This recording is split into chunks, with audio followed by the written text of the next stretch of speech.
Hey folks, Sebastian from Madrigal here. Let's do some game development together, shall we? Yesterday I recorded the video on grass and foliage, and I thought it was actually kind of fun and relaxing to just talk through what I'm doing as I'm doing it. So I figured I can just continue doing that today as I continue working on the game, and I don't really have a plan for this video. I don't really know how long it's gonna be. I'm just gonna work and talk over it. So I'm gonna continue essentially where we left off yesterday, but I'm probably gonna do some other things besides the grass as well. But we'll probably start with doing a little bit more grass on this area. So let's see where we actually left off, and we can use the same trick we used yesterday for selecting all the grasses. So we do this. We remember to change that to type, and rocky forest, grass. So like I mentioned yesterday, the JQ editor allows you to run like queries on the level data. So this should allow us to select all the game objects where the type contains this string here. Let me just adjust my microphone a little bit, like so. And yeah, that gives us a pretty good view, because now we can see where all the excuse me, where all the grass objects are. So let's just turn off the fog for a bit and do the selection again. So we have this area here with the abandoned dropship pretty well covered. We have essentially this area here left to do, and I think I might want to put something here. There's this area here which just looks completely empty currently. That doesn't look very finished at all, and I think we'll be done with this area. And then I figured after that we could perhaps do this this riverbed here and the road up until this dam. Add grass and foliage there, and then I'll probably do the starting area a bit later, but we'll see. Like I said, I haven't really planned this, so we'll see what happens. And then maybe we'll do something completely different. I have an idea for this small hill here. I would like to add some more trees there, I think. Make it look a bit nicer. Anyway, where should we start? I think in the previous video I mentioned that I'm gonna want to do a little bit of grass around here. So let's start with that.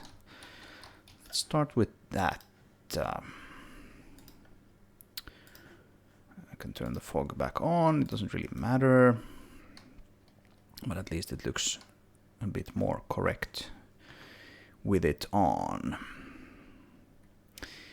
And yeah, if you haven't watched the video from yesterday, then I would suggest you do that before watching this, or maybe not. I don't know, since I don't exactly know what I'm gonna do today. But it might make sense if you're kind of.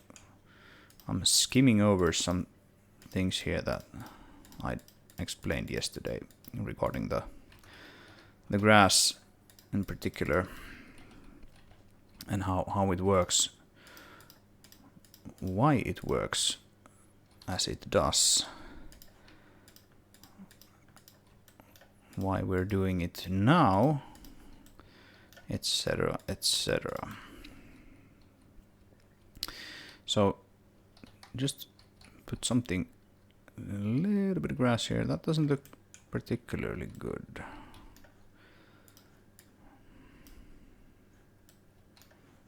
Oh.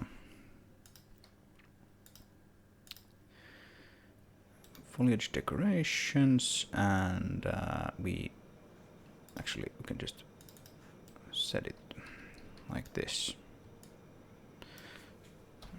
Now we can select these guys, and this is an example of an area where we probably want to do a little bit of terrain painting here, like we did yesterday here with this.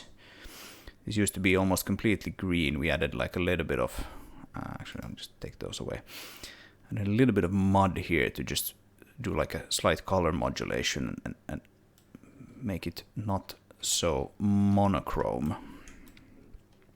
That tends to be a good idea, and make grass and the ground as well look much nicer. So let's scale this up a little bit, and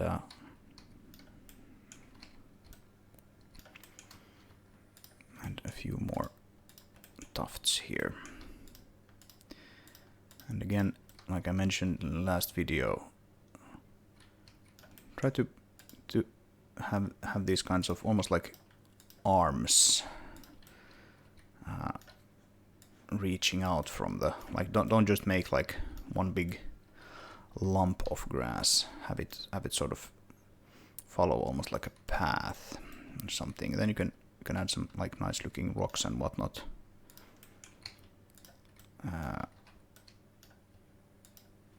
In suitable places to make it look more obvious why it has chosen such a path.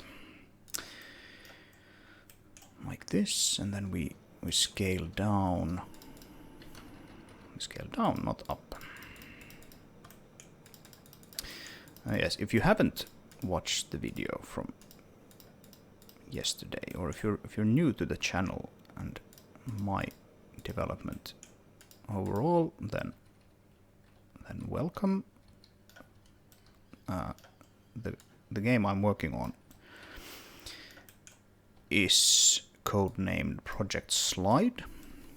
It's a game I've been working on for a few years already at this point, and I am doing so using self-made tools and tech. So the program that you're seeing right now is the level editor for my self-made Basis game engine. And indeed, one of the ideas and reasons for doing this project at all is to sort of see what I can do with self-made tech. Kind of prove to myself that it can be done. Many people actually ask me, like, why do I do this with self-made tech when you have so many nice options for engines out there today? And it's a good question. It's a very valid question. If the only thing you want to do, or the main thing you want to do, is make a video game, then you definitely shouldn't go this route. You should use one of the existing ones, and it's probably what I would do today if I started today, rather than using my own stuff. I would probably just download Unity and have a go. It's not so much about what engine you use as it is about how much work you're willing to put into the project overall. And you can make some really awesome games with any tech, and indeed without any pre-existing tech as well. People tend to be perhaps a little too focused on on what engine something is using, and not really realize that whether or not a game is good or succeeds or not mainly has to do with how much time and energy someone is willing to put into their craft. And the reason I'm using my own stuff is essentially that this engine was created long before I started this particular project. I created some prototypes with this in the past. Like, it started off mainly just as an educational thing for me to sort of to play around with things in my free time. I've been working on engines professionally for a number of years now, so I've worked with, I'm indeed still working for a company making AAA games and working on the engine that we use there. But the basis engine started way before I was hired to do those things. And creating your own engine is an excellent way, and a very fun way to actually learn how to do that. And so the engine has essentially, it still has quite a few of the systems in place that I created back then.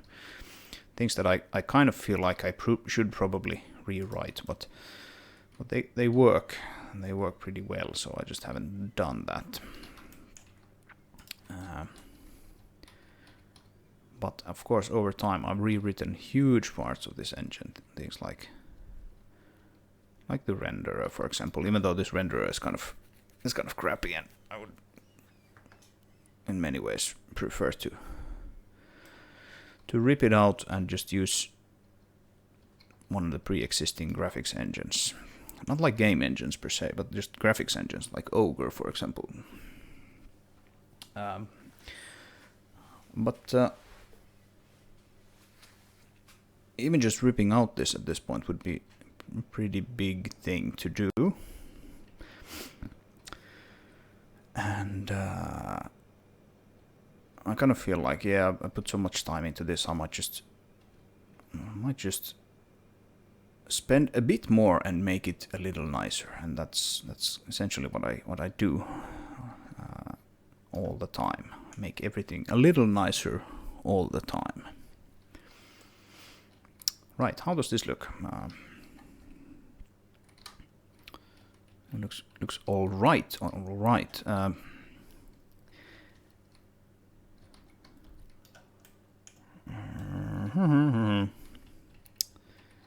Yeah. And of course, it's perhaps worth mentioning. I mentioned it before, but it's perhaps worth mentioning again that everything I do here is, like, almost everything is self-thought. I do have a computer science degree, so I've had some formal training in things like software development, programming, that kind of stuff. But all the game design things, all the level design things, all the art things, they're completely self-taught. So I modeled all of these objects here. I've textured them. I've designed this level without really knowing what I'm doing, essentially. That's been that's been a pretty interesting and fun part as well. You just kind of challenge yourself, like, okay, what can I do? What can I get done? Will it amount to anything? And yeah, it's going pretty slow, but well, I have things on the screen visible, and I like doing this, and I can still keep doing it for at least for a while. All right, so we have this big road here, right? It comes down from there and leads there. And then we have this essentially smaller road. I'll try to make it obvious that this is a smaller road by having this kind of like bump in the middle. This is almost just like a dirt road. It kind of leads to this abandoned dropship here. And then it leads down to the big road again there. And I was thinking like maybe we should actually put some grass on this bump in a few places to sort of emphasize that it's actually just like a smaller road. These things tend to happen to roads that aren't roads less traveled, so to speak. But we still need to make it look nice. And we can perhaps even do something like this on the main road if we choose our position carefully. This doesn't look super nice. I don't exactly have planned how to do this.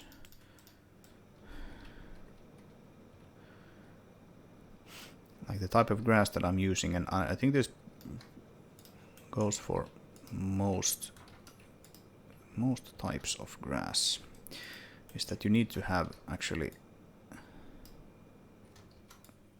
quite a few of these things to actually make them look reasonable.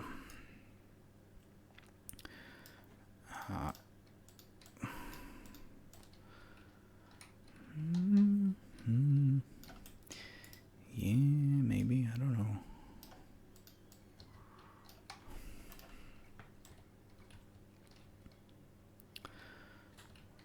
That could work, I guess. I guess it could work.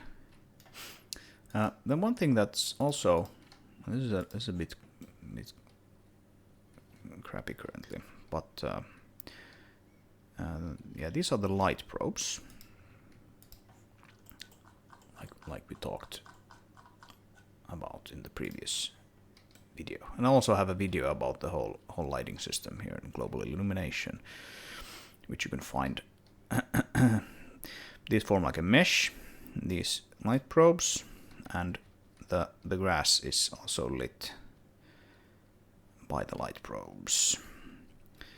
And if a piece of grass isn't lit how you expect it to be lit, it might just mean that there aren't any light probes nearby. Like here you can see that it doesn't actually change almost at all. Here we have a place where it changes. Like if you watch that piece of grass, you can see that it's changing. Like this whole area gets significantly darker. And that's because it's starting to pick up on this light probe, which is sort of, it's obscuring the sun, this rock that it's close by. While this grass here is more out in the open. Actually, this probe can't see the sun either, but still, it's more out in the open, so it gets a bit brighter. And sometimes you can make grass sit a bit nicer in the scene by placing light probes closer by. But unfortunately, you have to rebuild the whole lighting if you do that, and that takes about a minute for this level currently. I should really just make it so that you can rebuild just one light probe, but yeah, these are the things that are sort of a bit crappy with homemade tech. I feel like we should put a bit more mud here next to these rocks. That's what I feel.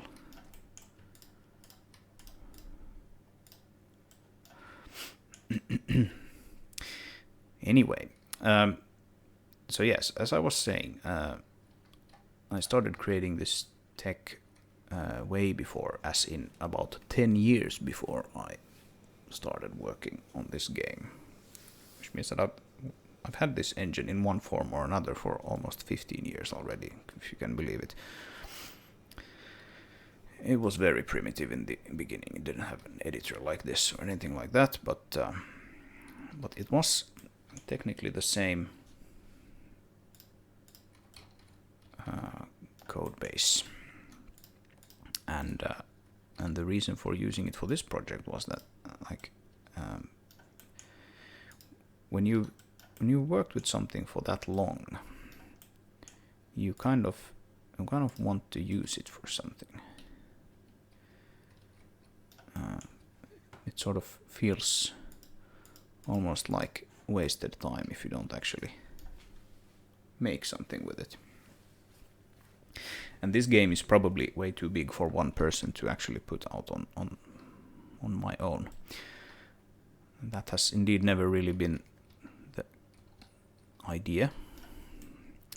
The idea has always been to just get it started and then get some help. And I've had some people helping me out with certain things, but like 95% of the development has been me. Probably like 99% of the development has been me. And I've had like a person helping me out with the music, and another guy helping me out with some of the narrative stuff and things like that. So it's not completely a solo effort, but mostly.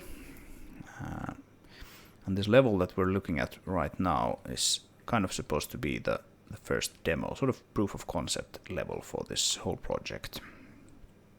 And it's also a very important level from the tech perspective, because this is like the first level where the engine really is pushed to not to its limits perhaps, but it's like pushed to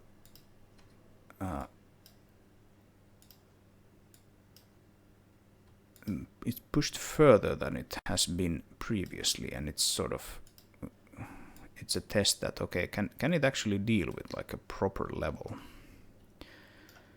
and the data amount of data that goes into making an actual level.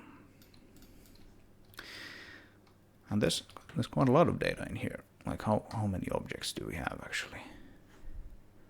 I can probably just do this, right? This is why JQ is so freaking cool. We can just select all the game objects. Boom, here we go. So we have 11,000 of them, and about half of those are grass tufts. So it's reasonable to say that we'll get at least 5,000 more. And we also have a lot of other things in the level that won't actually be exported to the game, like editor-only objects. Like here you can see, for example, this path with these rings here. This is a helper for the AI system. It follows this road to make the AI just sort of drive, or prefer to drive along these roads. And this stuff is not exported to the game as actual objects. So a lot of these objects actually just go away when the level is exported, and the data is packaged in a more sort of easy to, or lightweight format, essentially. So the object count goes down to something like 2,000, 3,000 objects for the runtime part. But just the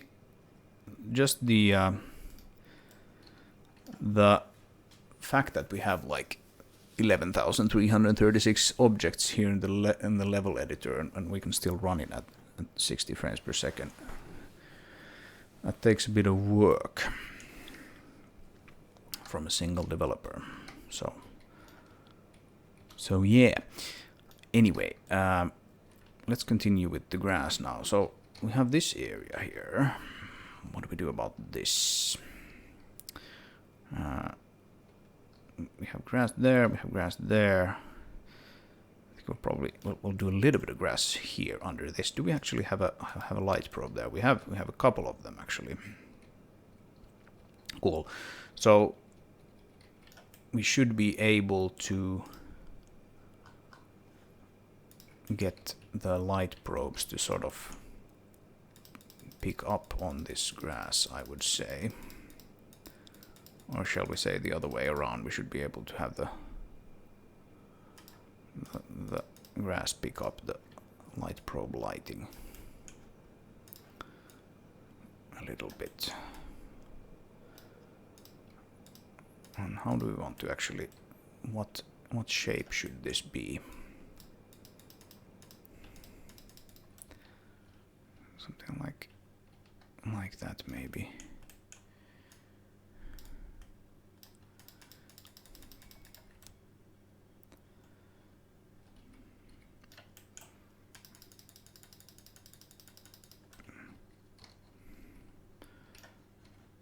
Let's see. Yeah. Maybe that's a good thing. Fill it out some more. Make it a bit more dense. Actually, now that we have this, let's use some of these alternative ones. We just put this into list mode.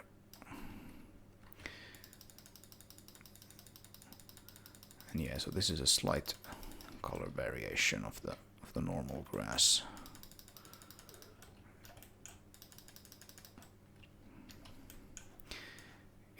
If I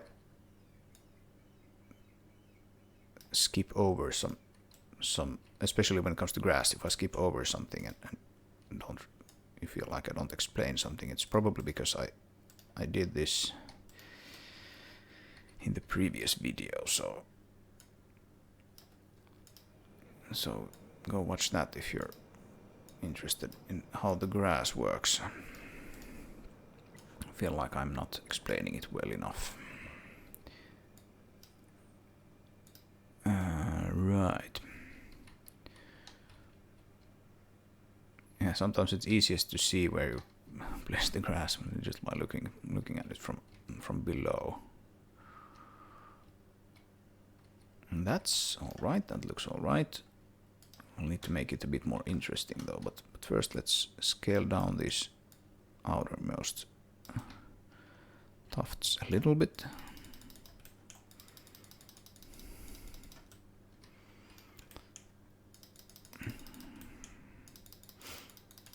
Like so. Maybe even here. That's probably fine. Now let's do something.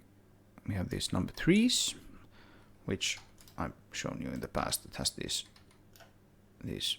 pretty tall tufts there, so you should always put a few of these here. Now let's not use the foliage painting tool, but instead the normal placement, and we'll do on terrain, so we don't place them on top of other objects, and we do aligned with random Y rotation. So now you can place them and they will get placed on the ground. So this is like the normal object placing, game object placing tool. You can use that to place the grass as well if you want to. That gives us the opportunity to scale it afterwards immediately. And I use that because I want to make sure that we get like a slightly more interesting silhouette with these tall tufts. Not the most important thing, but it can make it look kind of interesting. Whoop, not that. You can of course do this with the foliage painting tool as well. but it can be a bit tricky to actually select the most recently added object. So something like that. And then we'll do a little bit of painting here. And yes, like I mentioned in the previous video, the grass actually assumes the color of the terrain. Like if we undo and redo this, you can see that the grass actually picks up on the terrain color. So that's pretty nice. That's pretty nice. What do we put here? Let's put some rocks that actually aren't grassy.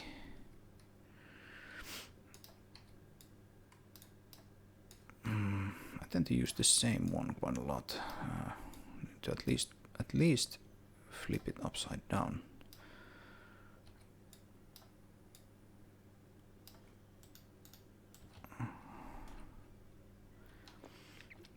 Something like that. And then what do we do with this? How do we make this part more interesting?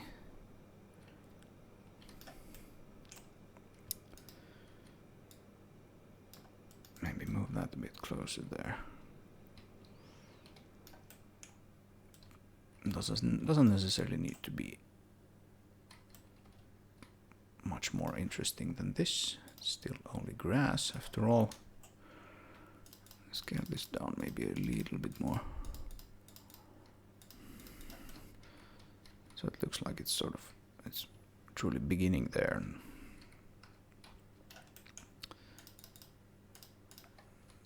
That looks pretty alright. And then we can put a few plants here. Let's put like one there, and another one there. Put a blue one over there. Yeah, that's fine. This place needs a rock collection, like one of those perhaps.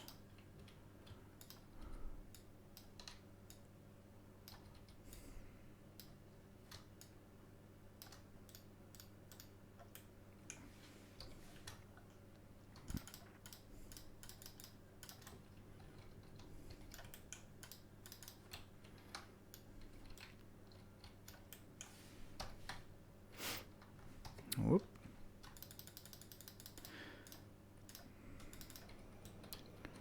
Alright, how well is it actually picking up the light probes?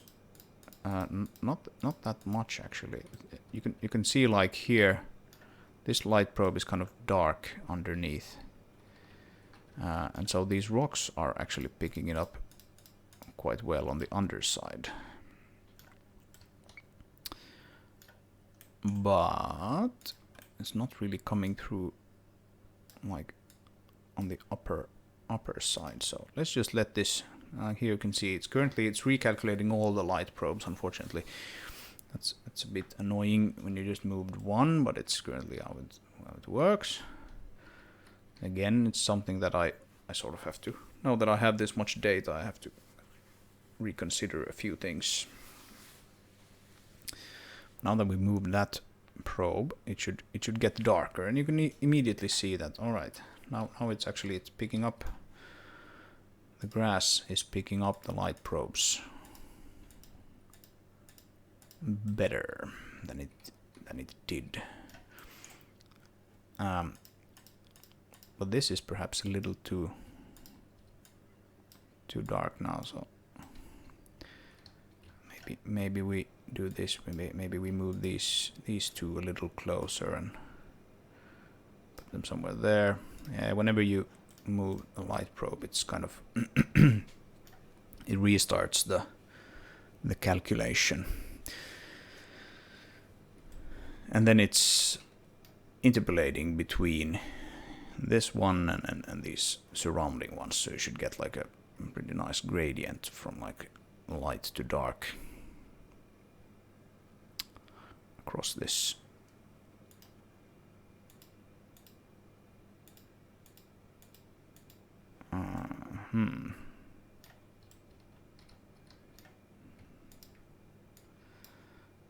That's a bit weird. That's not exactly what I was expecting.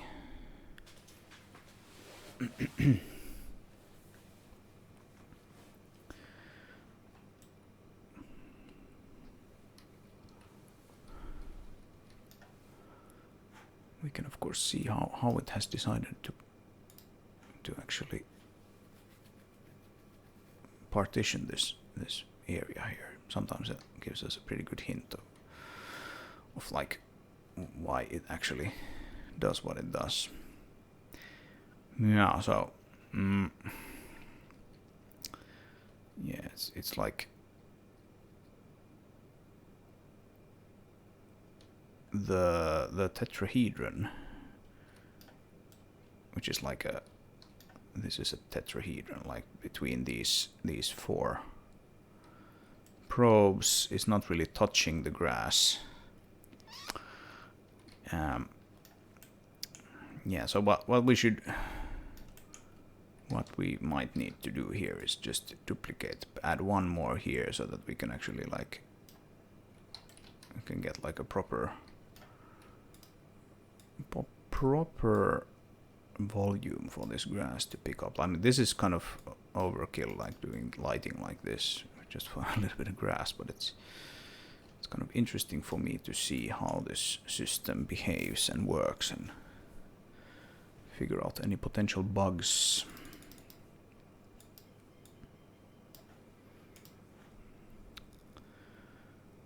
And there you could see it actually, it started out as black, but then it got a color when it got rendered.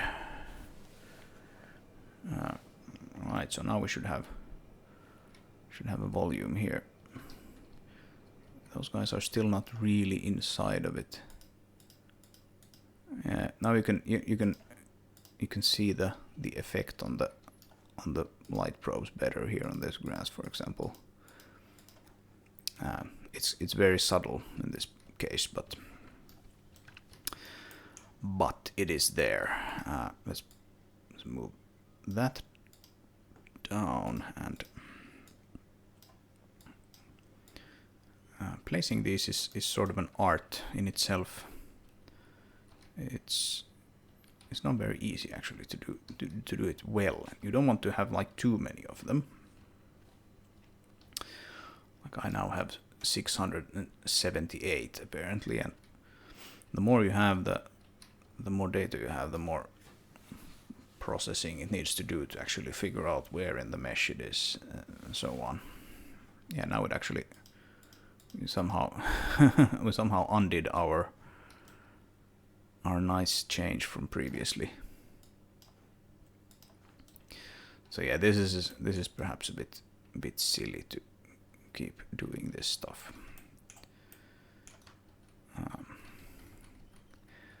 So I'm actually just gonna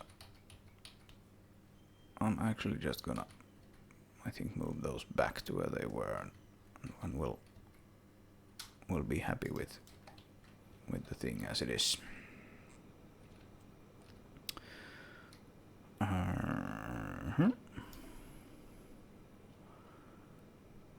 I might have to replace these nodes at a later time, or perhaps even make a system that can do it for me.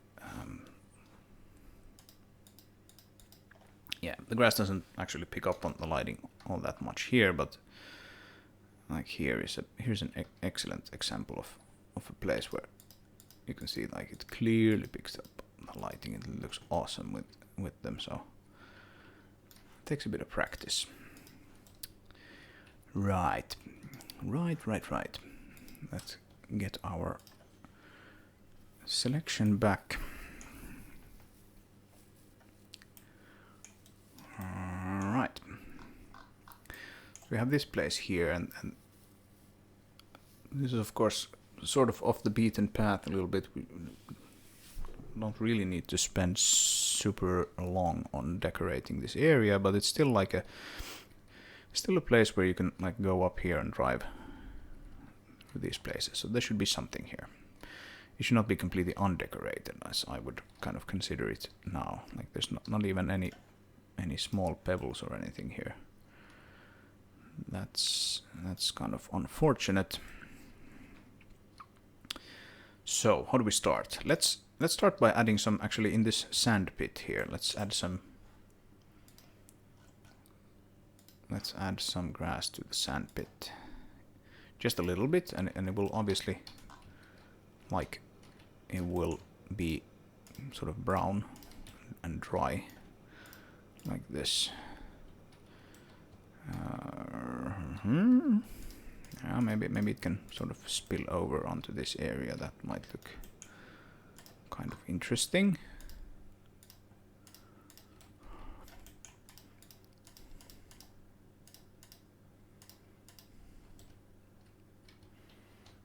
That might look kind of interesting. It might also look bad,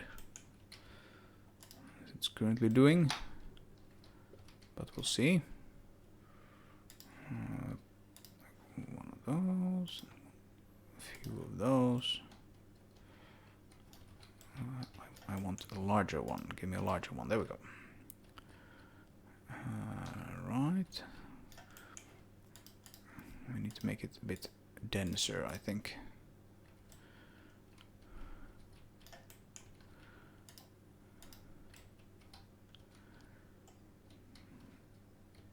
Bit more dense.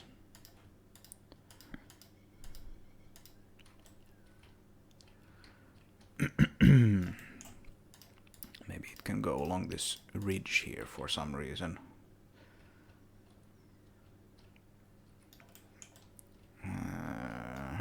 Okay. Not sure about this. Let's see if we can make it look nice. I want to be careful about not actually scaling those ferns down all that much. But still we want to scale this down. This is starting to look more reasonable immediately when it's not like you have the outermost tufts scaled down just a little bit. You can just scale these up a bit more. That looks all right. That looks all right. And then we'll do. We have like the. We have the terrain materials are kind of applied in this order. So we have dead grass, we have grass, and then dry grass. And I think, like I mentioned in the previous one, if we just remove some of the grass here, we should get some of the dead grass to reveal itself. And it has this kind of darker texture underneath, which means that it will pick that up and kind of let that come through a little bit. Then maybe we'll actually want to make this slightly less dead. Something like that. Yeah, I'm not super happy with this part, but we'll see. Let's put some of the alternative ones in here. I can actually just get that and just plonk down some of these guys.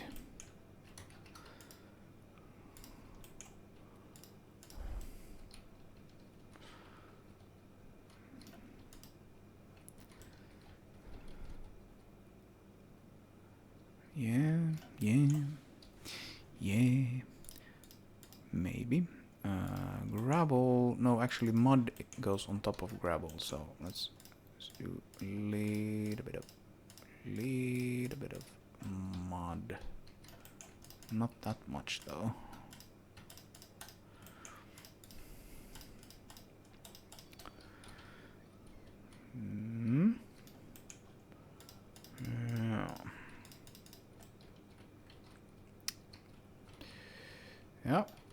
Yeah, alright. Alright. Okay. Flower. It's not actually a flower. It's this sort of like I don't know what to call this. I hand painted something and kind of thought it looked all right. So I don't know what that is. That's a fern. I know that. That's a fern. Let's make the fern look nice as it's sitting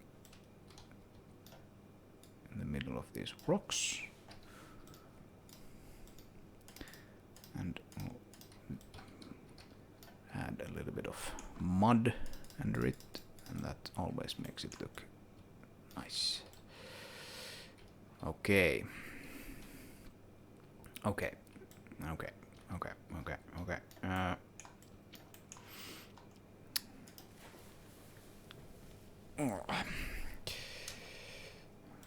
So.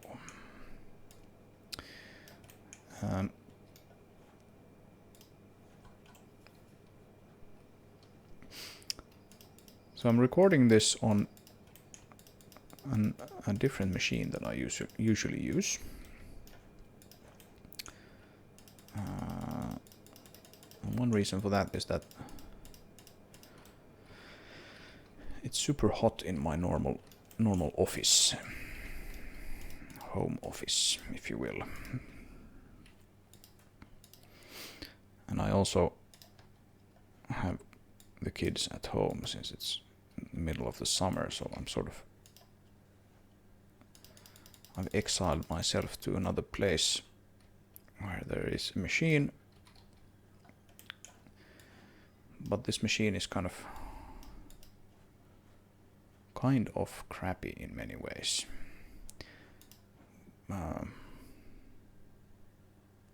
Oh damn. I'll get back to my story in a bit, but I realize now that I have actually I have put things on the wrong layer.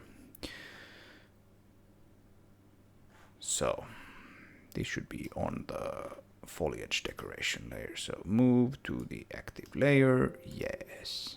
All right. Right. Now I can select those. Yes. So I have another machine. This is a significantly slower machine, which is not a bad thing, because then I get to test out how the game and the tech runs on a slower machine. But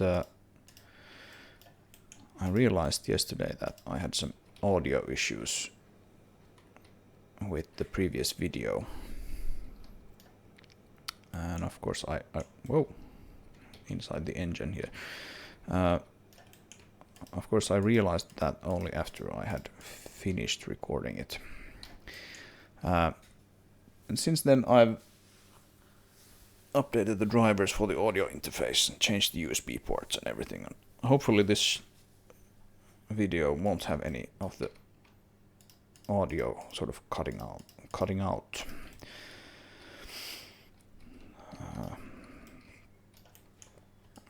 So let's hope that is the case. Oh, and I'm still doing it. Damn it.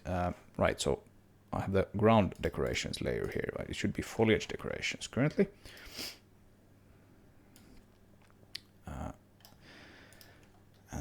And this should go to the active layer. Yes.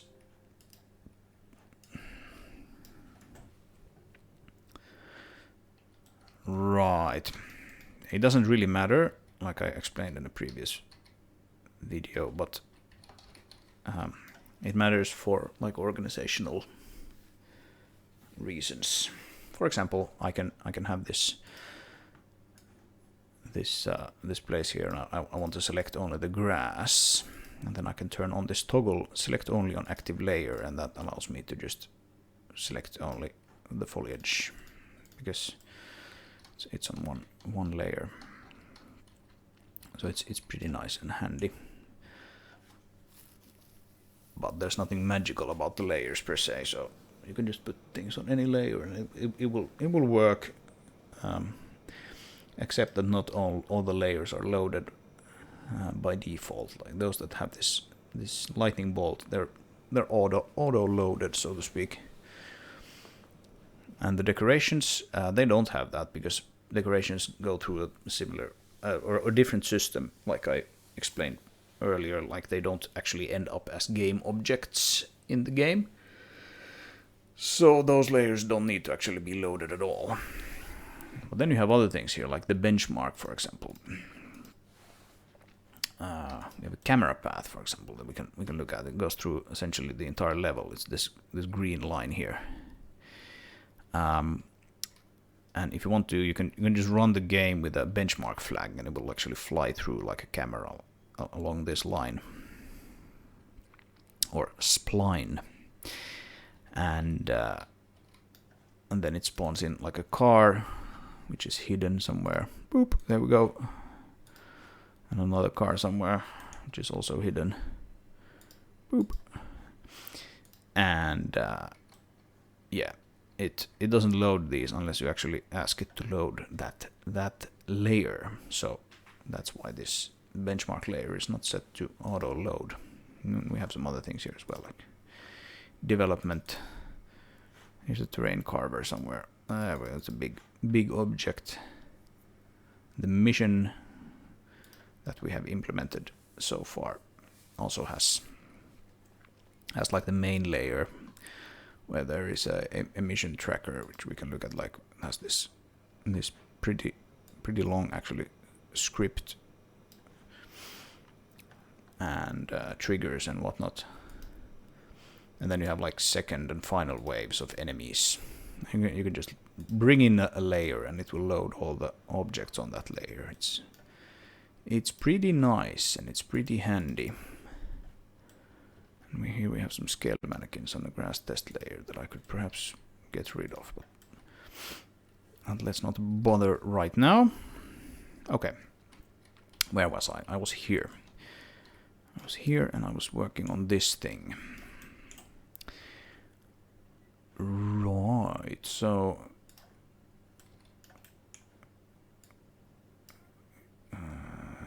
yes.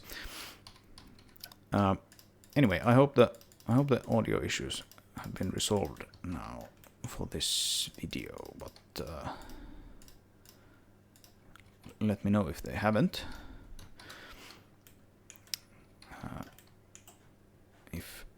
If I don't actually realize it myself. Alright, so let's put a little bit of mud here just to like make this grass sort of a little less uniformly colored. We can do the grass thing again, where we remove some of the grass to reveal some of the dead grass underneath. It doesn't quite give me what I was looking for.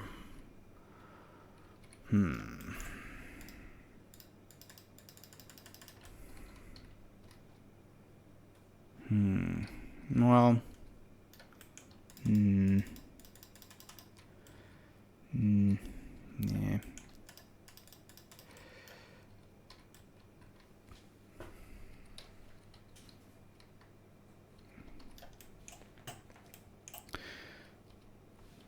Yeah. Oh, up. Not that.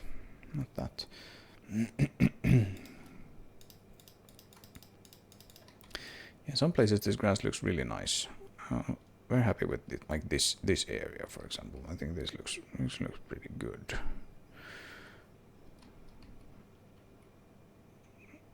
That turned out all right-ish as well. Some areas are kind of tricky to get to look like anything. Let's maybe scale down some of these things a little bit in the middle.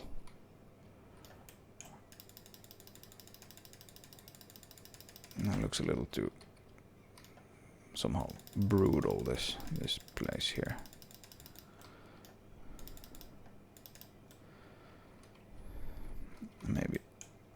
Maybe the same thing can be said about this. We can scale up other parts of it. Scale down some of that. still kind of learning how to actually place this grass. Like it's not the best looking grass ever.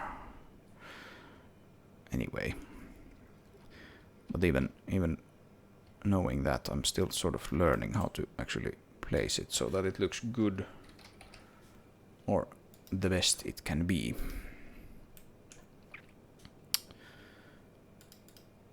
We'll put that on the ground decoration layer, and we'll move it a bit closer to the grass, but not into the grass. Just like maybe some of those smaller ones can be sort of inside the grass. I don't know. It's a little too sort of thick there to actually.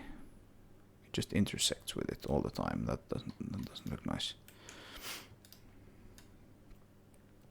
Yeah, something like that, and then my go-to solution for making things look interesting is just mud.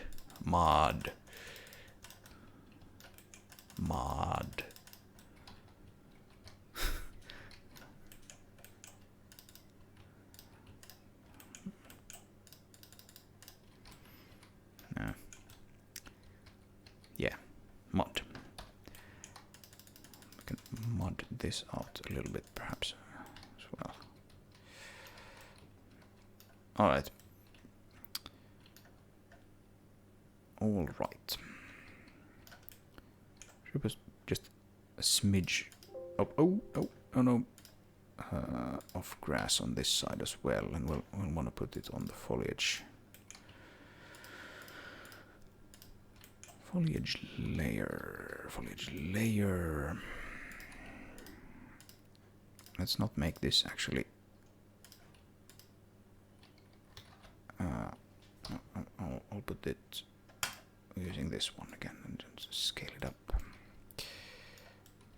Yeah, something like that. Not much, just a little bit, and then scale down the outermost ones. Just a little bit. Scale up the nope, that one.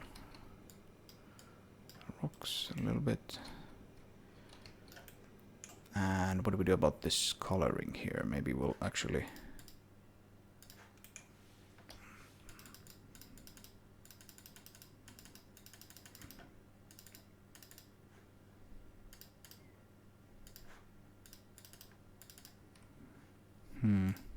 Yeah, it seems to be dry grass already, so make it slightly healthier looking green there. Not perhaps that healthy. Not quite that healthy, but a little bit healthier. Something like that, yeah. Yeah. And then we'll put like a flower or a plant here. Bloop. Yeah. Yeah. Alright. Yeah, these boxes don't actually currently pick up on the global illumination at all, if I remember correctly. Let's see, do they do that? They're not light mapped, at least, and yeah, they don't actually do that at all, and neither does these barrels. That's why they kind of look. They look a little out of place.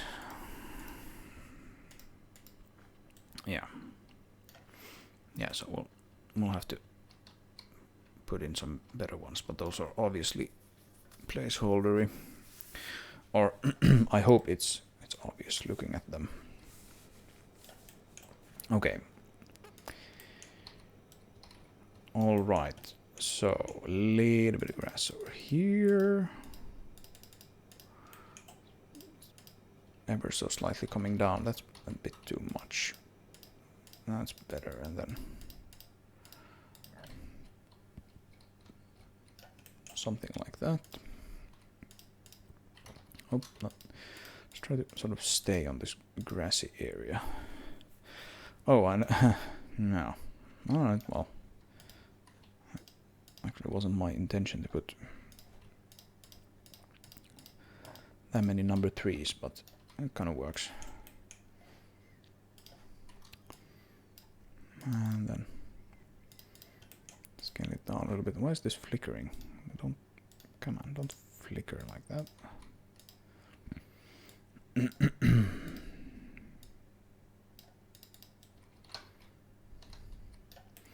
Yeah, this just looks super bad currently. What do we do about that? So they are they're picking up quite a lot on this gravel. Or maybe it's just that this green is so very bright there.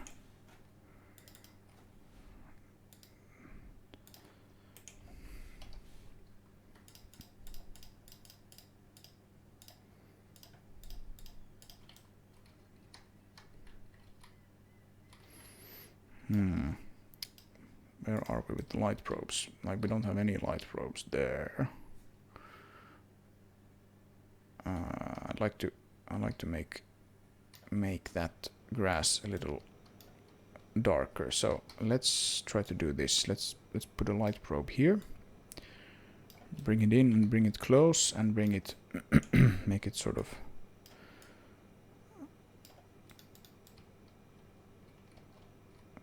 put it in that crevice almost.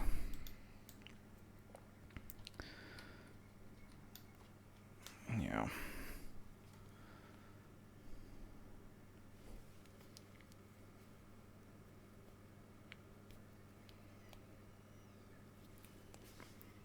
And we should be almost ready to go. Let's see what happens. Not much, to be honest. But yeah, almost nothing. Yeah, this light probe system is sometimes a bit of a conundrum to me, even though I made it myself. I don't know if there's like, if there are any bugs in it, or if it's just that I'm just not very good at placing these guys. I don't know of any bugs, but I'm pretty sure that I'm not the best at placing them.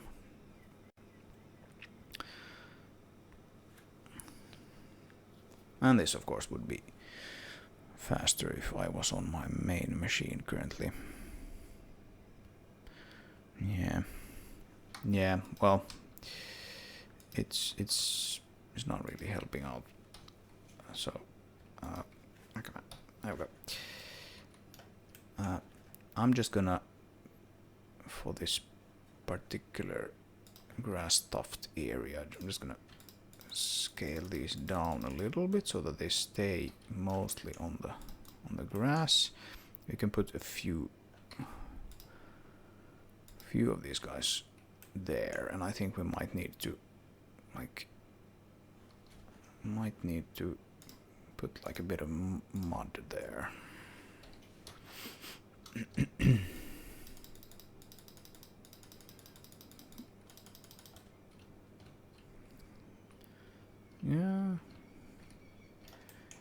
Yeah, maybe.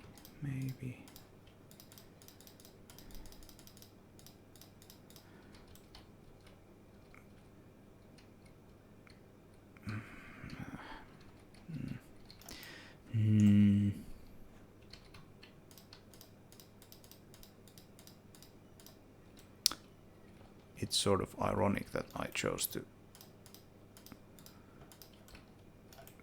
work this much on the grass and put it on camera even, or on video, because this is one thing that I'm not super happy with. The grass, I mean, or the foliage.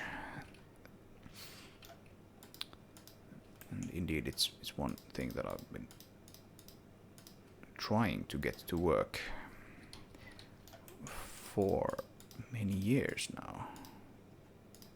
Well, not many years, but I started working on the grass like probably 2019 or something. So that would be 3 years ago now. Never really gotten it to look good.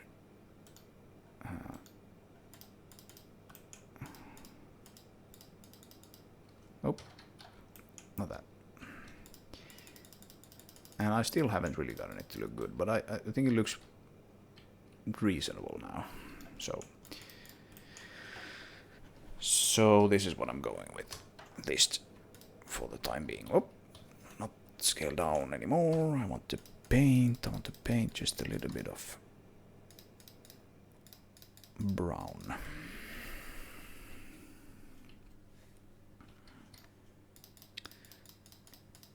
Painting a bit of mud or dead grass or something under an area such as this sort of grounds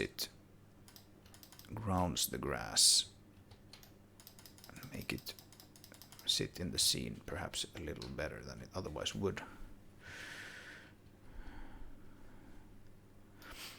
And yeah, I think that's fun. I think that's fine. I think that's fine. Let's put in like a rock or something there.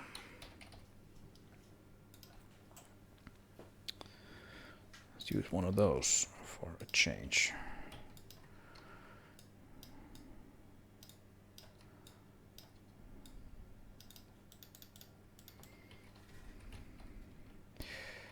Yeah, that looks reasonable. Where did these come from? Actually, maybe they were there all the time. That's all right. Okay. So where are we on the coverage? Yep. Right, so I have grass here, I have grass here. We can maybe put like just a smidge over here.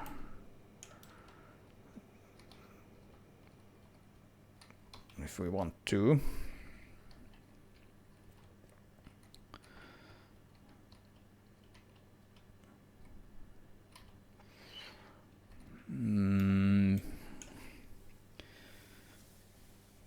But yeah, we'll see.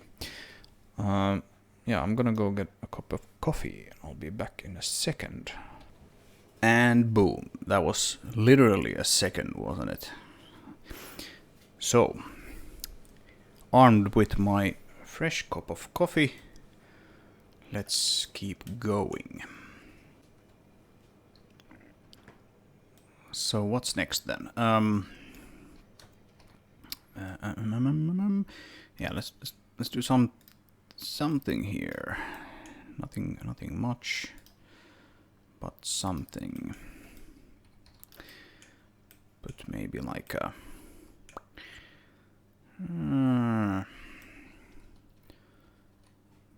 some grass, maybe covering up this. Yeah.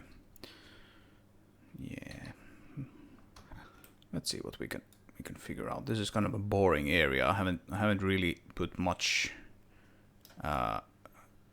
energy into designing this. Like you can see this very flat and boring place.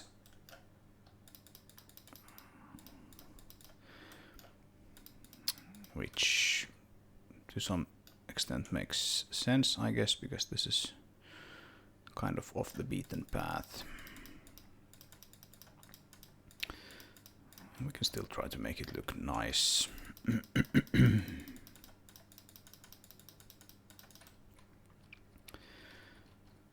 Or if not nice, then at least like make it look less like it's completely empty.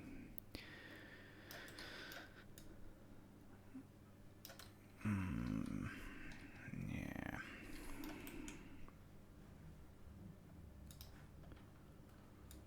Alright, let's scale those down a little bit.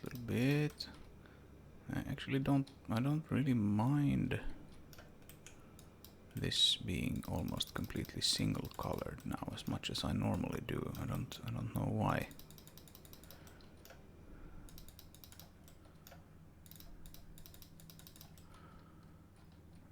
Alright.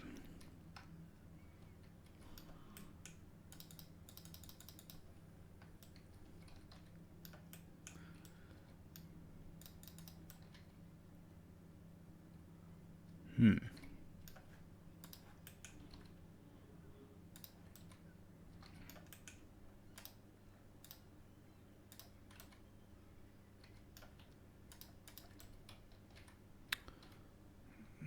Yeah.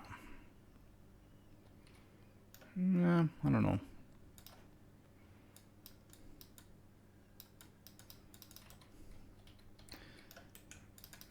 Yeah, if we put some grass here and we actually spend both some design energy and actually some runtime resources on rendering this, then we should at least make it look like there is grass there. So enlarging it a little bit, like so, and maybe what should we do? This is probably like a mixture of the different kinds of grass. Should we perhaps do a bit of dry grass here to like make this? Oh,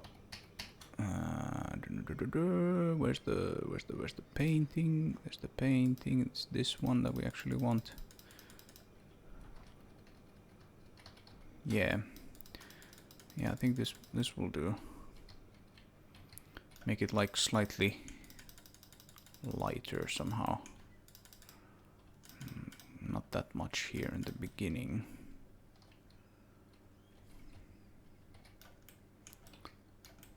That should work. Yeah.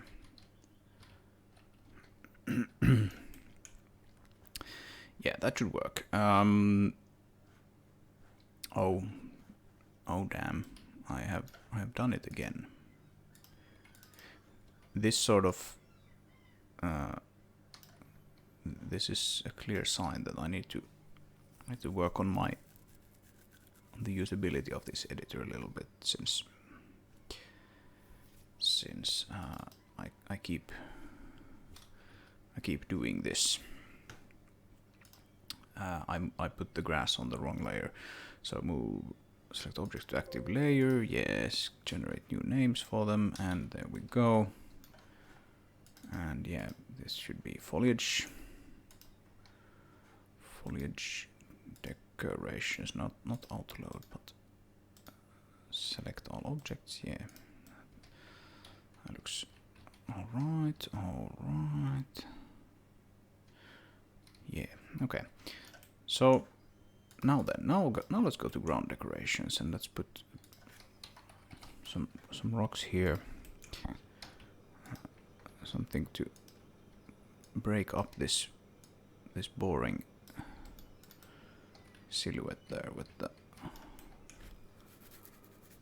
these rocks in the background. Maybe have some grassy variants, and you can rotate them, and you can sort of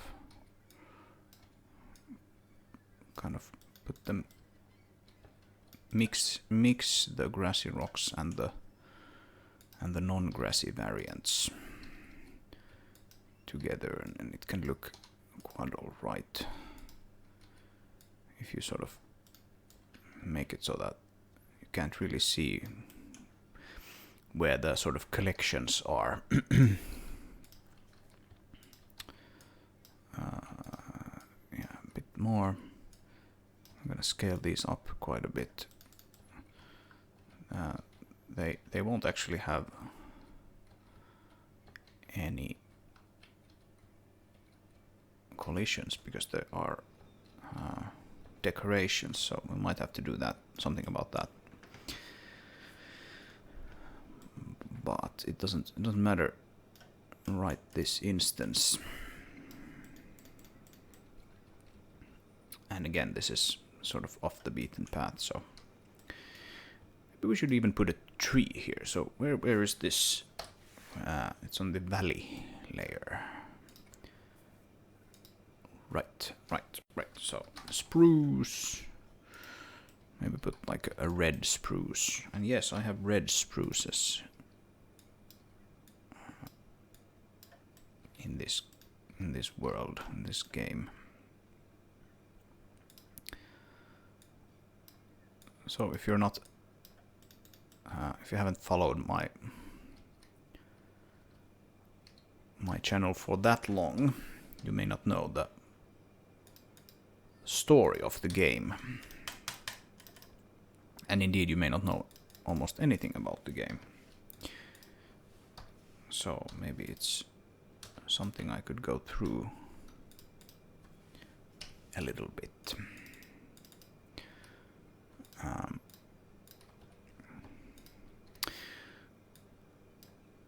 Something like this. Yeah, putting mud underneath spruces is a pretty good idea, because they tend to be, even in real life, they just kind of tend to kill anything that's beneath them, that's like under them. So it just sort of, it looks quite natural that you have like sort of like muddy undersides. And then when we rebake the light maps for this level, these objects will pick up on all the new things that we've added. And it should look even better.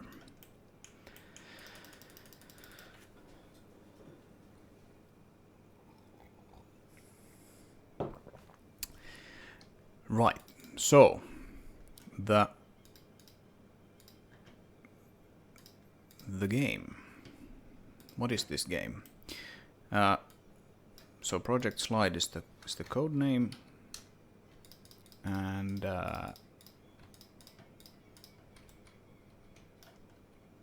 it's a driving game, a vehicle-based game set in a sci-fi universe. And why is it set in a sci-fi universe? It's something that I've wanted to do for a long time, actually. Have a game which is, there are all kinds of like physics-based, very very interesting games on Steam and other stores, where you're like you're driving around. Maybe it's a sci-fi setting, or maybe it's not. And you're driving around, essentially hauling cargo from places to places. And they can be a lot of fun. And quite often I've thought that this would be even more interesting if they had actually put in some kind of backstory to the thing, rather than just being, yes, you're a cargo driver. And there's nothing wrong with that, but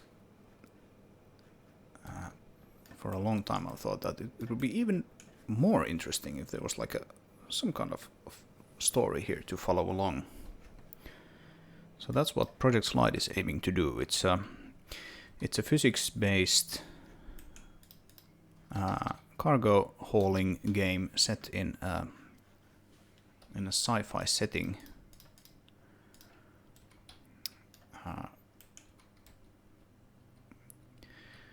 So there will be a single-player campaign.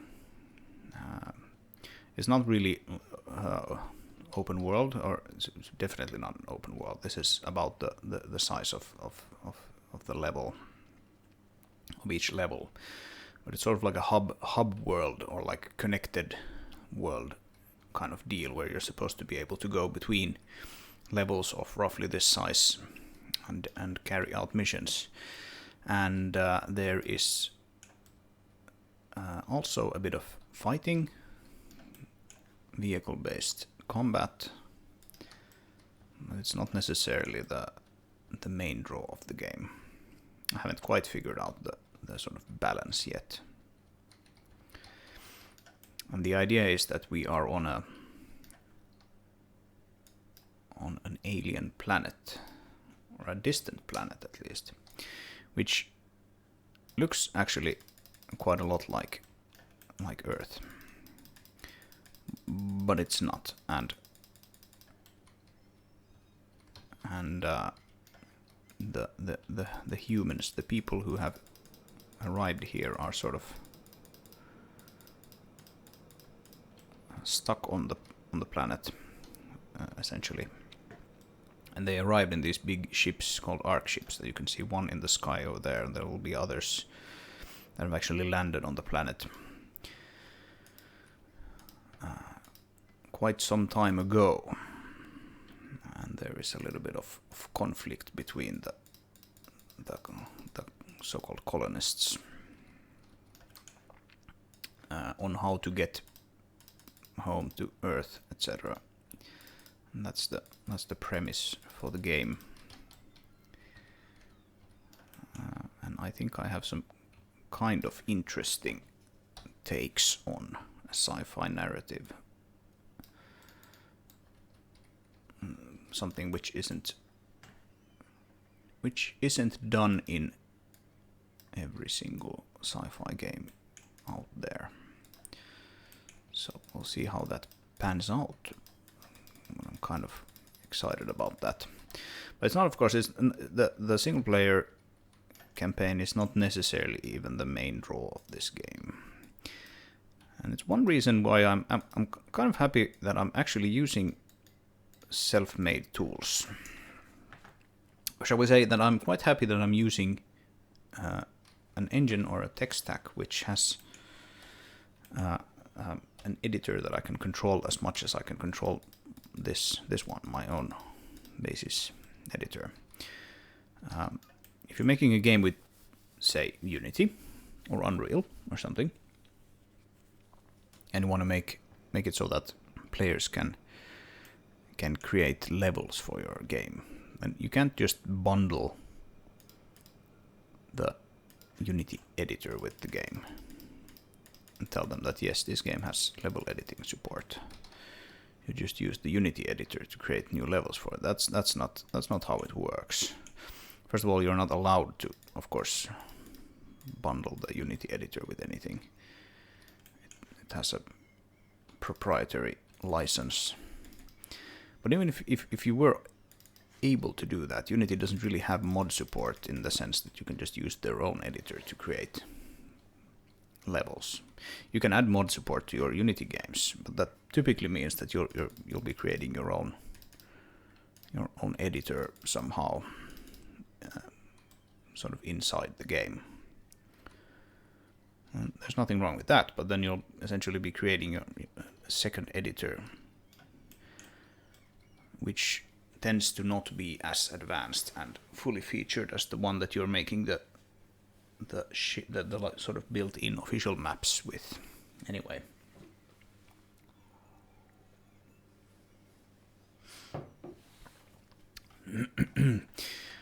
But with this, since I own this editor, and I can do whatever I want with it,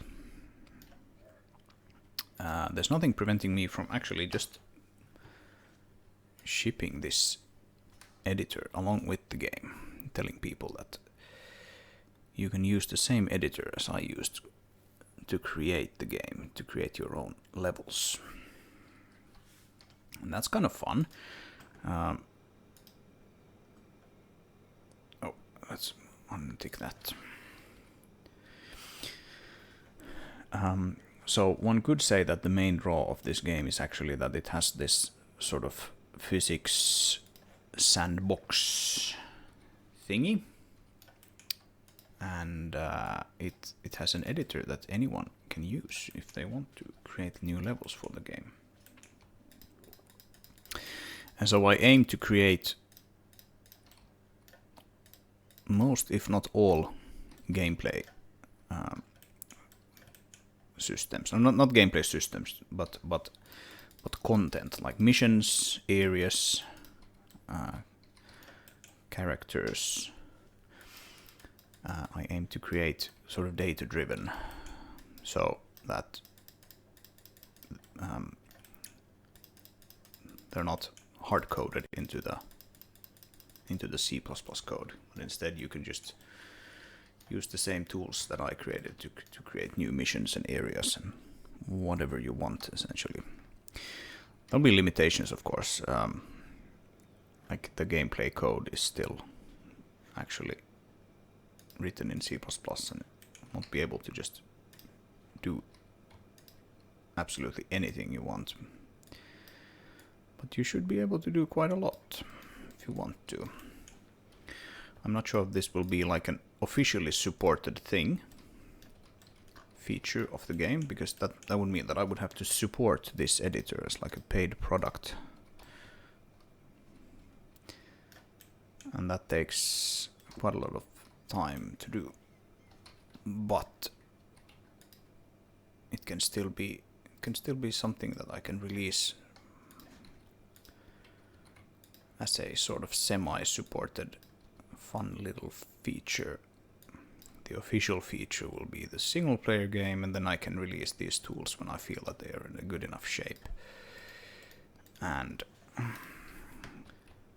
that will allow people to make stuff with them. And that should be fun, and that's a very, very good reason to use your own tech if you want to do something like this, because then you own the whole thing and can do whatever you want with it. All right, so we have a few more things here to make this look a bit less empty, and we can put in some ferns here. Do one of those. The green one looks just bad and boring. I don't know why. It's quite. I don't know. Maybe it works, at least somewhat.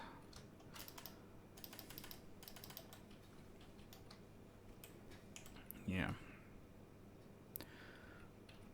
Yeah.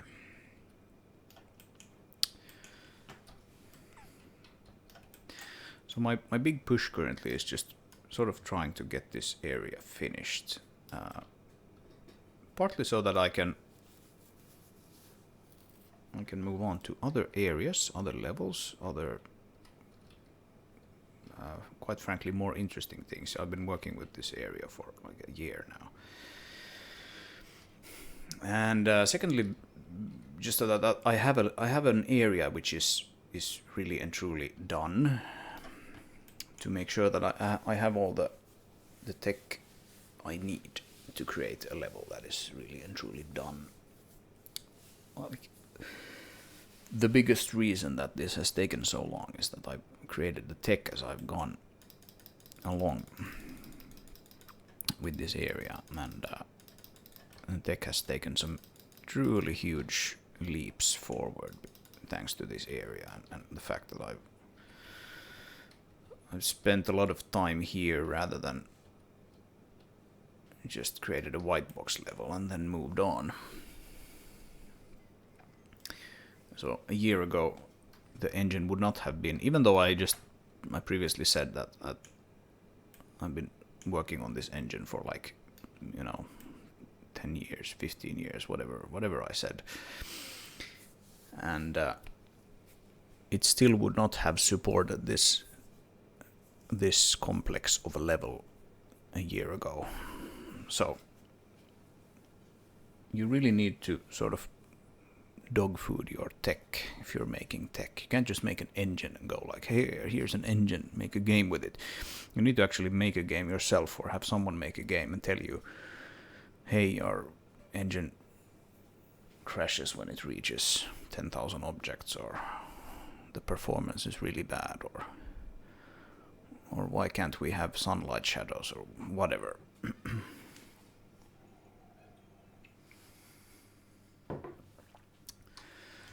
So this area has been sort of the test bed for all of this. And of course, another reason why this has taken so long is that I've actually kind of learned to model things. Like, I probably spent like 2 weeks just making this aircraft, for example, which has been fun, but perhaps not the most efficient way of making a game. Learn how to use Blender and then make things. But if you want to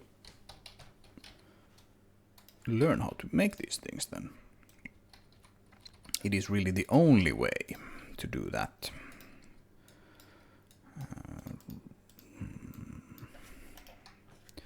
Okay.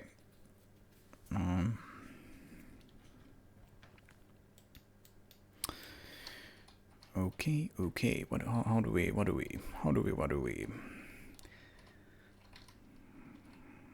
do with this area?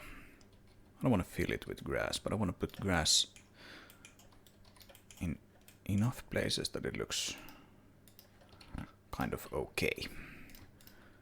Let's put some rocks there. Let's put some more rocks there. Let's ever so slightly lower this thing. And you probably guessed it. Let's put some mud under the rocks.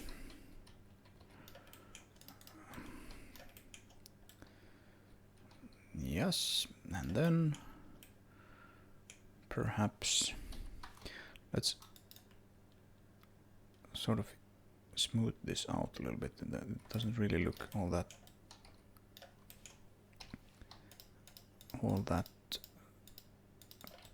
natural, I think.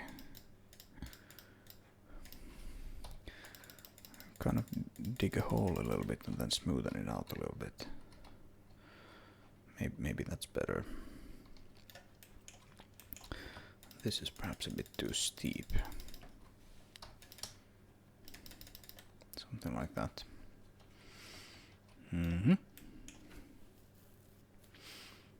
Okay. And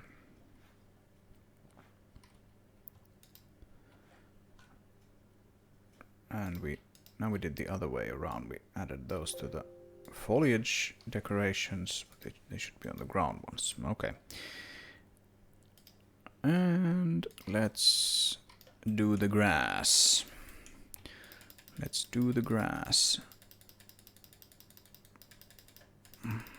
have it sort of start here and kind of come down here to roughly this place.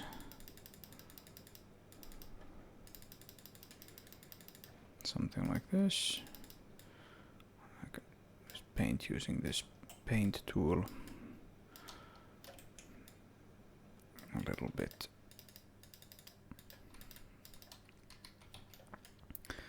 This can be kind of tricky to actually paint nicely because it's very sloped.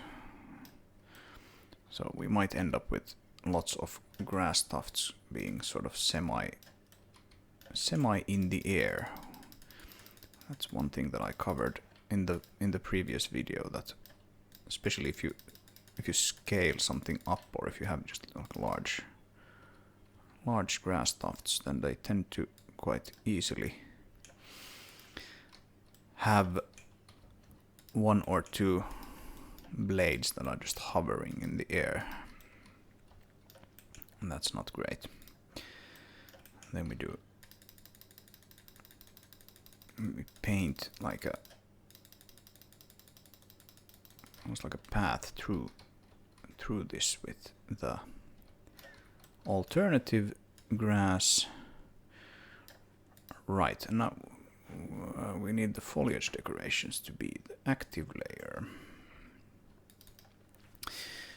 Yeah, so the active layer, or actually the active object, but typically the active layer. That's the thing. That is the layer that receives newly placed objects. So if we go to the base layer, for example, and we activate this, and I add like an object, like a direction object here. It's just an object that defines a direction for something. It gets added to the base layer like this. And you can also, a recent addition to the editor is that you can have nested objects. So you can just put that as the active object, and we can put like a trigger under the. Can I get it done? There's the trigger. And the triggers, and the direction is now the parent of the trigger. things like this.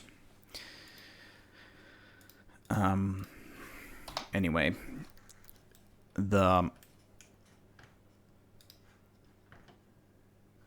so the active layer it determines where new objects are placed, but the decoration paint tool actually has a slightly different system. It has this layer name setting here, and it places it on that layer instead. The reason is that you typically have like a specific layer for, or in this case, a few specific layers for decorations. And you just want to jump between them quickly, so you can set the thing here instead. But if you use just the normal object placement, then you need to select sort of the active parent, so the active layer or an object on a layer, and then when you paint more, start placing things, they will get added to that.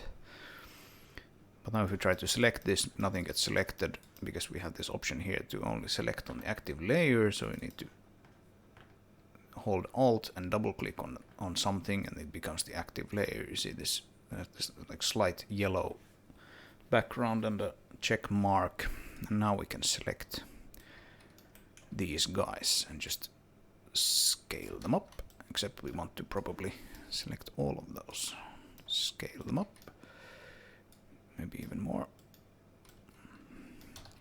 Actually we can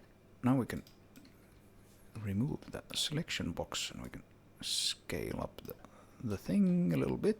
Yeah, that looks about right, and then we can use this scale down tool, decoration scale down tool, and we need to be careful with the rocks again, or otherwise we're gonna be scaling them down. So that's the starting point, and now we can start to scale down these outermost tufts a little bit.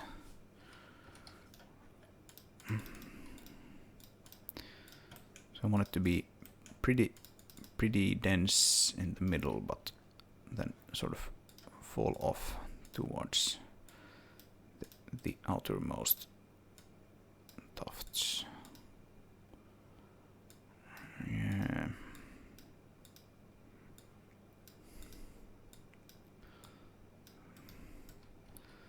Something like that, and of course, like if you're playing the game, then this is roughly the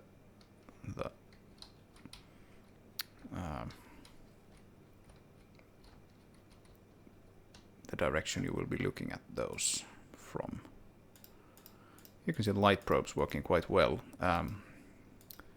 So there's a light probe there, and it's pretty dark, so it's like picking up on that pretty nicely. I think that works very well.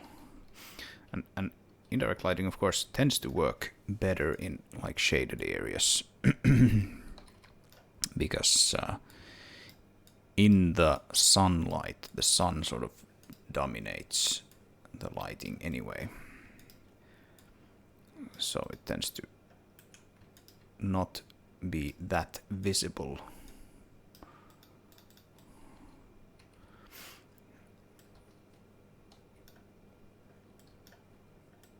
All right.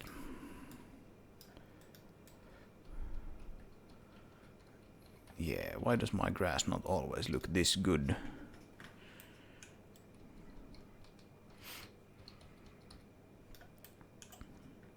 I mean, I sort of know why it doesn't. I don't know exactly what to do about it.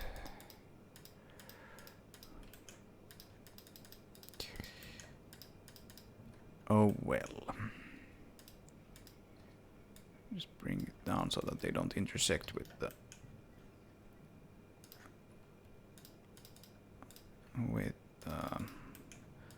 cliffs that much. Yeah. Still something there that intersects a little bit. Just bring it down. Yeah. All right. That looks pretty good. That looks pretty good. And I mean, this is even the critical path of the level is right here, so it's nice that we have a little bit of grass over there. This looks a bit spotty and blotchy. It's not necessarily a problem, but do we want to actually make it less spotty and blotchy? Add a few more tufts here to make it a bit more dense. And then perhaps ever so slightly scale it up. And we'll want to keep these guys at their current size. Oh, those guys are actually... Yeah, hey. Why are you levitating? Let's not levitate. Let's not do that. That's silly.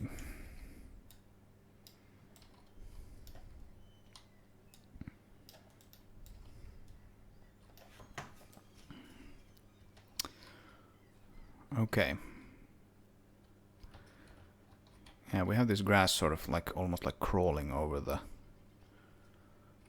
terrain, and that's essentially what I was going for.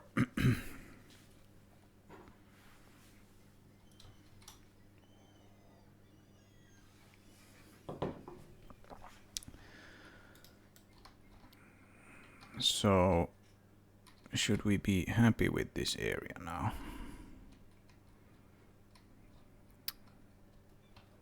We probably should.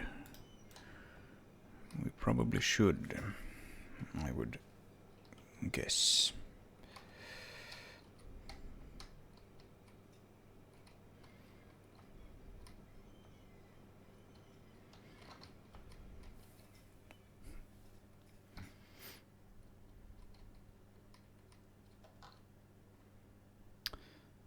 That looks funky.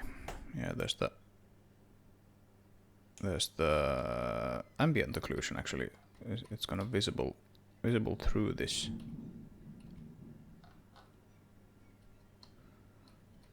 Through this object. Hello. Almost looks like it's like semi see-through. So that's an interesting effect.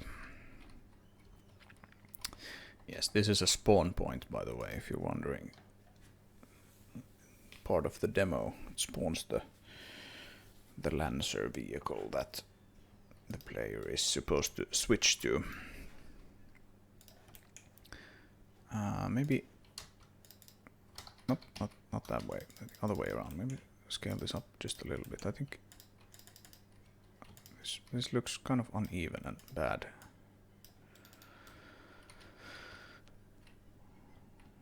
It's not super great. In some ways this looks quite alright, but in other ways it looks kind of bad.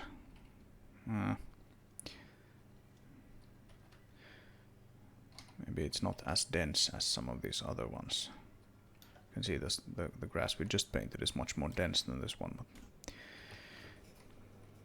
yeah, I think it might just do for now. Let's put in like a plant or a few here. Maybe a red one over there.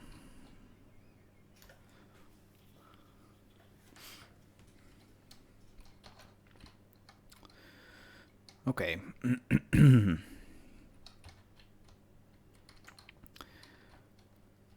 What about this area here? Should these trees have like just a little bit of grass to sort of ground them here?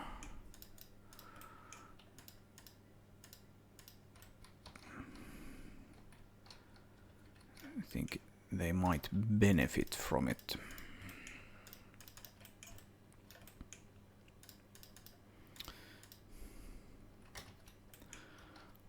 Let's not fill the whole place with grass. That doesn't look realistic.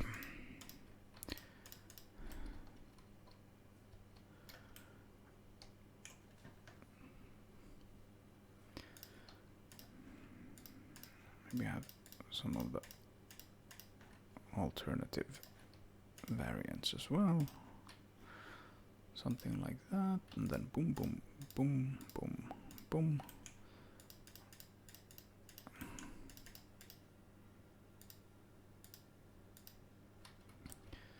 Yeah. Yeah, that's fine. Okay.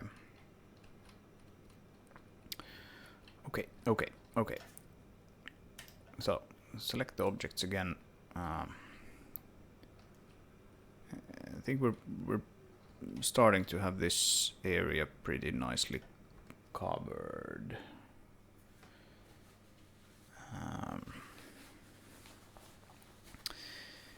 Yeah, we should still do something about this place here. And then I think I want to actually have a little more grass over here, but I'm gonna put in a few more trees there as well, I think so. So let's do that as well. But yeah, let's do something about this area. And what do we do about it? Well,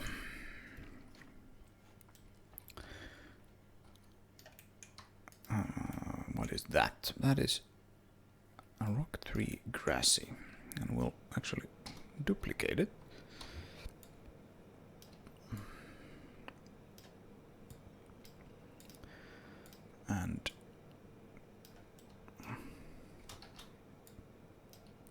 And see if we can make something interesting with this. So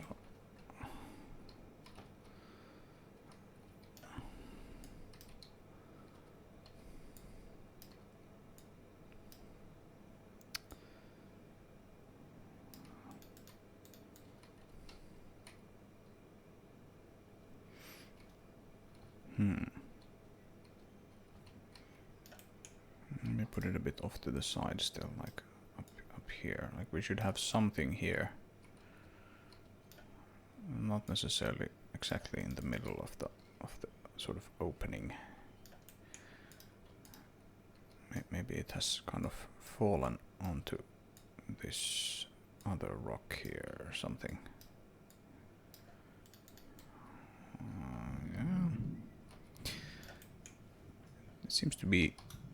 There seems to be thunder outside my window all of a sudden. That's interesting. Let's hope I don't lose power. That would be annoying. Okay, so let's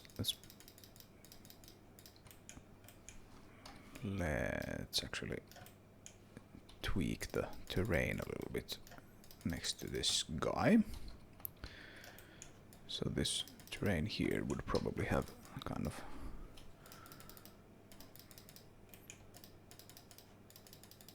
whoa.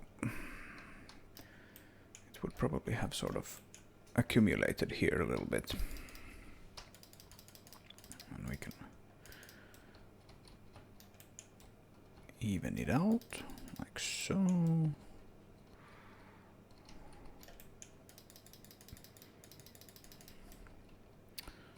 Something like that, and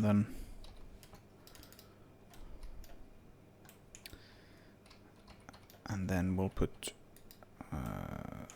yeah, that's the ground decoration layer. So just do like a little bit of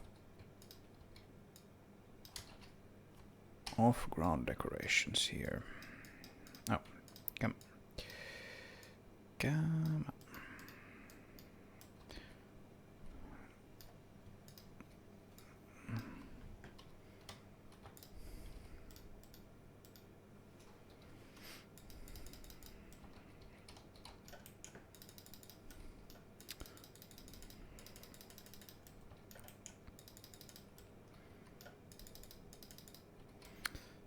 Right, so let's put a few trees here. So spruce. I should make some more tree models as well, just to have something other than spruces. And I think I should perhaps make something that's a little more alien than spruces, since this is supposed to be not Earth.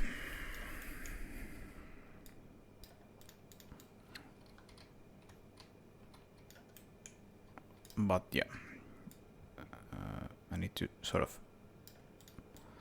balance my use of the time when it comes to like creating assets, creating tech, designing levels, etc., etc. I just haven't had time to create any more trees. Trees are kind of tricky to model, at least I think so. Actually, they're not super easy compared to a rock. Like organic things tend to be trickier to create. At least that is my experience. All right, so now we'll do like a little bit of grass here next to this one, and nicely flowing onto this muddy area here. And again, not a whole lot, just a little bit. And maybe we can imagine that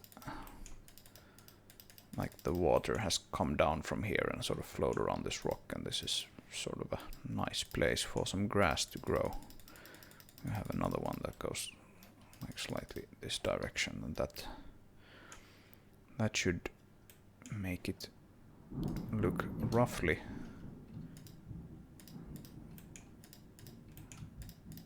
natural. Yes, we definitely have some thunder going on outside, so that's interesting.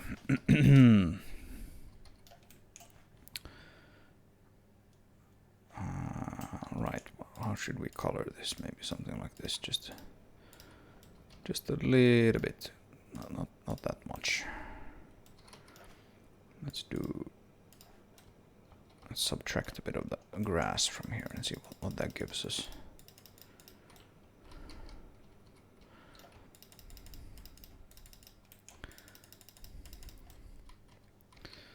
And then you can go like undo the thing and seeing like this is what we had. This is what we had before we colored it, and then we recolor it, and that's what we ended up with. And I think it looks better when you color the ground under the grass a little bit. And it still requires a little something in front of the grass, I think. So let's do one of these guys here.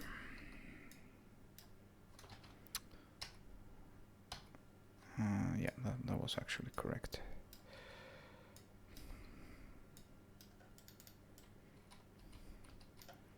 Maybe we can fit it even tighter into this area, like something like that.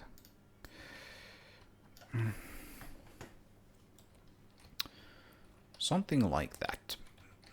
And doesn't this look much more natural and interesting compared to what we had? And yes, it does.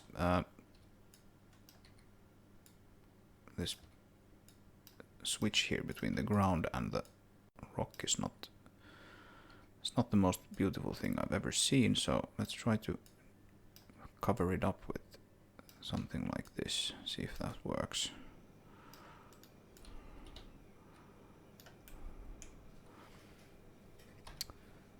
It kind of works, I think.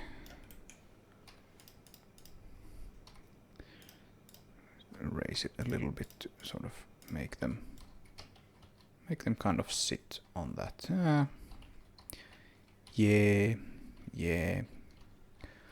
that's fine. Okay, so let's actually let's play this and see what it feels like and what it looks like to play through this area now. And we can see here that where's the, let's lower that again. Like if we look at the object stats here, we have like 12,000 something, 12,549 objects. And in the game we have 2,600. So this is what I meant when I said that we get rid of quite a lot of objects when we actually launch the game and we export it. Why is it not falling asleep, this thing? It should give us a bit more performance on the game side, but it's not for some reason. Yeah, so so we end up with a lot less objects on the game side, and that is good, because otherwise it would definitely be heavier. But yeah. So we have the new grass here. It looks all right.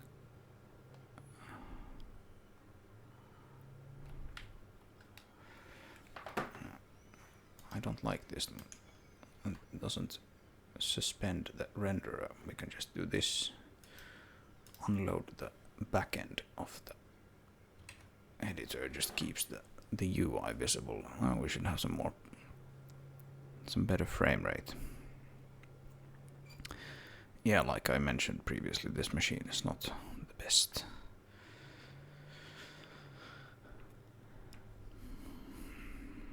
Yeah, I think this serves as sort of a backdrop for this area.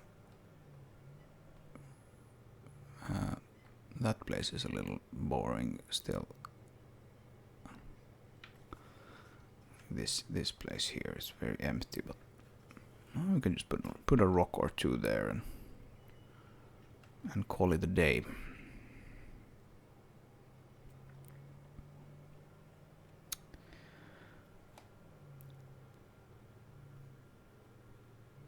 And that could work.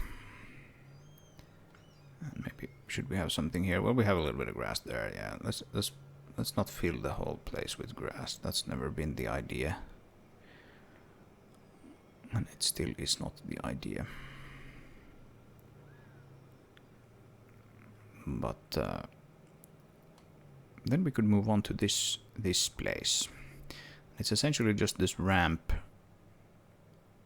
I think, and then maybe a little bit around this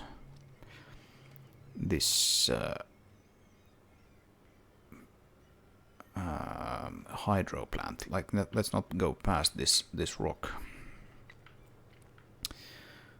but decorate it up onto this hydro plant with grass and foliage.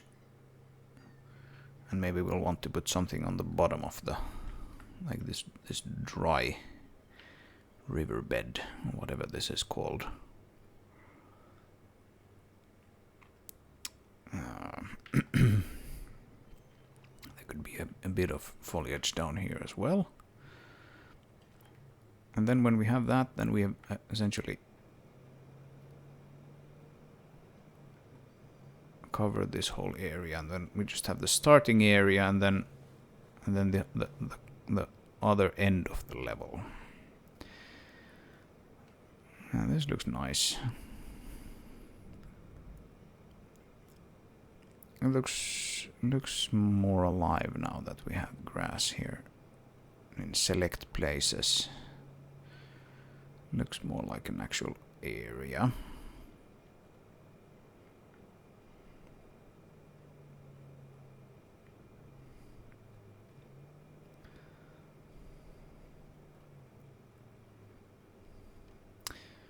Like, does it look as good as I had hoped? I'm not sure.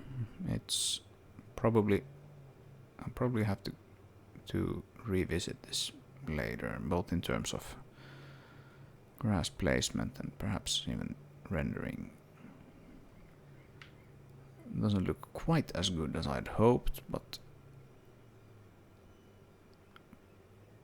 but it will have to do for now. I think this is a little bit splotchy again. Maybe we can do something about that.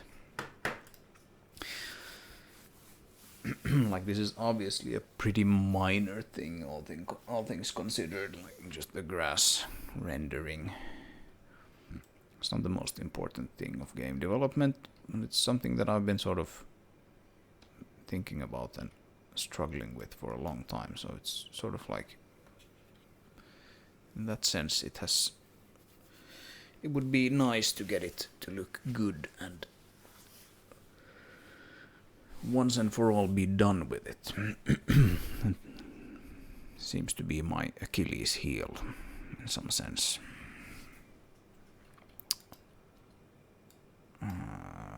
Just make this area a little bit tighter when it comes to the grass. Whoop, whoop, whoop, whoop, whoop, whoop. Come on. We still have the base layer active, so just make this active, and what I'm gonna do actually here is do the same thing with the, like, reveal some of the dead grass, not too much, but a little bit of the dead grass color.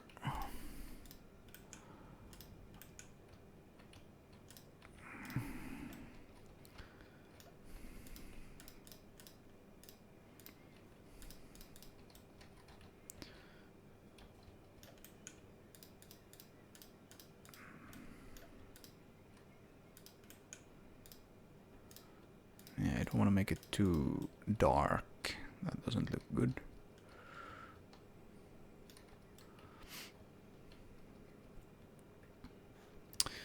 Yeah, what was I talking about? I mentioned something about adding some rocks here, so let's do that. We do, yeah, exactly, ground decorations. We'll just put in like a rock collection right there. Right there.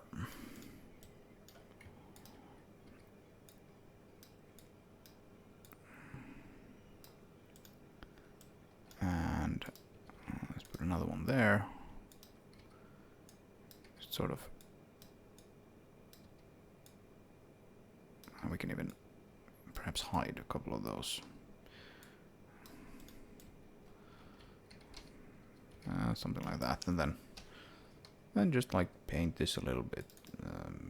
We can do, maybe we can even do this. We can do dry grass and just, don't need to put mud everywhere. We can just do that. That also gives it a bit more flavor, so it doesn't look so empty from this point. And this slope here is a bit weird. It's like very sort of smooth, almost unnaturally so. So do that, and then put some rocks here as well.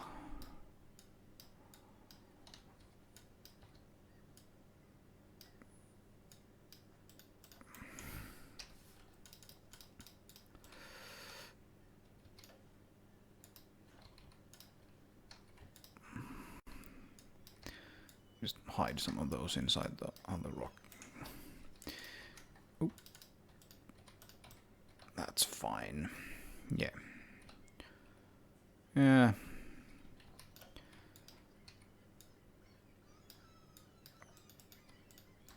Kind of like that. That's fine. That's fine. And then I think this needs a little bit more mud. Come on, come on. Where's the thing? There's the thing.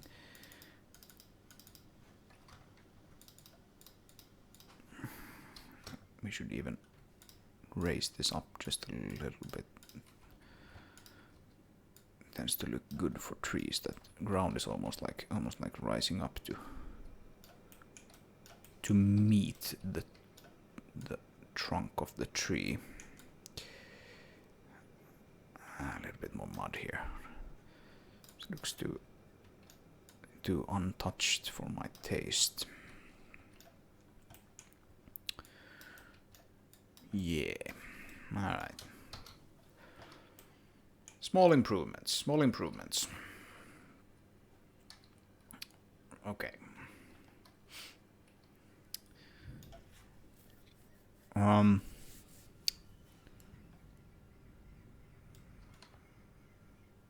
So, what about this area then? How much grass do we want to put here?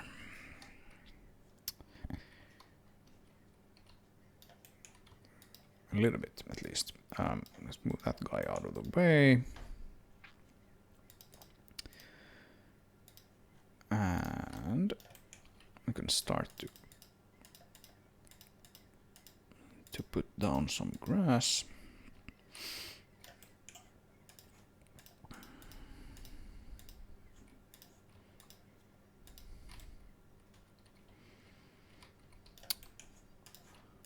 Thusly.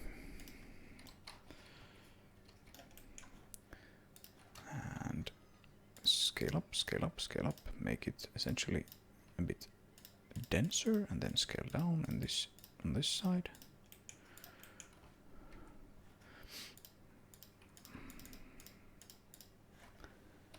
And then can reveal some of the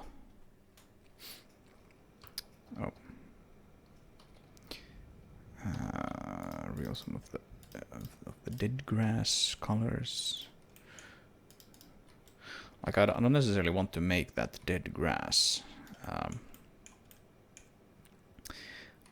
but I think it looks good when it is slightly darker color, almost as if the grass tufts have sort of like just a little bit of shadowing applied to them, so to speak.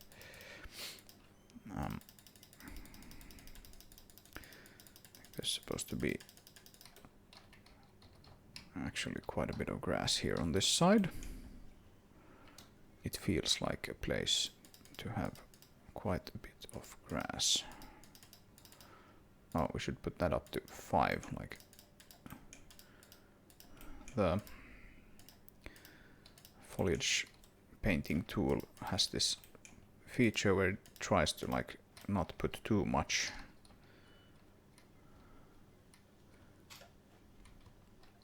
in one single spot, but with grass it's not really useful. It has never really been truly useful, I think, with any part, because with grass I want it to be really dense, and then with the other foliage types I tend to like just place them one by one. So it's not a super useful feature, but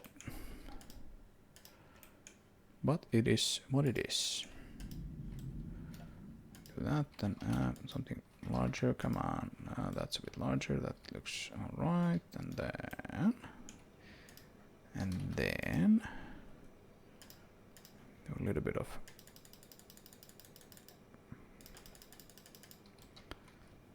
these different colored ones.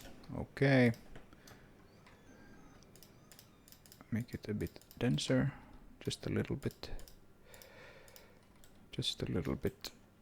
and then scale down the outermost ones. And this one's almost coming onto the road, and it's not necessarily a problem.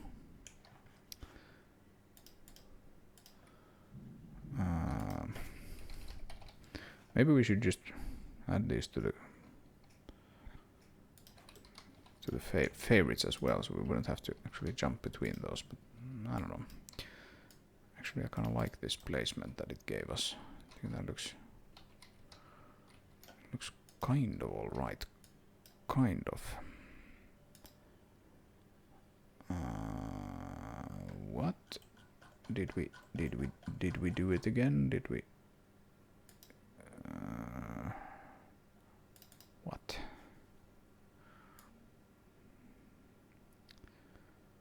What the hell?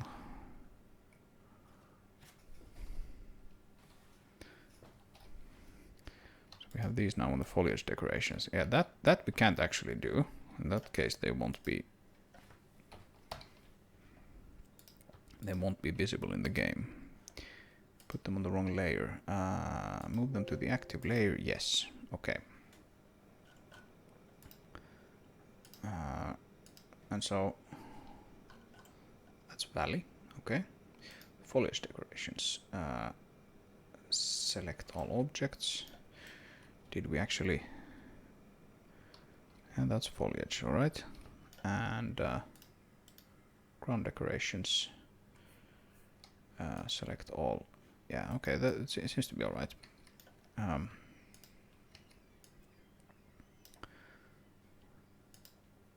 Yeah, because we're not actually loading the layer at runtime, like I mentioned previously. If we have trees on that, trees don't have the decoration component, so they don't get pushed to the decoration system. So they need to be actually true game objects in the game. So it's important that they are put on the correct layer for that. All right, and just do very slight painting of muddiness. Oh, that's a bit too muddy, I think. What should we do instead? Should we do the grass trick? I think we should do the grass trick. Just have some of these be a little darker. Yeah, that's fine. That is fine, and let's put a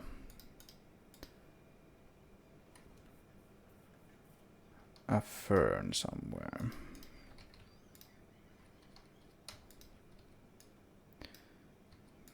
That's a nice looking fern.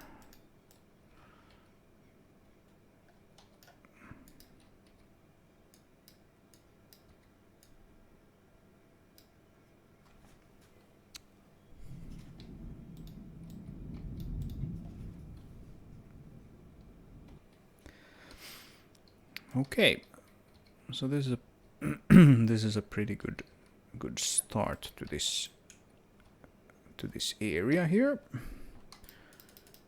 Can I get this to be even darker? I can, probably, but do I want to? Not necessarily. I think we can leave it at that, at least for now. Maybe we'll put in a few more rocks here. Actually, no, let's not do that. There are enough rocks. I'm gonna put like a plant. Not there, not in the mid, not in the middle of the thing, but closer to some rocks or something. That typically looks better. Like so. I'm gonna have another one in the middle of the thing, whatever. And yeah, this is a place with red plants clearly. Maybe not there. Let's put it. There we go. That's it. And this guy is standing in the middle of the road now, so that's probably not. That can be kind of annoying. These guys are here just for scale, essentially. I think I want this to be. Nope, not the other way around.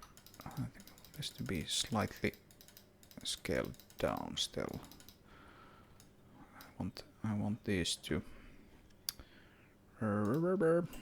Let's see. Let's have foliage layer as the active one, and just move these a little bit in. Why can't I select that now?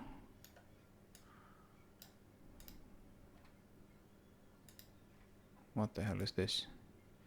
That's the terrain. I don't want the terrain. I want that one, don't I? Yes, I do. Alright, something like that. Now it's a bit too abrupt again. Yeah, it's a whole art, this foliage painting and placing. It's an art more than it is a science, I would say.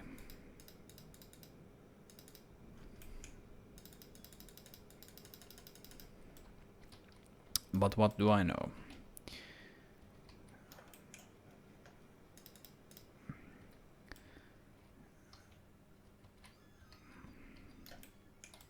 still think that looks kind of lonely there. I'm gonna put a rock collection there because I can, and no one can stop me.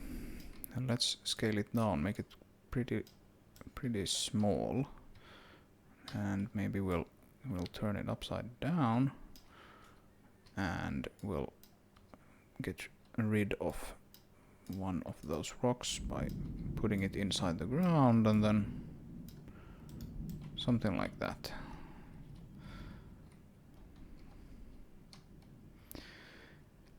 All right. Okay, cool.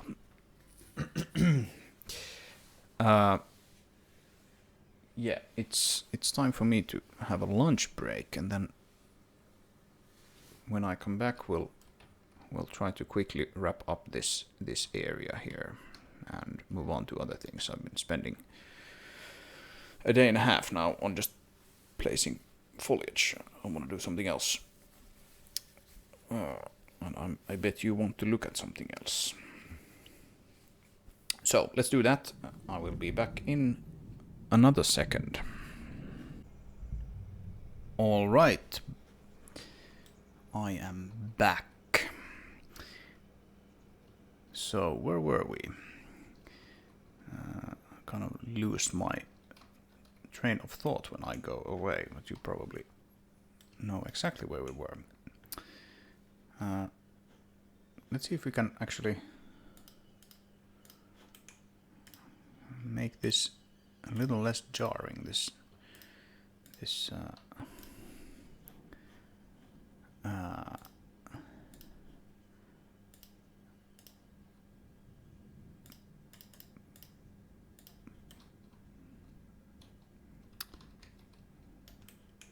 edge here.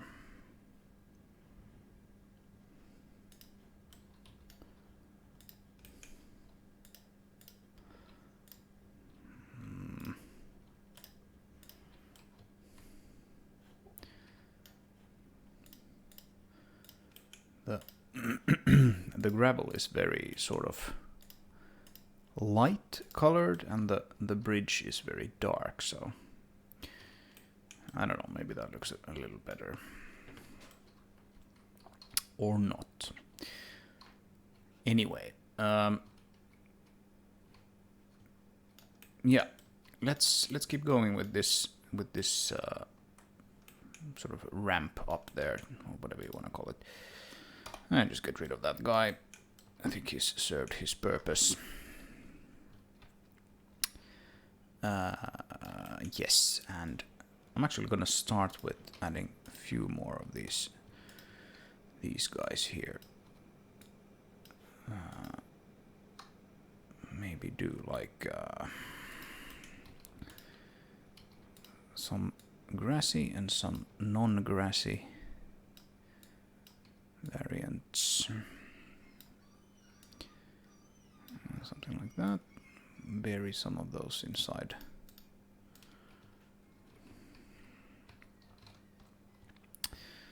That works. And then let's do like a fern. Something like that. We don't need to put grass everywhere, as I have pointed out multiple times already. We can just keep some of these grassless, and I think that's what we want to do in a few of these places. But we do want grass in some places, and maybe this would be one of them.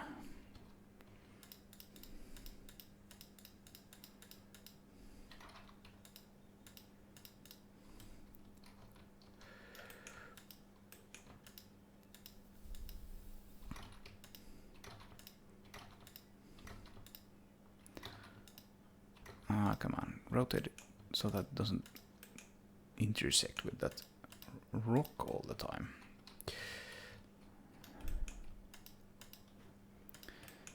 Yeah, I think this is probably pretty good place to put a little bit of grass. Let's not make it too much. Scale it up a little bit. I realized that I have sort of trouble deselecting objects.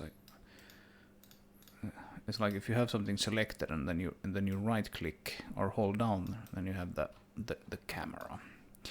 But if you right click without moving, it deselects it.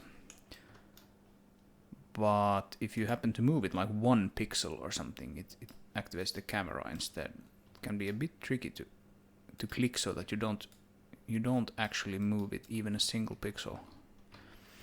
I think I had like a slight threshold there, but it doesn't seem to be big enough. So that's that. Okay. Just a little bit scale down. Maybe we can scale that up just a little bit. And as usual, we do a little bit of painting as well. Maybe there can be a bit of mud in these crevices.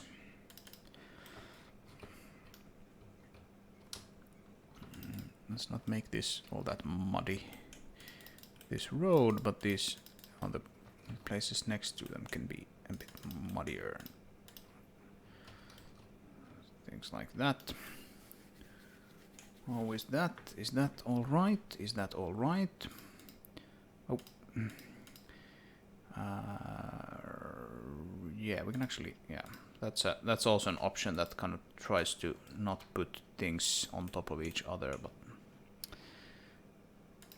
it doesn't work exactly how I imagine it working when I put that in, and it in particular doesn't work all that well for grass. Might be better for other foliage types. Yeah, something like that. Bring those down just a smidge.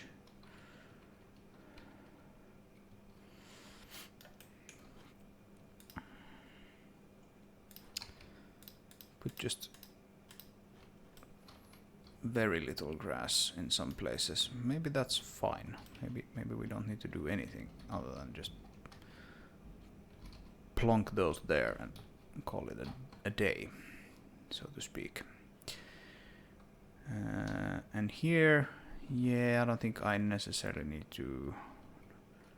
Or do I? Do I do essentially the same thing here as well?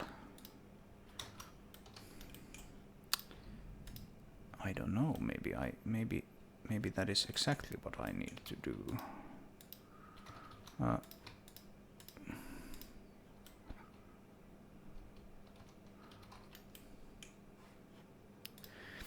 So here we have actually, oh, not that one.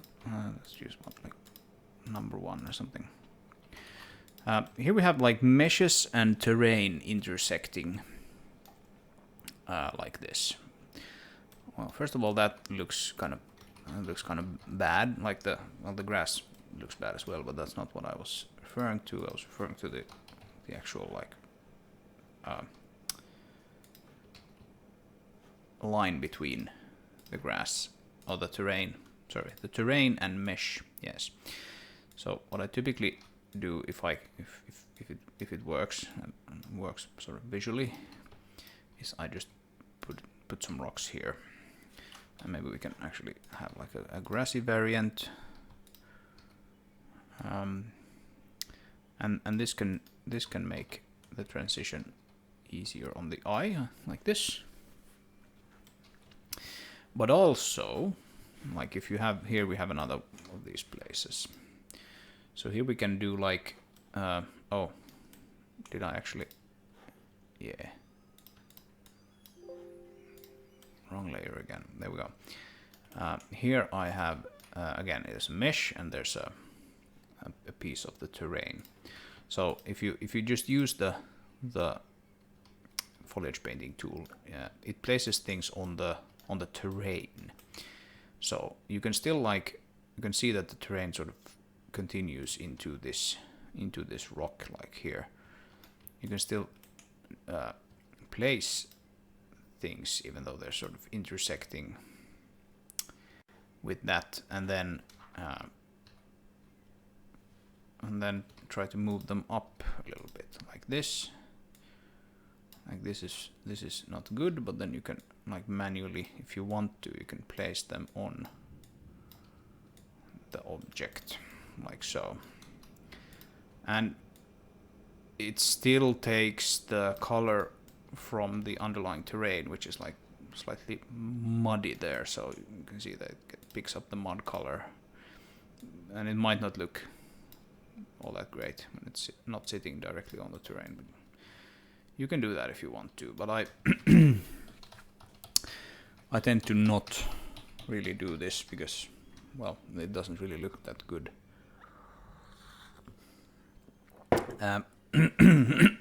Another thing that you can do is you can put on closest object and then probably align with random Y orientation. That way you can just put objects directly on meshes like this. That might be more what you're what you are actually wanting to do here. But yeah, it still probably doesn't look that great. Yeah, let's put like a plant there, and maybe we can put like a fern here. Let's put one of these green ones. Maybe not. Fern big. Is that good? Does that look good? I don't know. It looks kind of like unnaturally green, I think. I don't really like it all that much.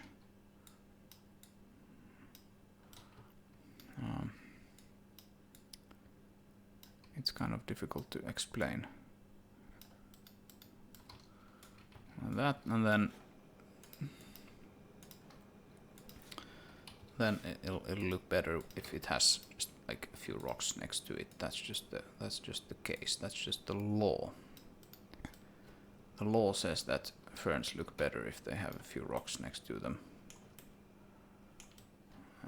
Yeah. What about these grass tufts here? They're not the most beautiful grass tufts, but I think they will do.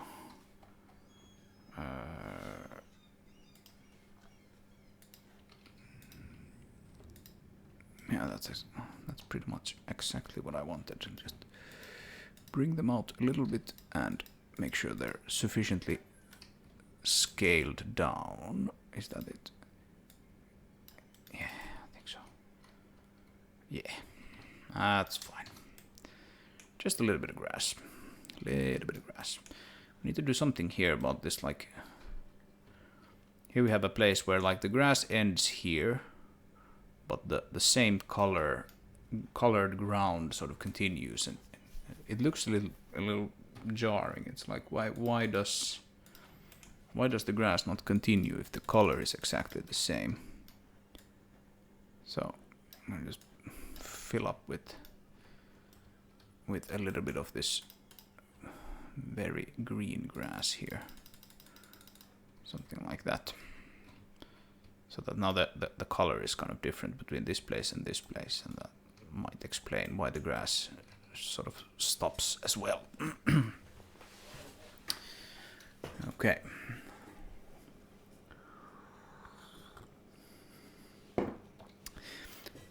I'm kind of happy, and I probably shouldn't be saying this, I'm kind of happy that both this video so far and yesterday's video, I haven't had any editor crashes or anything. The editor tends to be pretty stable, but it has seen some pretty big architectural changes lately. Namely the nested object support. So one could imagine it being a little unstable at the moment, but so far it hasn't really been the case. And that's fun. That's fun. Or good, shall we say. Crashing editor is not fun. A stable editor is good.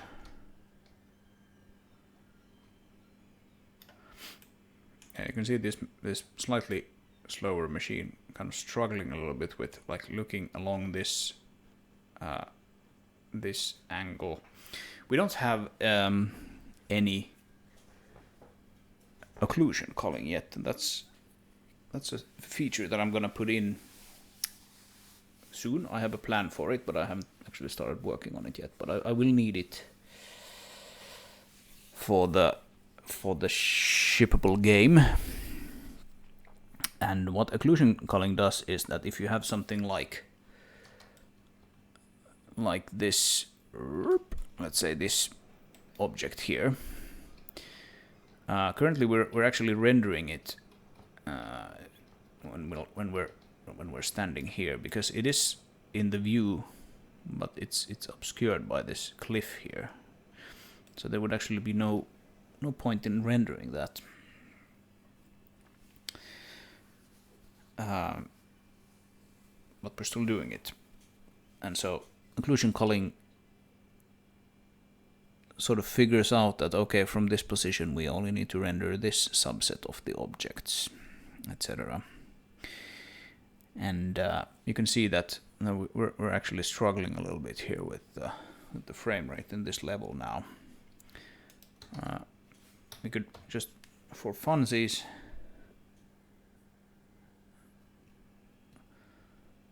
I'm not sure if you can actually hear it, but the machine itself makes a lot of sound currently. So let's see if I turn off the frame rate cap.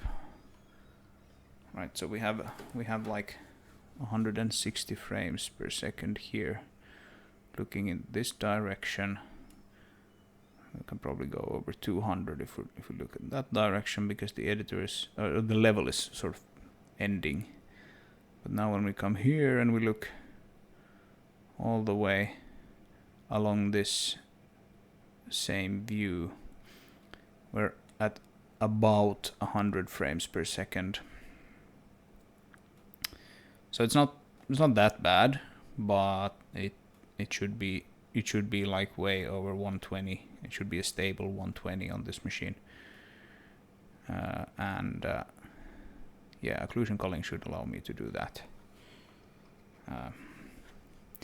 This is not this is a release build, which is, even though it's called release, it's not the sort of shippable build. That build is called final. It has some optimizations turned on still that this one doesn't have.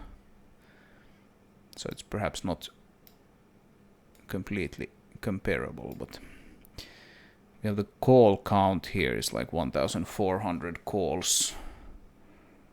That's quite a lot. That's quite a lot. We'll go down here and just like essentially look at nothing. Get it down to 22, yeah. Yeah. Yep. So yeah, it's way too many. Way too many. We can get it over 1,000 probably, if or over 2,000. If we angle it correctly. But yeah, now we're essentially looking along the whole level, so we're almost like rendering every single object in the whole level. And we're still above 100, so I mean that's not that bad, but it's not great either. And this is not the best looking game anyway, so what do we have the draw call here in the editor? Oh, come on. Whoop. Yeah, we have 970. So we have actually quite a few less than we have in the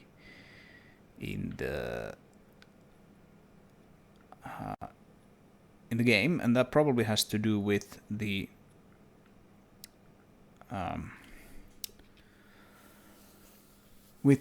decoration system. I think the decoration system might actually result in more draw calls, but they are probably lighter draw calls, and like we actually have better performance there. So even though we're stepping physics and everything.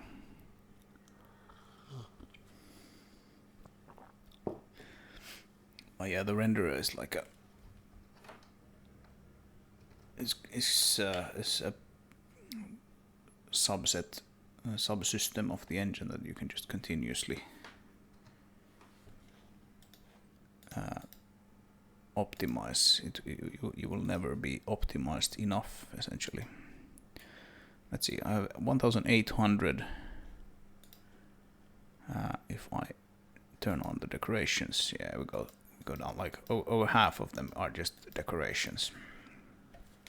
Yeah, there's a bit of optimization there to do as well. Figure out why it has to do that many. Yeah, not that. But yeah, decorations.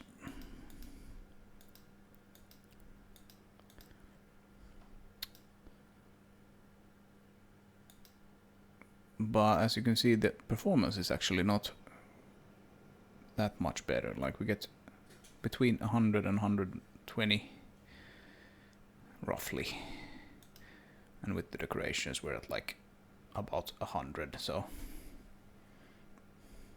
FPS is a pretty bad metric. We should be looking at the milliseconds instead, but it gives you something of an idea. Anyway, yeah, I mean, as long as we're staying over 60, I guess everything is fine. But we should be at 120 with this machine, I feel. So I'm gonna have to look at that. Okay.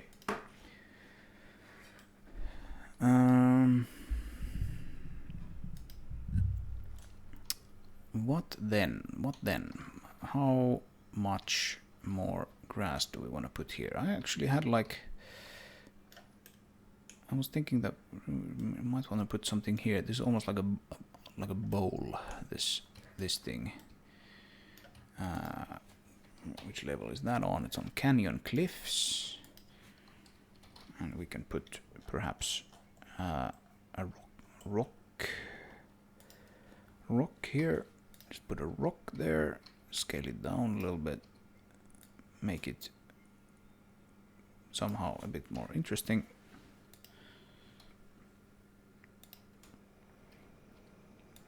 Maybe another kind of rock. Is that more interesting? That looks kind of nice. Kind of this like jagged rock. Jagged rock edges.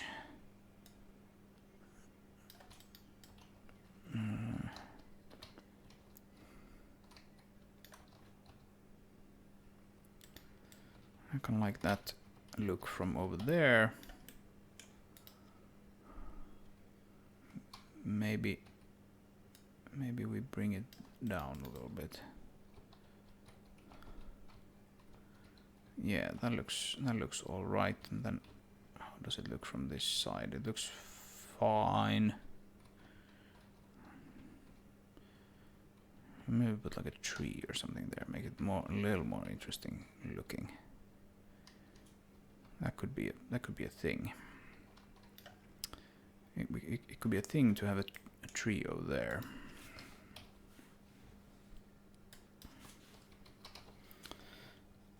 And what kind of tree would it be? Maybe one of these guys.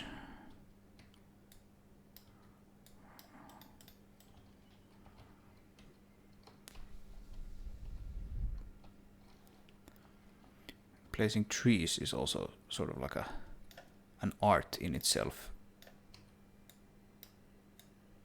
How to place and rotate and angle trees so that they look nice and beautiful is a whole thing. Yeah, actually we don't want to do that, and the reason for that is that when the player plays the main mission, he will come here, and then he will see his body being over there. So yeah, let's not actually obstruct that view. Just for the sake of this one mission, I'm gonna actually leave it alone. But let's put a rock collection there just because we can, and because I want to break up this silhouette a little bit of this one rock. How far is it visible?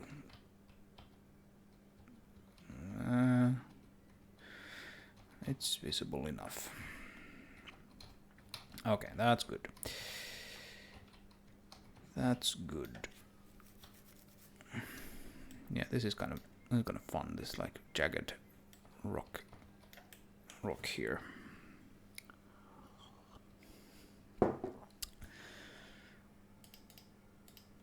So let's see if we can put some grass here in the vicinity of it and have it look good.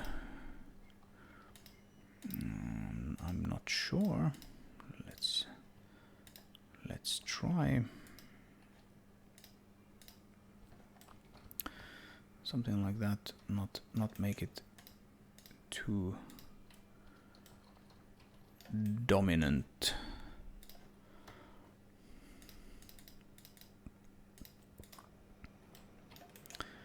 Dominant and dominating.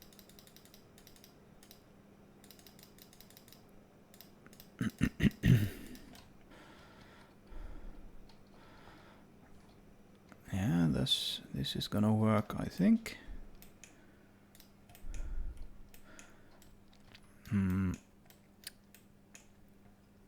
But let's spread the mud. Oh, not that. Let's spread the mud a little bit, muddiness, and the color of the muddiness a little bit. Yeah. Yeah, that's fine. I think that's gonna work. Up.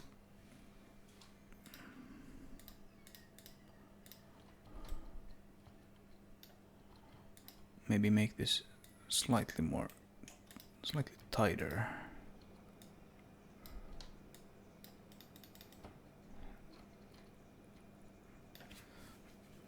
Yeah, I think that's probably gonna work. And maybe continue the grass up here. And this is a place. Okay, here it seems like we definitely need this. This just doesn't look good. We're definitely gonna need to do something about this lighting here if we're gonna want grass there. Let's see if I can. Oh, come on.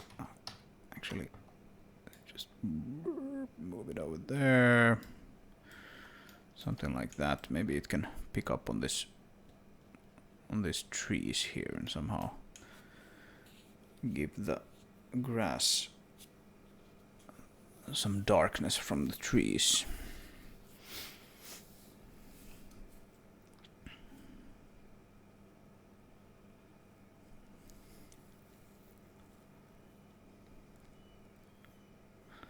Yeah, it did work at least a little bit, but can we just push this, like put it underneath this and go like, hey, look above, there will be branches in the way. and that way have it kind of influence. And of course it will influence those branches as well, so it can be perhaps a bit weird. We'll see.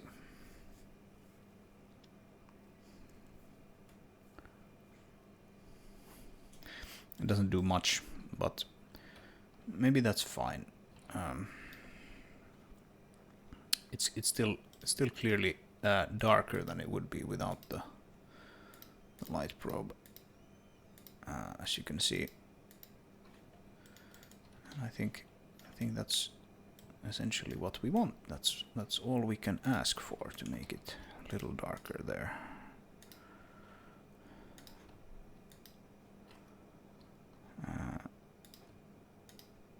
So let's keep going. That didn't look good, and that doesn't look good either. That looks better.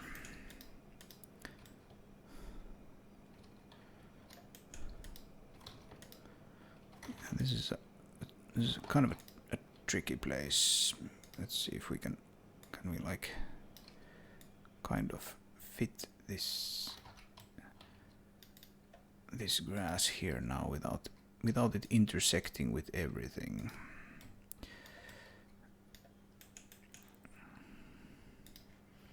Let's bring up our trusty scaling tool and just scale this down quite a bit.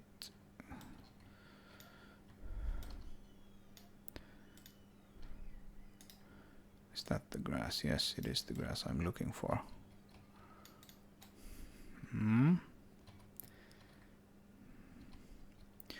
Yeah, so like I mentioned previously,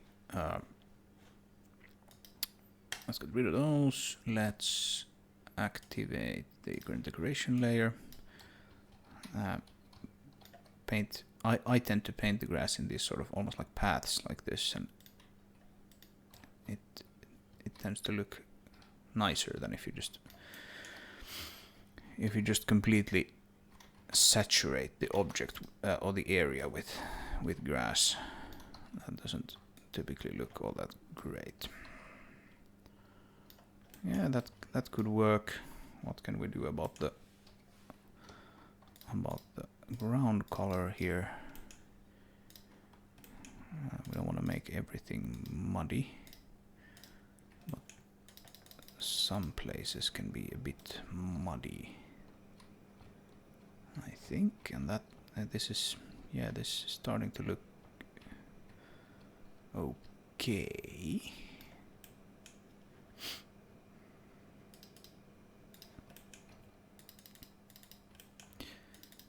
Let's get like some of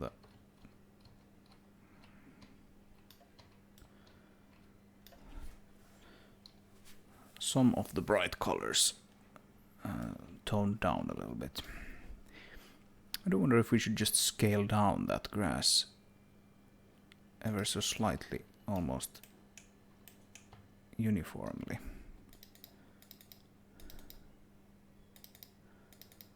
And again, try not to hit all of the rocks all that much. They can be scaled a little bit, but not that much. Yeah, that looks better. That looks better. Okay.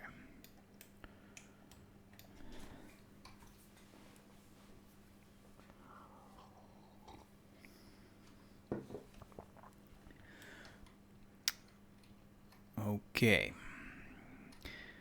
And then we have that side, but let's do it now. Let's just put a little bit of grass here on this side. Oh, that's off to a bad start.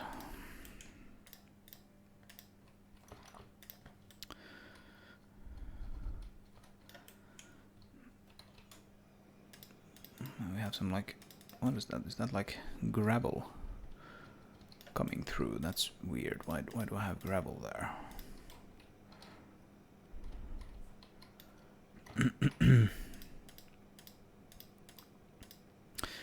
I mean, it's not necessarily wrong, it's just not, I don't typically pad with gravel that way.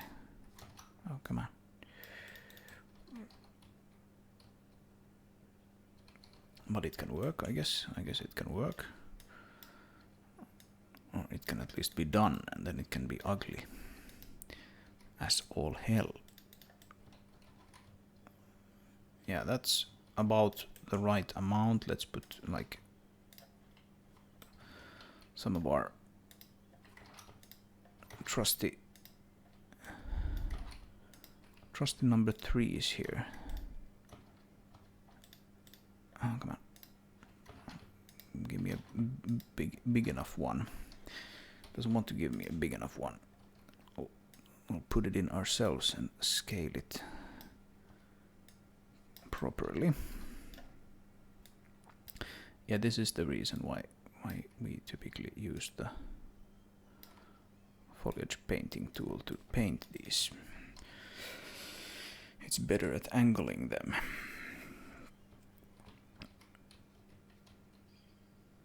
Yeah, that's a thing. That's a thing. And take away some of the bright grass. Maybe paint in a bit more bright grass. Except we seem to have. Is it dry grass that we have here? That is. Yeah, it's dry grass is the thing that we have the most of. Yeah, so if we want to make this like clearly greener, then that is what we want to do, but that probably isn't exactly what we want to do. I'm a bit confused by that gravel there, so let's just take that away. Away with the gravel. Do we have gravel up here or something? No, we don't. I don't know why there's gravel there, but we can take it away. And now it is taken away, and we can put in just a little bit of good old muddy feeling, but maybe not that much.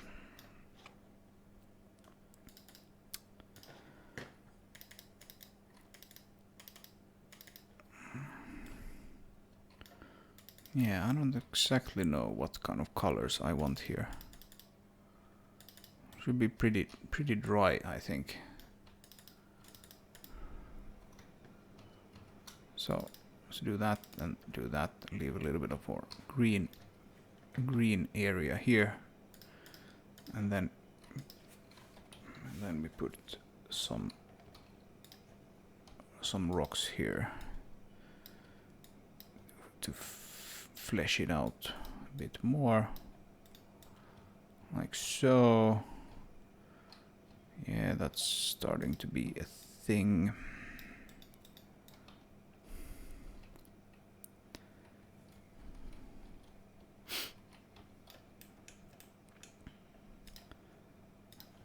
Do we want something here as well? I don't know. Maybe we'll just want the one rock there. Come.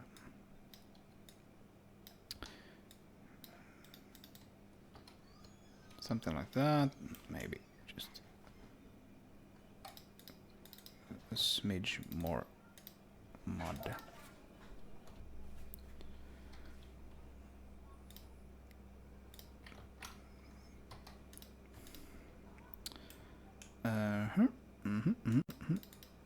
Why can't I select that guy now?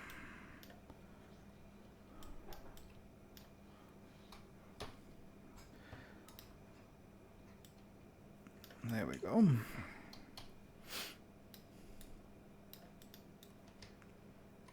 And again, we have a little bit of levitating grass here, so let's try to do something about that. And that's fine.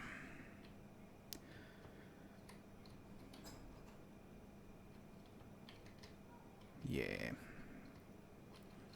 And that looks alright.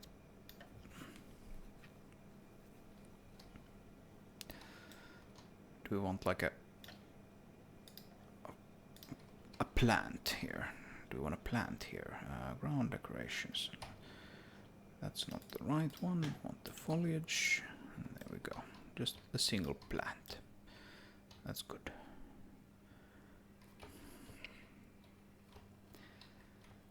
Okay. And then maybe do something similar here. Well, actually just, I'm not gonna put grass everywhere, so I'm not gonna put any there, but put like just a few more rocks here. And not on that layer, but on that layer instead. And just put these together so that they mix nicely. Like so.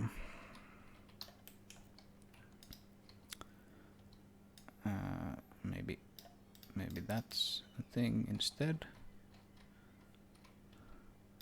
The idea here being that you shouldn't recognize these as like the collections that you have used elsewhere, so that way you can do like put this rock, which actually belongs to these three, like you put it right next to these, and then they sort of look like something else.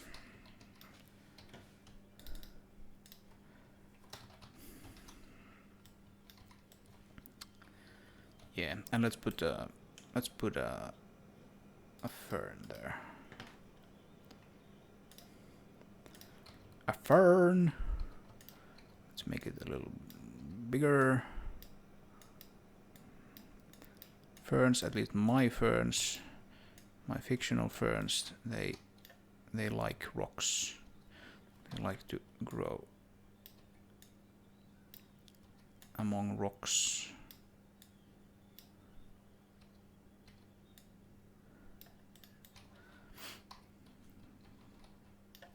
I'm not claiming that actual ferns do that, but my fictional ferns do. That's way too much.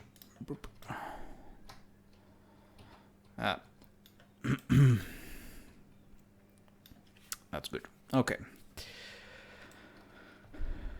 And what about this place then?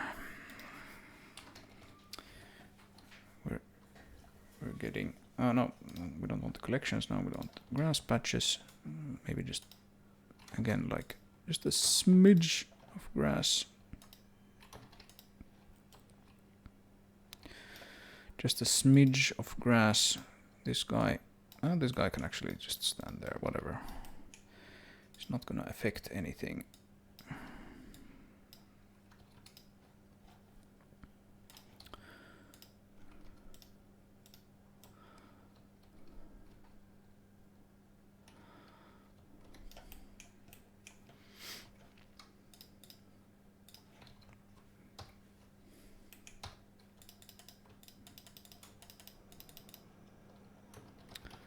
Yeah.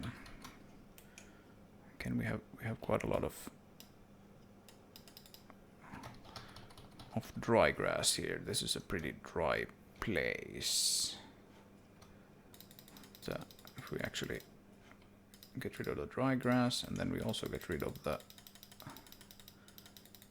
healthy grass, essentially, we get this pretty dry looking place, and we can even put in whoa just a little bit of gravel to lighten it up.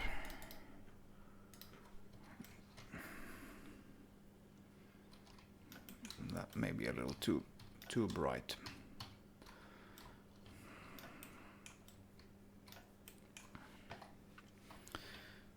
And this way you can sort of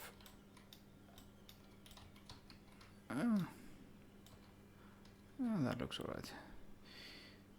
You can like mix and match these different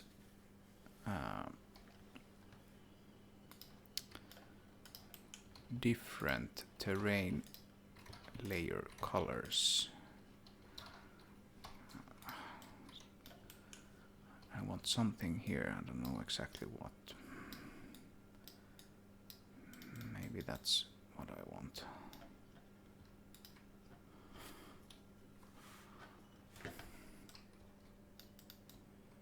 Yeah. I think that is what I want. Okay, so now we have like officially decorated this ramp with terrain and foliage. Do we want to put anything down here? Maybe we want to put just some very kind of dried up grass next to some of these rocks. Like if we consider that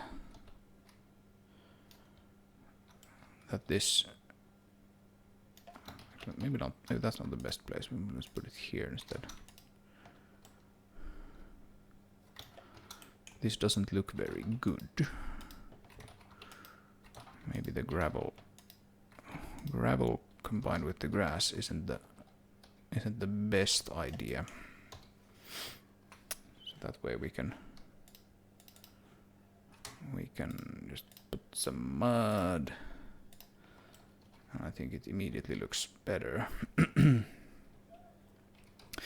if we consider that this riverbed has been dry for quite some time, then there would probably have been a few grass patches down here that have sort of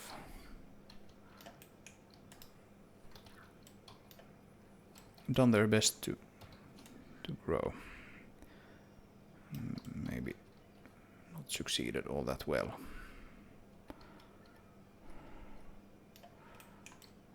Maybe even something here under the bridge.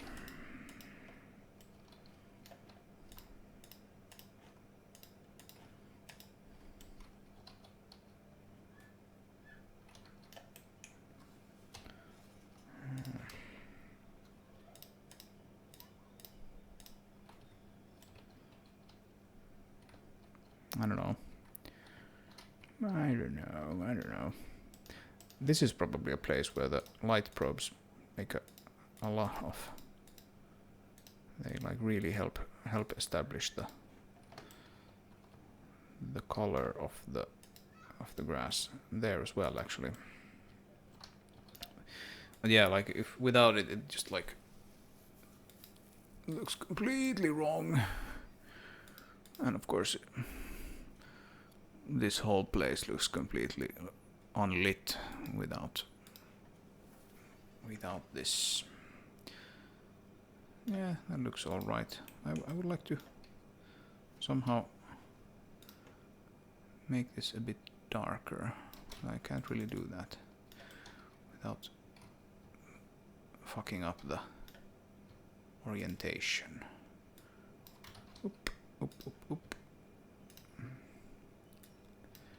That's a bit too large. Yeah, that looks alright. Let's keep it as that. I don't know how much I wanna paint in the bottom of this. Just a little bit. Let's put some more here.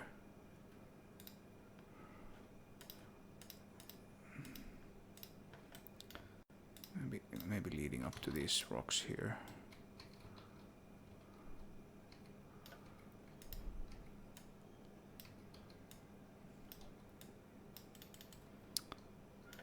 Something like this, and probably scale them down.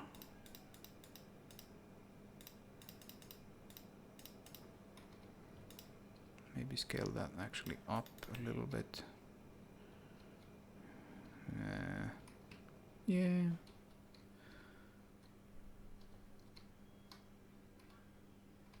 Yeah.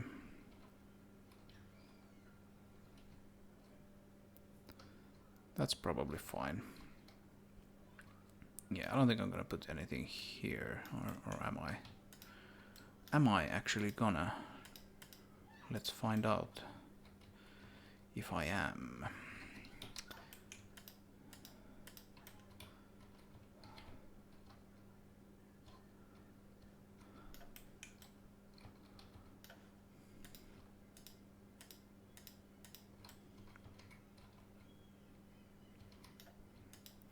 I mean, it doesn't look too bad.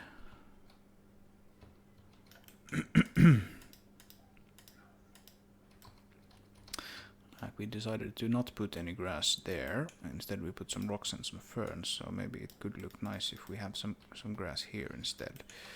Just a smidge, as usual.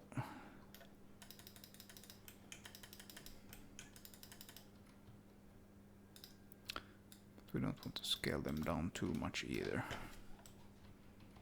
I don't know. It doesn't look all that bad. Maybe we can leave that there. Yeah.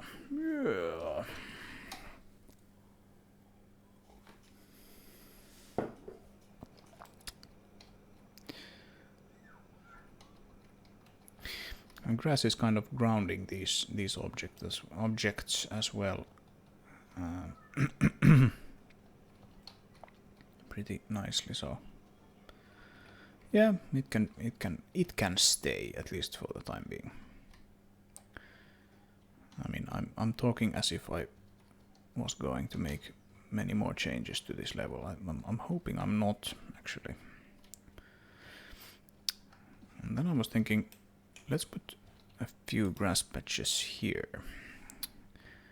Do we have any light probes nearby?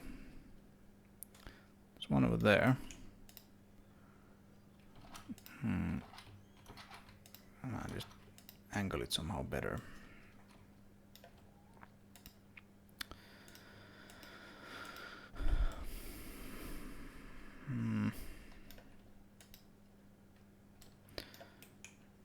Not really digging that. Not really digging it at all.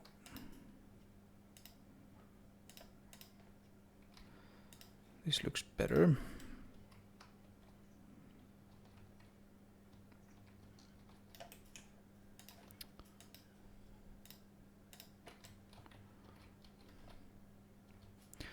And there's probably going to be quite a lot of grass here, so maybe I'll actually have to wait with this until I like properly have that established. But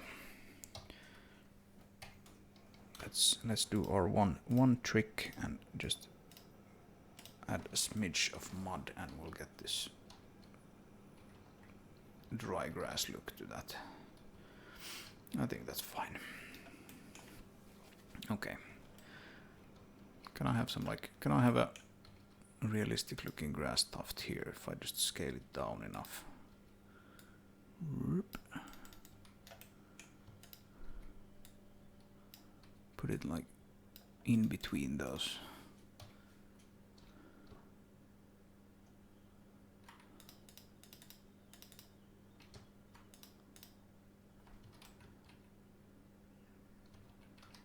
Does that look like anything? I don't know.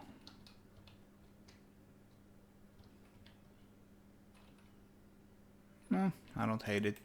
Let's leave it. Okay. Okay. Let's do this thing again. Type rocky forest grass. We can probably do with just grass. I shouldn't have any other grass around, but I'm not sure. So it's better to do it with the rocky forest prefix. And again, we can turn off the fog. And this is where we have grass now. Yeah. Maybe this is pretty good for these areas. I'm gonna do a little bit more over here, I think. Like this area here has this kind of nice patches of grass. They're not really visible until you get like close enough to them. I think they actually sit quite nicely here, and I think I want some of those here in this place. So that's something we should do. And I actually happen to see that this just looks completely horrible. I don't know how I left it like this.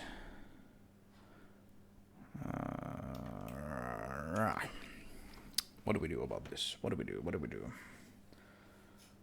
What do we do about this?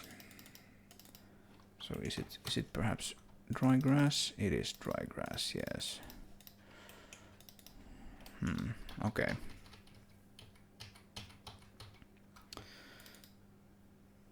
And the thing is, again, like, we have this area here which is like mostly single colored, and then we just have grass in some places, and it just doesn't, that doesn't work. It doesn't look like it's really belonging here. Yeah, now we just make it completely dry.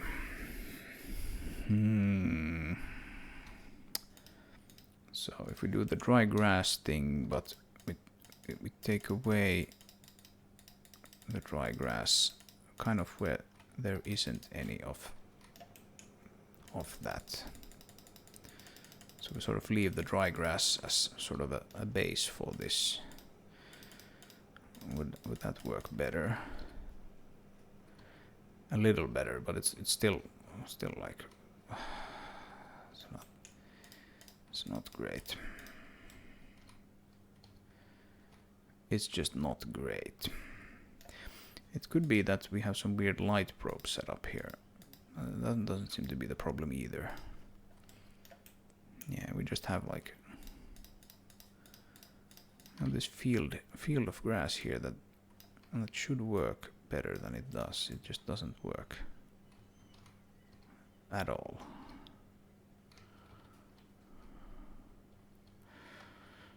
So let's just get rid of it for now, and I'll redo this area at some point.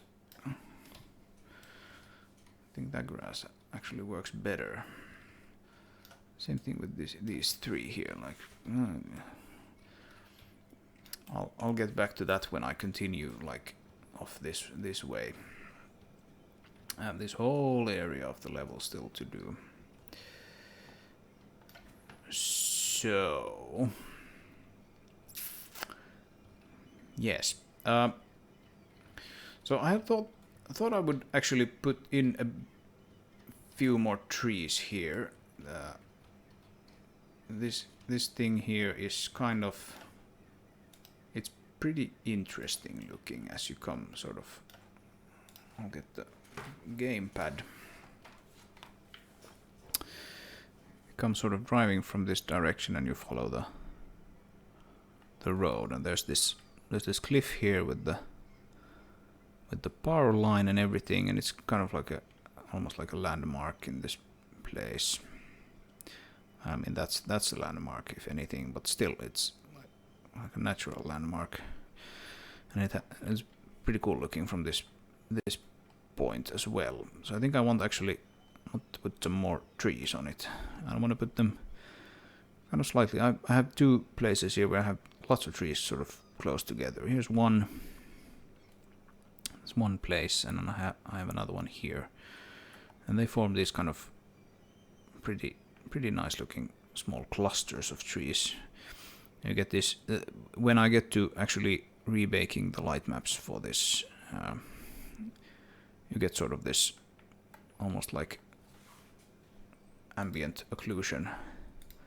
If we remove the light maps, you can see that they look kind of flat without them, but then when we put them on, it works pretty well. Same thing here. So maybe we'll want to put a few more trees a little tighter packed together here. That should look quite nice. Because this place has quite a lot of trees, but they're kind of like evenly placed. That doesn't look too realistic either. So let's save the level. I just did, but whatever. Let's do it again. I'll try to get rid of the grass that we have up here now.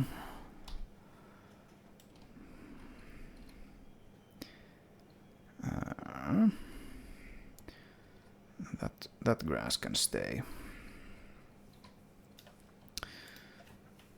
And what's it's plains props. All right. So plains props, and get the icons back. Oh, tiles. Then rocky forest. Then we have all the trees here. Handy collection. So, tree, put it over there.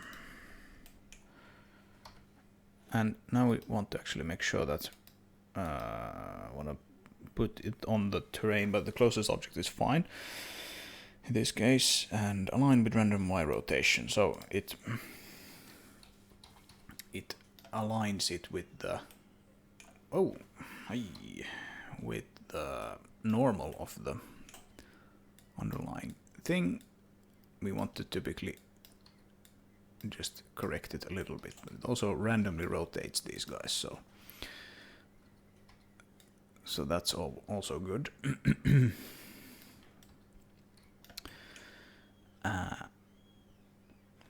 And yeah, so we have three versions of everything. We have the really green one, then we have the slightly less green one, and then we have the red one.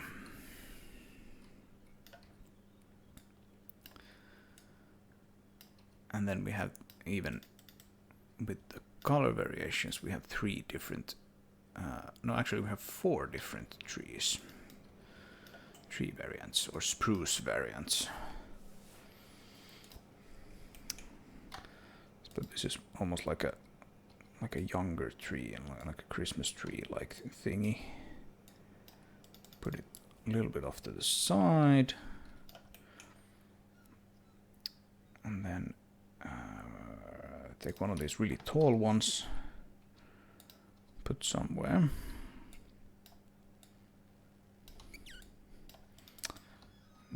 Maybe there. And these power lines, they should not be super close to any tree. If we want to consider it that far. That's a really big one, so let's scale it down slightly.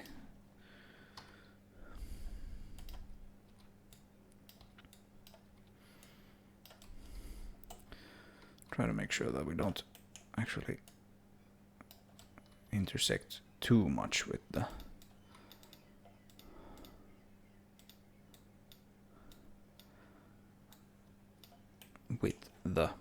branches.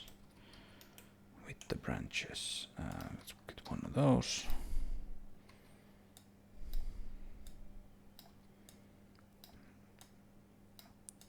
And yeah, this could be made nicer if we had more tree variants.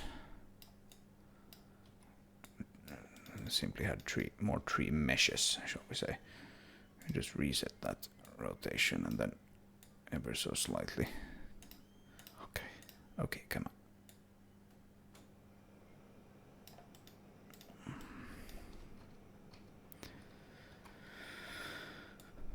Yeah.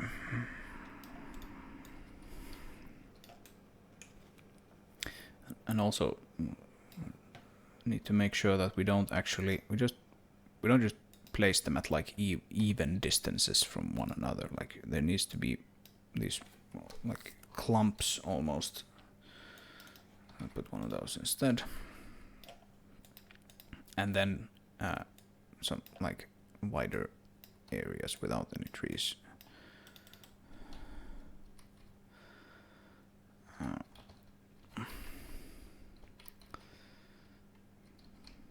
Yep, this gives it kind of a slightly different feeling that when there's lots of trees in one place. I like that. Few more. What do we want?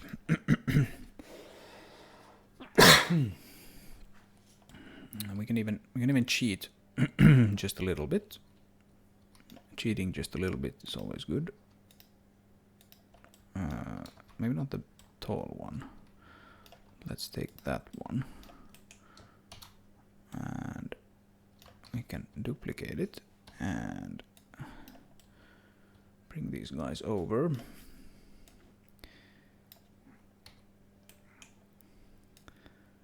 And see if we can fit them here somehow. I mean the ground is a bit different here, of course. Again, take those selection boxes away. Okay, we need to bring one of those upwards a little bit, but let's try to fit these two first.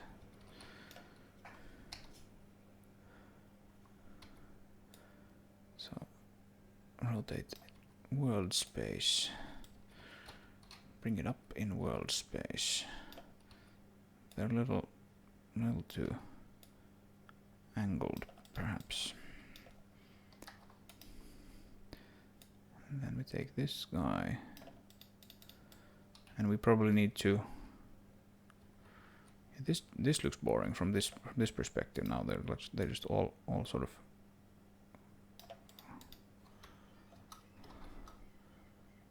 evenly spaced. How boring. How terribly boring.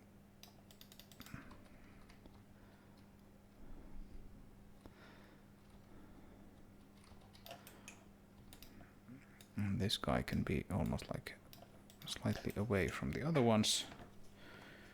And we can bring up the terrain a little bit.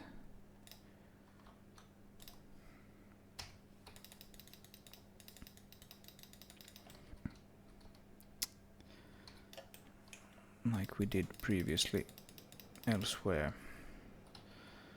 We can kind of try to figure out how the ground would flow in this place.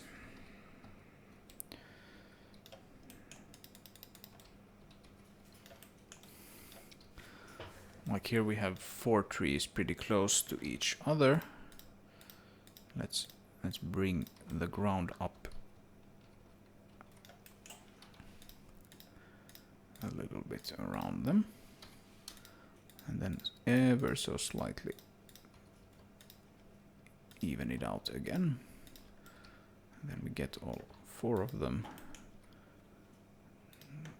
and bring them upwards, something like that.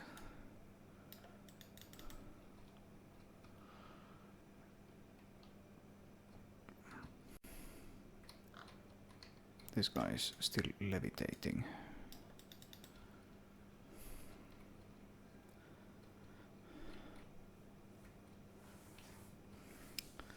I think I want to do something. I want to put something here, and I don't think there's any better suggestion than a rock. But let's angle the rock a bit differently and maybe even scale it down.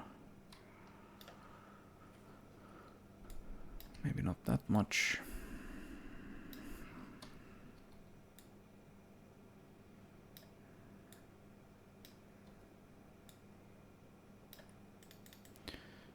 Yeah.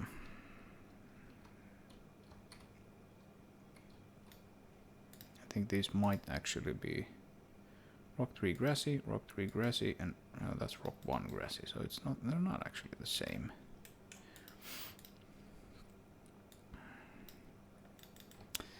Yeah.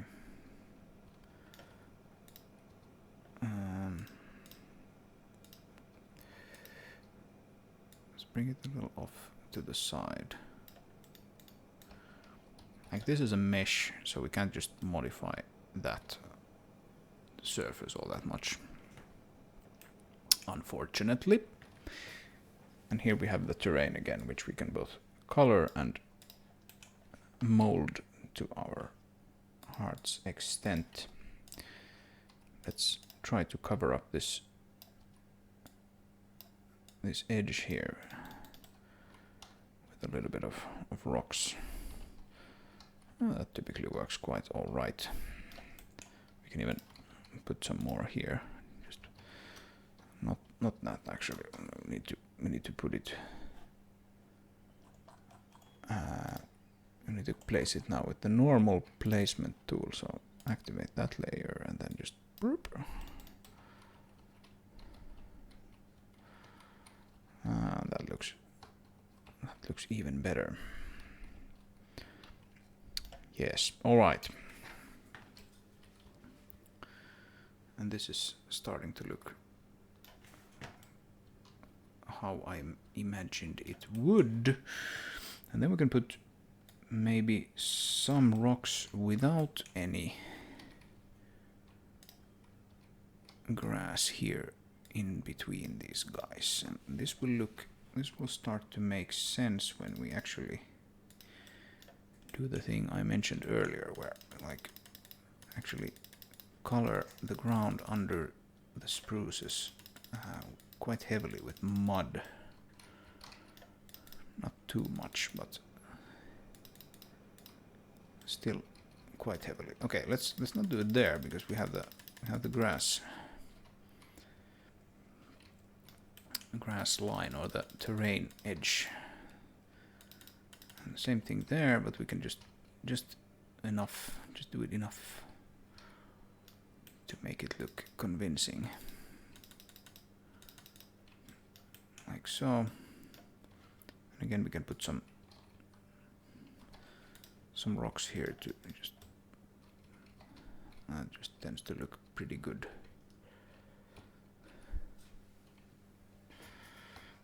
And yeah, this will look nicer when we have the light maps and they sort of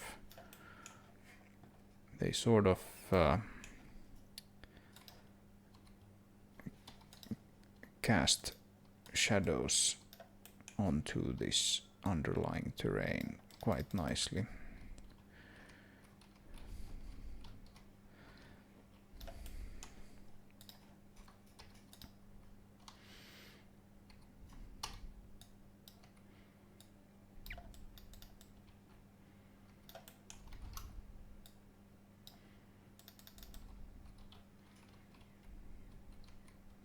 Yeah. Yeah, that works. That works. And then of course we'll want to put in some grass. So how do we do that? And how much? Not that much, actually, is my suggestion. Let's take a good old grass patch 1 and start with this and put in a little bit of grass near these. Way too large, that's better. Here it can kind of spill over onto the mesh there, that's fine. It's actually probably better than fine, it's indeed what we want.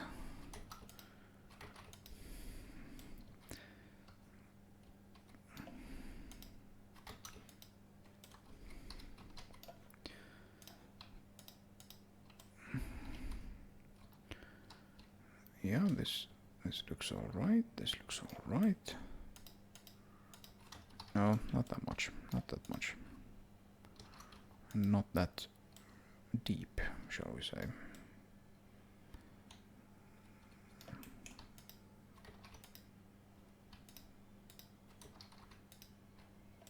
Something like that, and then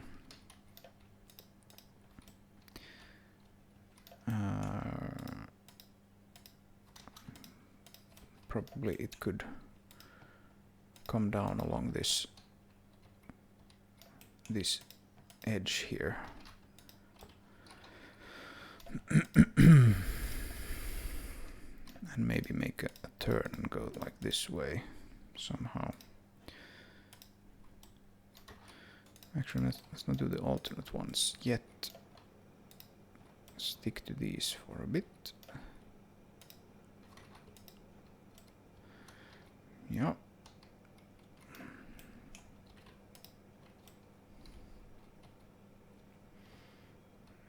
Yeah. Something like that. We don't necessarily want actually that much more. A few more tufts there near the rock. That tends to look pretty good. I think this is kind of enough. Scale them up and thus make them a little denser, but not much.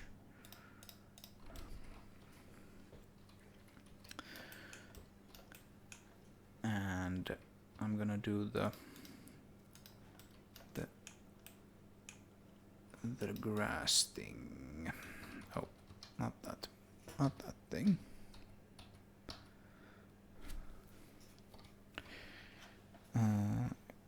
This is what I want. Yeah, exactly. So just very slightly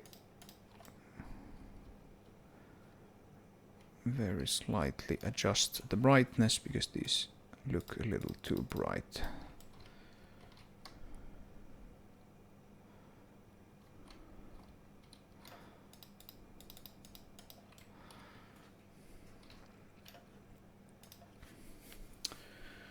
Yeah, I think that's probably quite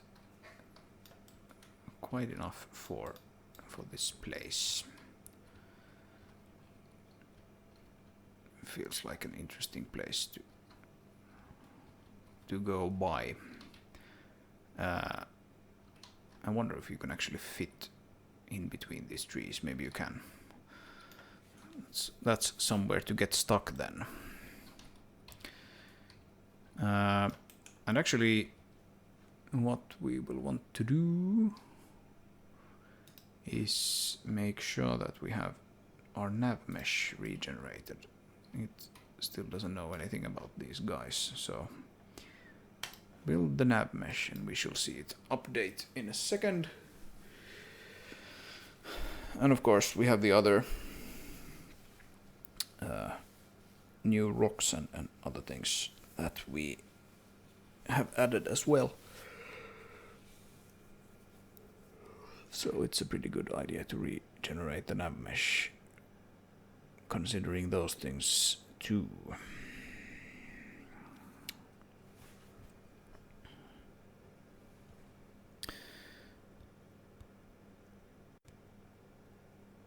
Let's hope I have the grass configured correctly so that it doesn't take the grass into account when generating the nav mesh. I haven't actually thought about it. No, it looks like it doesn't, which is of course correct. Like the grass tufts shouldn't cut a hole into the nav mesh. That would be kind of silly. Yeah, here we can see actually when we earlier we looked at the objects defining the road, the spline. You can see on the nav mesh, you can see the roads sort of as these areas that are different colored, and it means that the AI will try to use the road if it can. Oh, and I have some roads here that I haven't actually done. But the main road is done, and yeah, I don't need to do anything down here because it's the only way you can drive for quite a while. But yeah, the AI will attempt to drive on the road rather than just across the fields when it knows that it's less expensive to go on the road, essentially.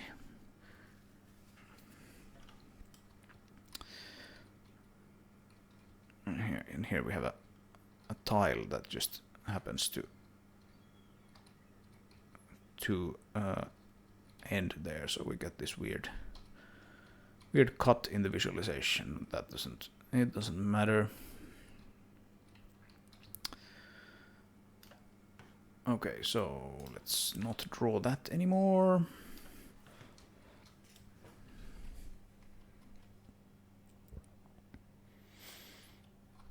Okay.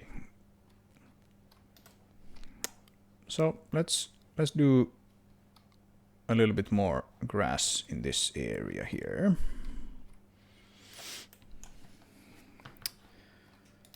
So again, we start with this guy, and we can just paint some grass. This is like one of the most open areas in the whole level, so I can just paint almost willy-nilly.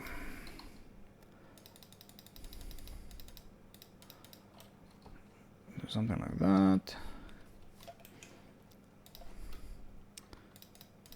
Make it a bit denser. Make it a bit less dense. You kind of know my routine at this point. How I tend to make these things. I chose this place because it was kind of conveniently a little darker already. So it tends to look pretty good. Like so. And then we can do another place here. Like maybe we follow this weird darker line here. And then we go over to this line and we something like this. And you get these sort of like paths.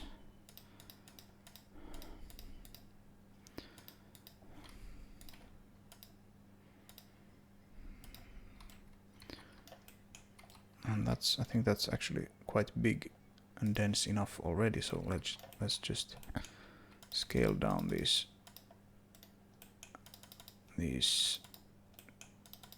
well, certain areas, certain parts of it. Oh, not that.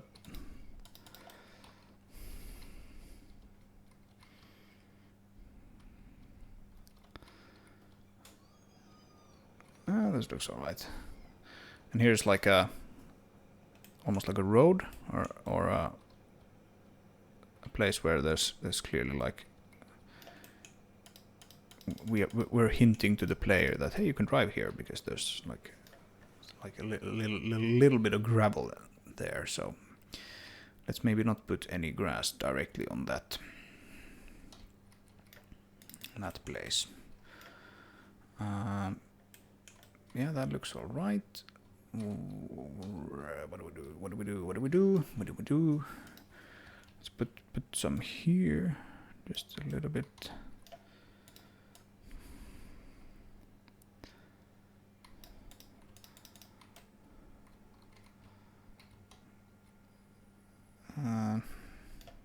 This actually looks really boring now, but maybe we can do something about that. I think it should probably come from somewhere, so it can come from down there or go down there. Alternatively, number three.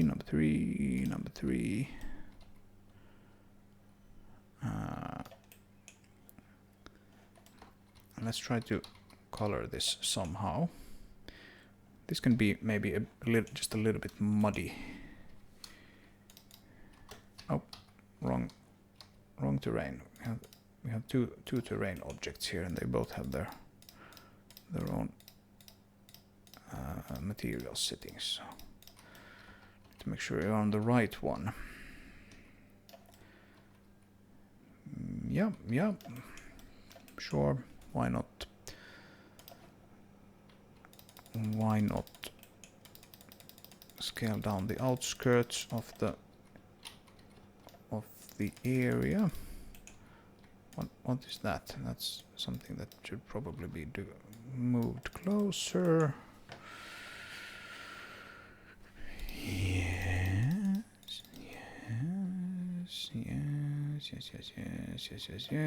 And what is this? It's something else. I think when we have this much grass, we need to have like a rock or two. So let's... Oh, shit.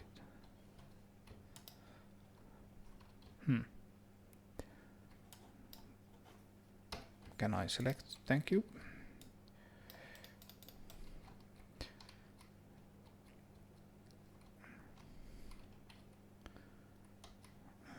Yeah, we need to have a rock or two. Ah, come on. I'm pressing the wrong buttons.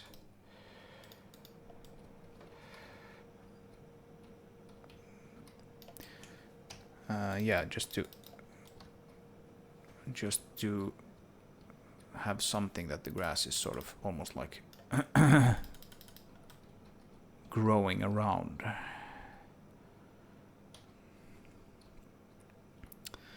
But yeah, this is kind of nice. This is kind of nice. Let's see, where do we have the things now? It's a bit slow when you're selecting lots and lots of objects. Yeah, we don't need that much more, but we could do something here.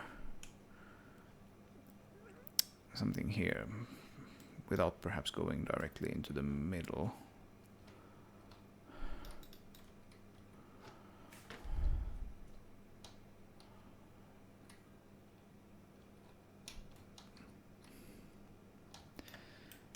Yeah, let's do. I'm gonna start with a rock collection.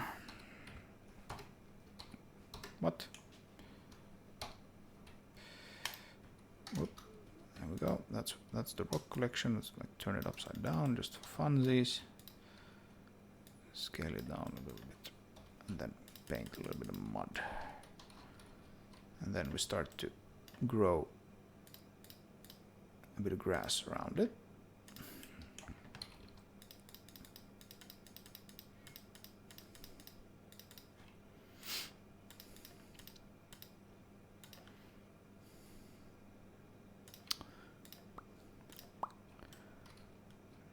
Like so. Yep. Why not?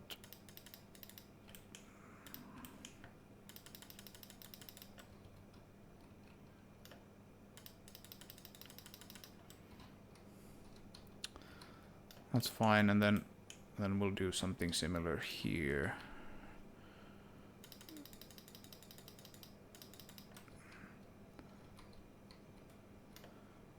Something similar here. And we'll want to just paint this a little bit, make it kind of distinct from the rest of the object, rest of the area, rest of this whole meadow.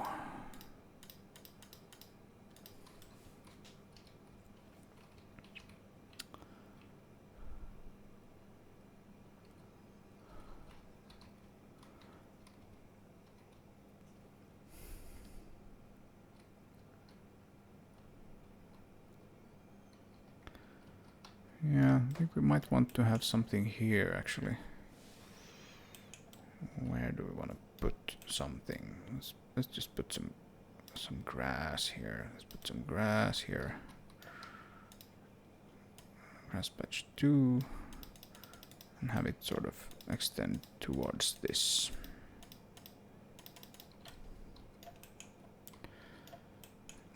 And maybe get rid of some of these in the middle here, and yeah,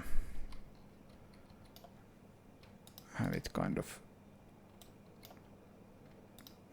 get rid of that as well. That's fine. That's fine.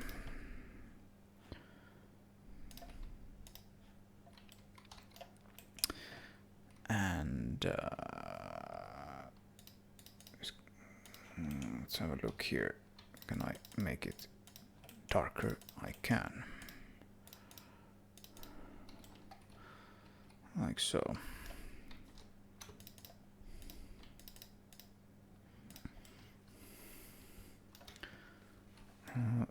Now there's a little too much of this super happy green grass there. Let's not make it super happy green land. But it doesn't need to be super dead, miserable land either. Okay.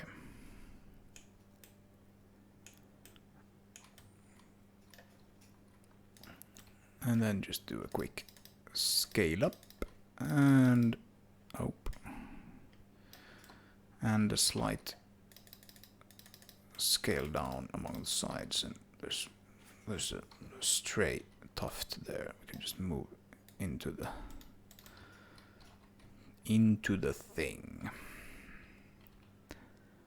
Yeah. Okay.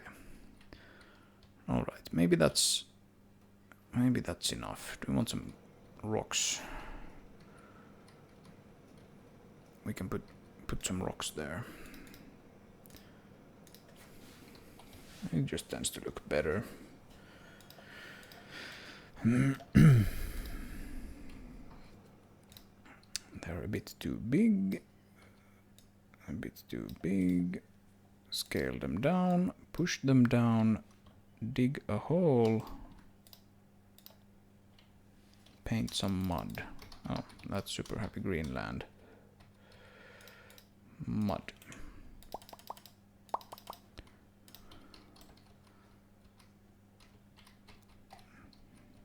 Maybe that's a bit too much. That's better.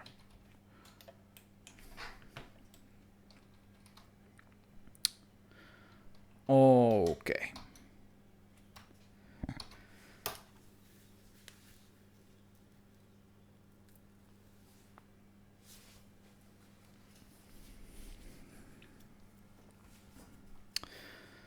Just to make sure everything builds and exports. There's a bit of mud as well, maybe along that place.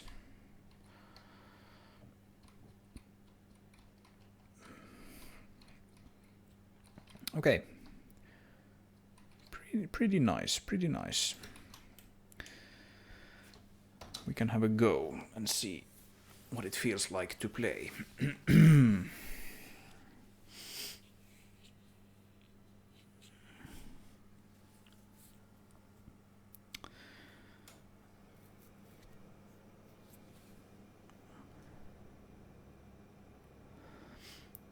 So maybe we'll just grab a faster car for this little test.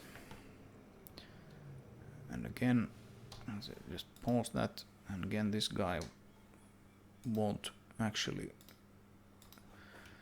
go to sleep. So let's unload them.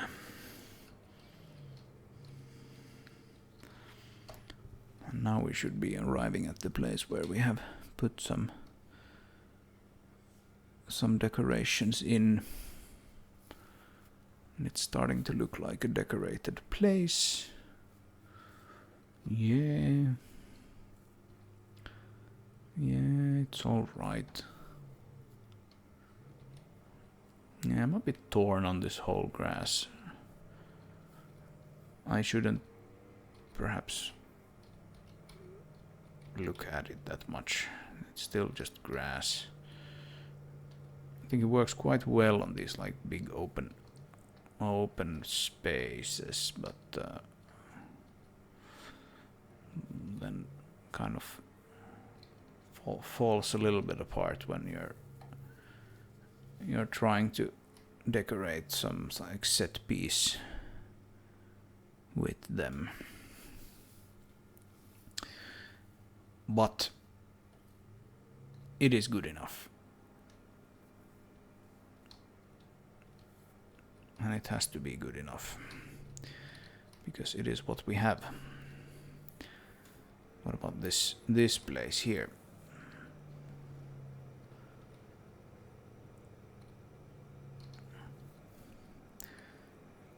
It feels more alive when you have the grass here, for sure.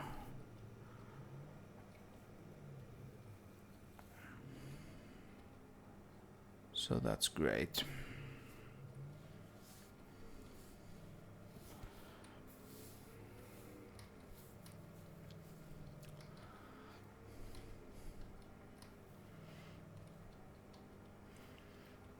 I'm playing with the keyboard here, so I'm a bit I'm not the best at driving with the keyboard. Yeah, now if we come here and we look at this place, which I think this is the better designed area of the level.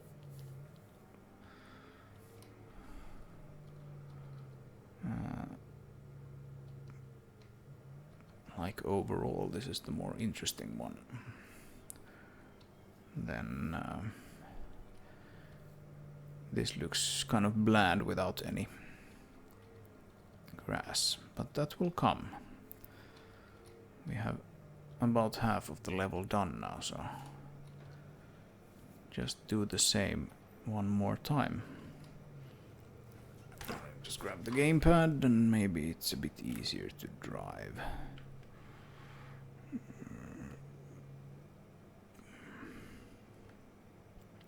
Yeah, you're kind of missing it when you're not having it.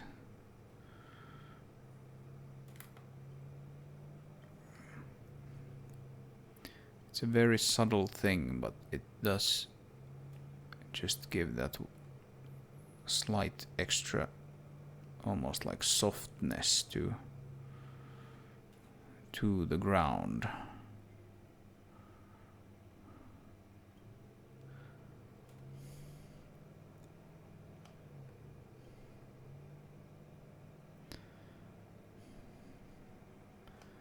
So yeah, I think this is all right.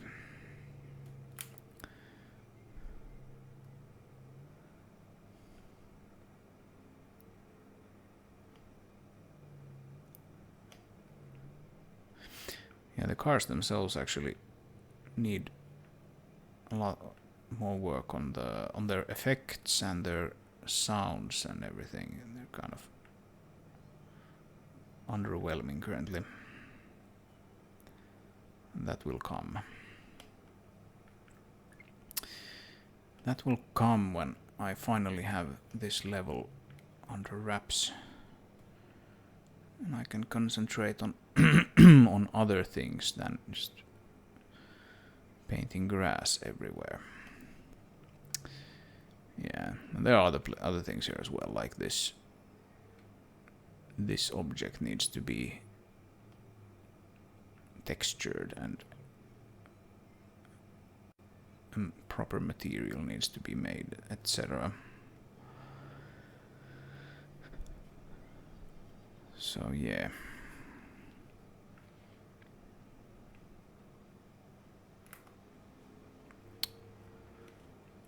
Okay.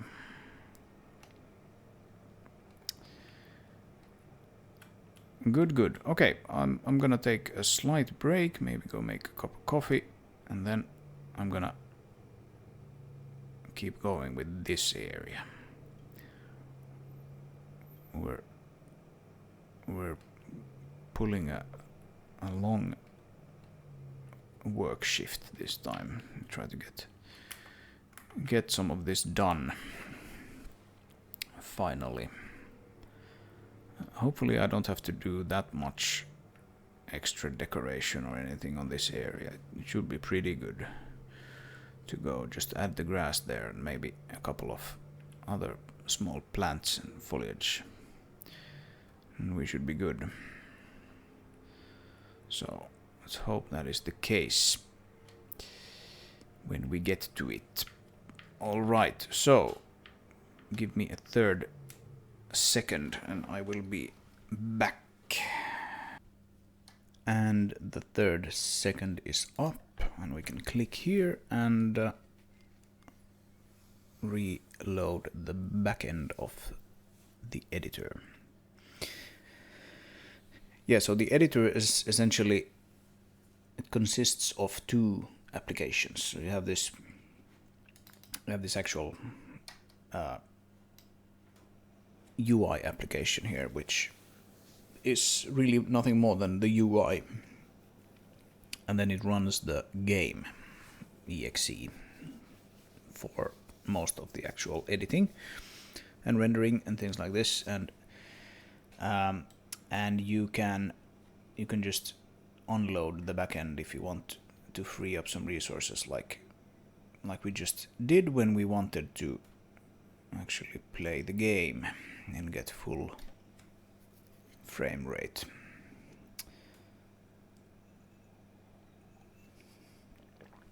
So it's it's kind of a lighter weight way of closing the editor. You can just do unload and then reload, and loads the level back.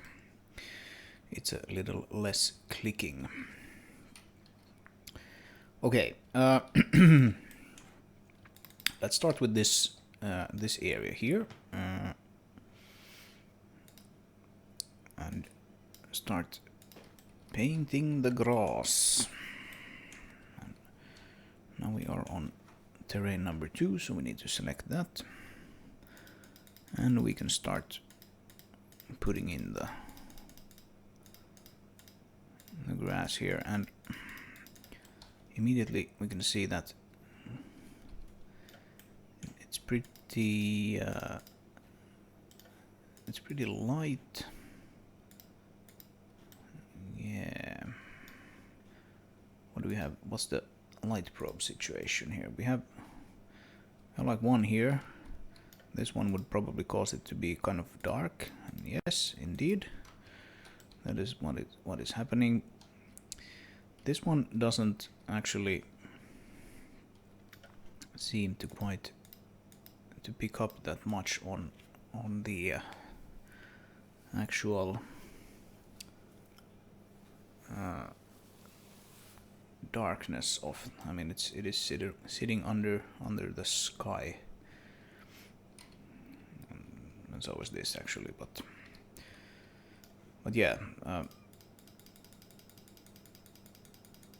it's affecting the grass a little bit over there. Like if we do like a line of grass tufts like this, and then we can see that on the left it's affected much more than on the right. Yeah, that is expected. I would have hoped that we would have gotten a little more. But just one light probe for this whole area is quite, or like this open area is quite little, so let's actually just put in a few more and see how that actually affects things. So we can move that there, we can put that there. Maybe put this up here in the slope. And we need to move that back there as well. And maybe we should have one more out here in the sun.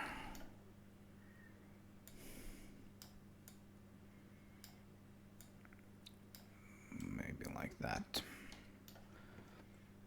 And then we'll see how that affects things.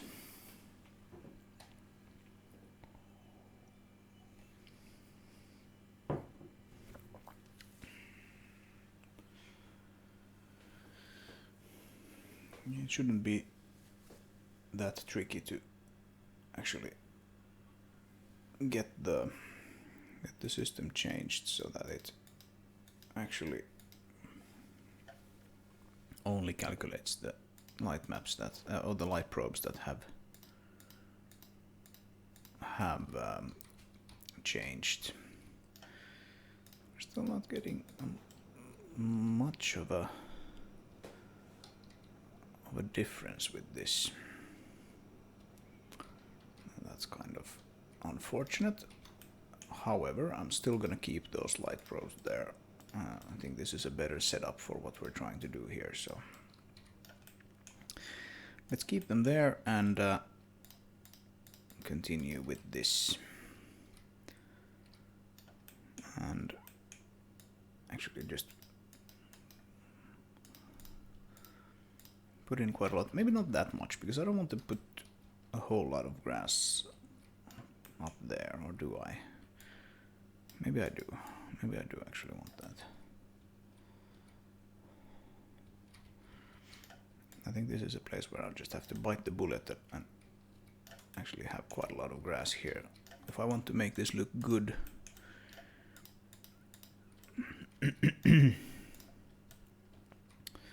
So let's do it.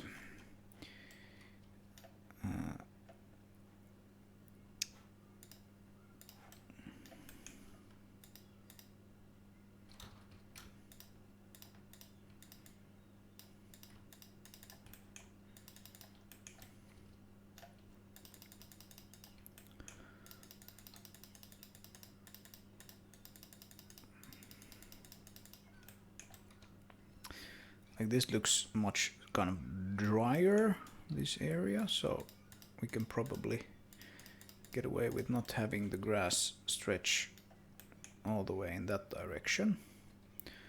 And I think some of these what is my active layer? It is foliage decorations. Oh, we did the same thing again. Oh no. Oh no. Yeah.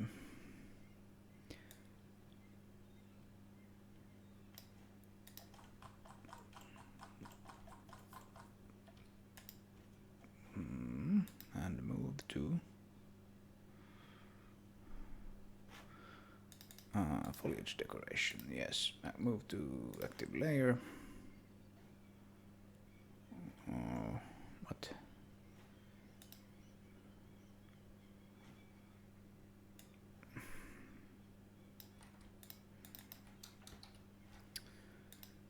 Alright, move to active layer.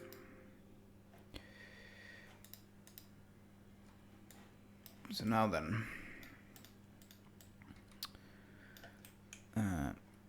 get some of these and move them upwards a bit.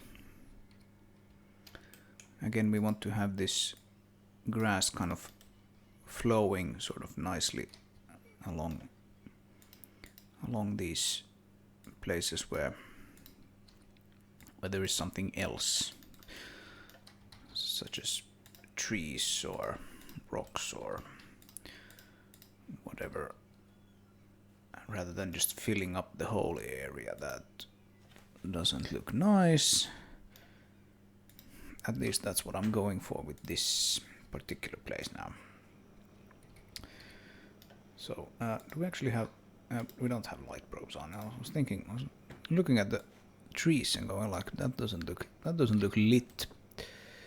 That's not lit. We don't need those there at all. Right.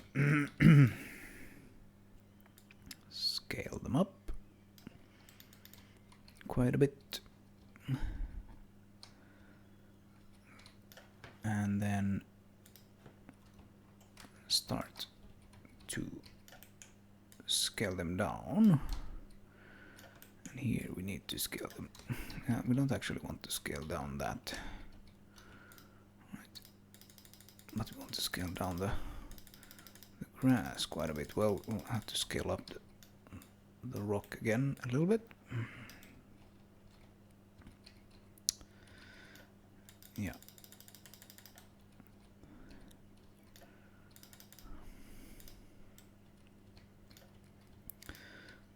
Scale that up again, something like that, like so.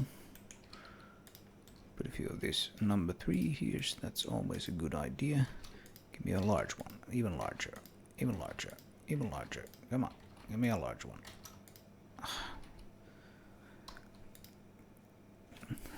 Yeah, alright.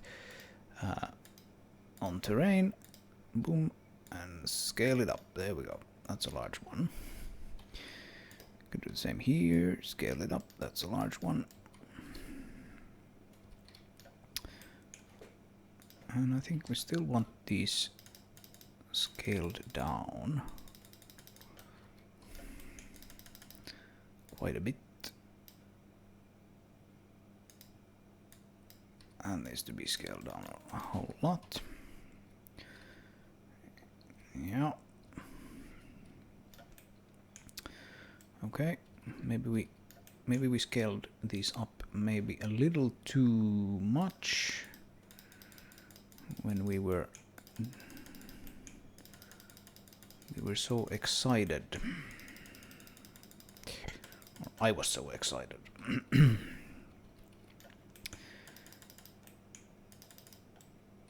Something like that.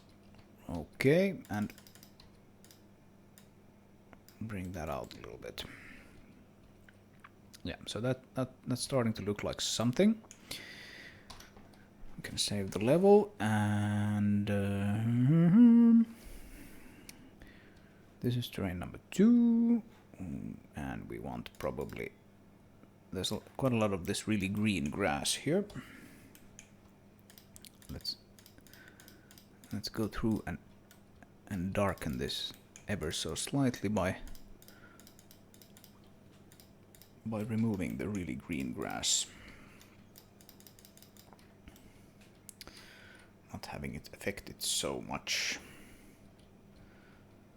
Yes. That's starting to look like something. Starting to look like a place. Got a little bit of coffee.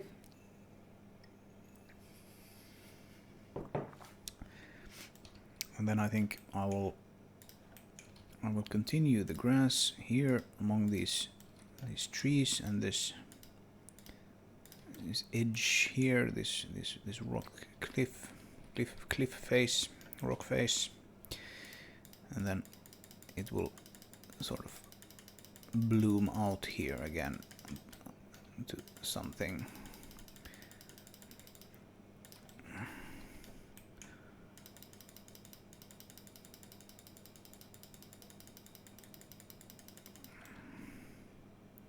Oh no, I've done it with the number 3s. I don't want that.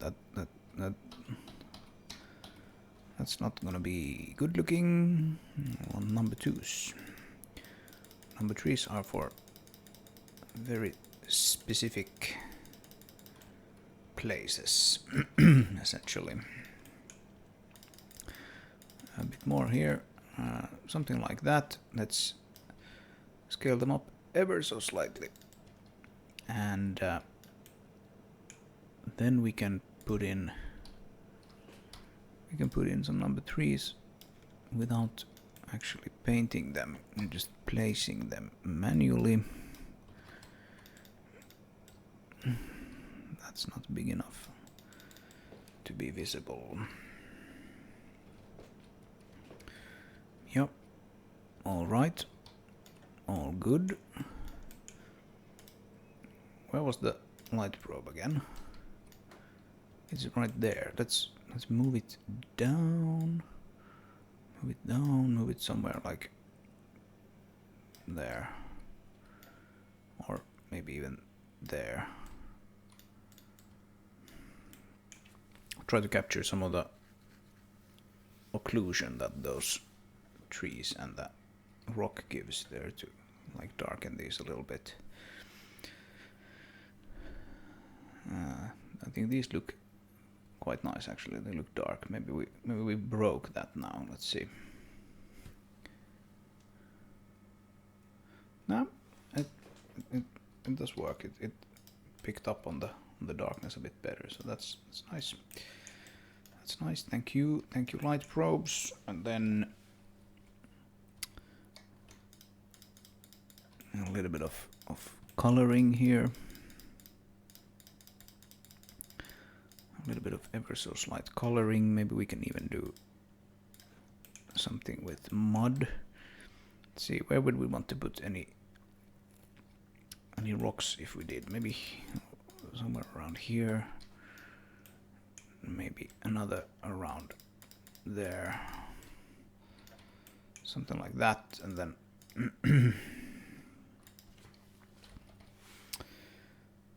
then we have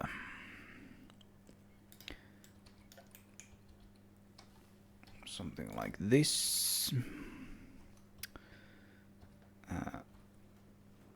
we probably want to actually paint them to get them on the correct layer.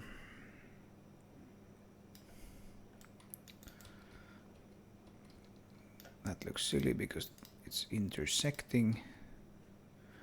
No, not that one. Come on, that one. It's intersecting. Let's not do that. Let's put them there instead, like so. And here we can have another one.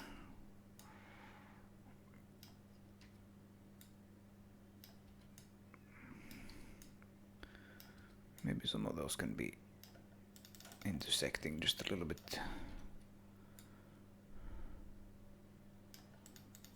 That's fine. Maybe bring it down a little bit, like so.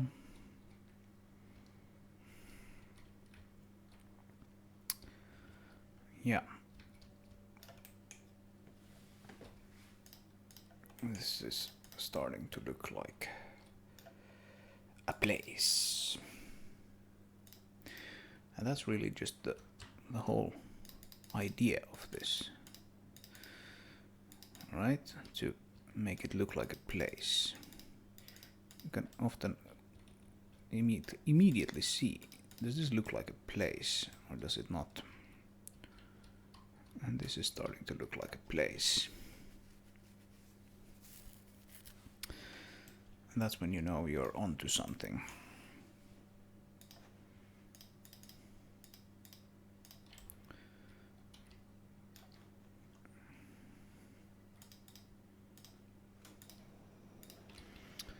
It's really that simple.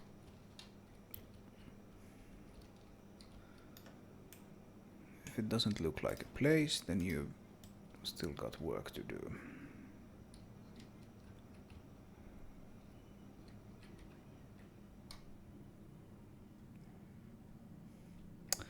Right. I think this is about the level of, like, the amount of grass that we want. Take that away, come on. This is about the level of grass, or the amount of grass we want. Sort of in the background there, and then it sort of occasionally comes forward to like reinforce this idea that what you're driving on is actually part of nature and not just some weird green colored height map. Yeah.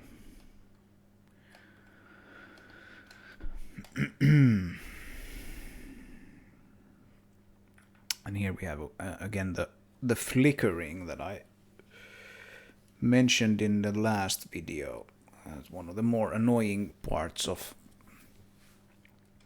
rendering grass or anything else with very sort of small details. Looks pretty good up close, and then the further away you get, the more it kind of flickers. This distance it's flickering quite a bit. And it could be solved with a more sophisticated ambient and anti-aliasing solution. And same thing with these handrails here, flickering like crazy. It's even worse than the grass actually. When you come to this, and at this distance, they're just like, it's blinking almost. That's not great. Oh well. Oh well. But yeah, I think this is starting to look pretty nice. Do we want more grass on this side? I think we do, just a little bit. Just a little bit, because this is such a flat and uninteresting place. We do want at least a little bit more grass there to make it more interesting. So let's put a little bit just next to these guys. Right, foliage. That is what we want.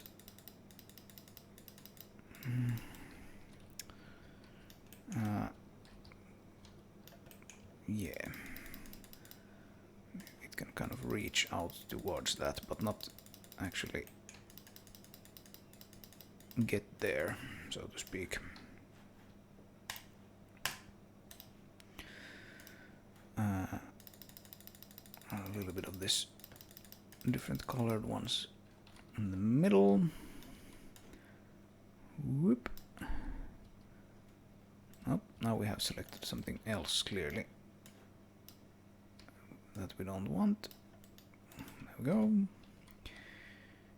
There we go, there we go, and then as usual we scale down the outskirts a little bit.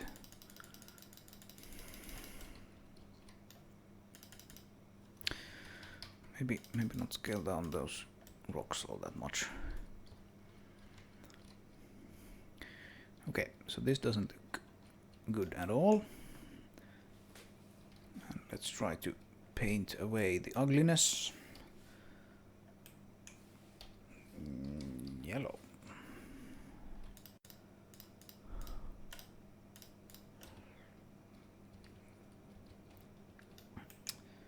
Can we paint away the ugliness somehow?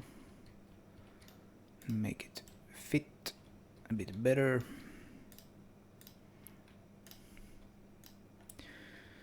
And I'm fully aware that some of the reasons why I need to put so many rocks and other things next to this is most likely that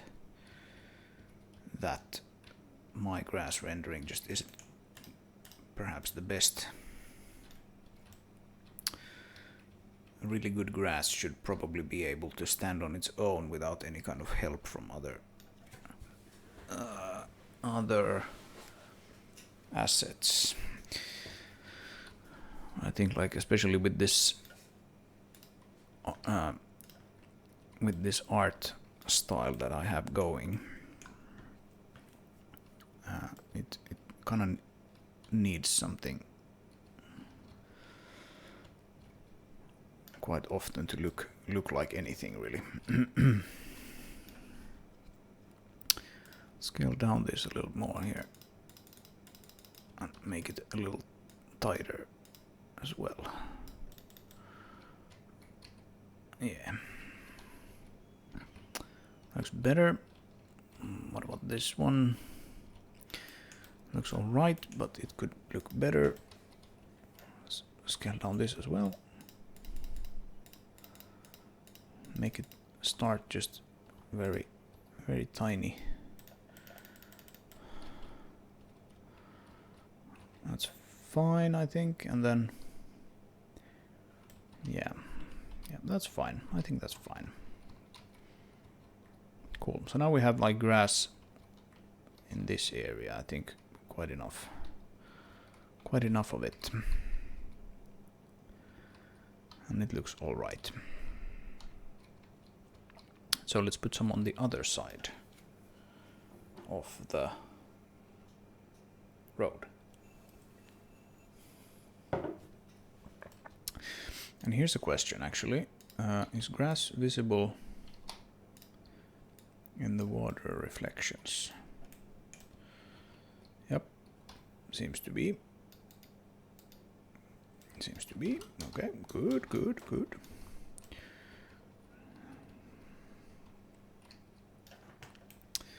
That's good. Okay.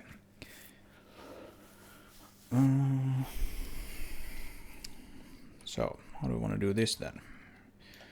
Maybe put the grass here in the lower part of this thing. Put grass like here, can reach up there maybe a little bit, and same thing on this side.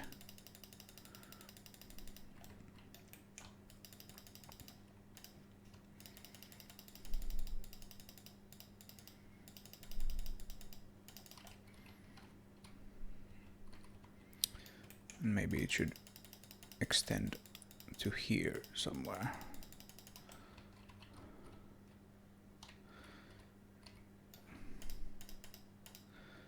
Let's kind of difficult to see from above, which I guess in some sense is almost like a compliment, like at least it's a compliment to the terrain color system. That is essentially the point of it, that it's supposed to like melt into the terrain. So that's nice. That's nice. Let's scale it up slightly. Let's scale it up slightly, and then we can do perhaps some number 3s here that we can scale up. Another one there. Scale up. Need to be careful now. Yeah, now we have a bit of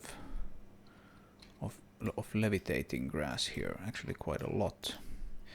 This is a slightly tricky place to actually place grass when it's this angled. We have like this slope here, and then we have this kind of this angle here down the other way around. So it is to be expected that this is gonna happen. But no fear, because we can just scale down the outskirts like we used to, and it should take care of most of that for us. Yeah, and come on, and just scale that back up a little bit.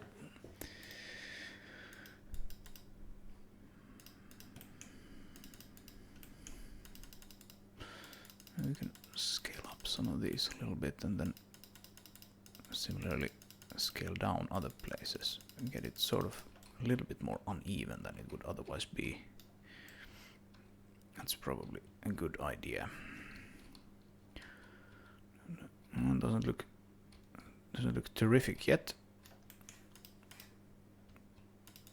but let's see if we can do something about the coloring.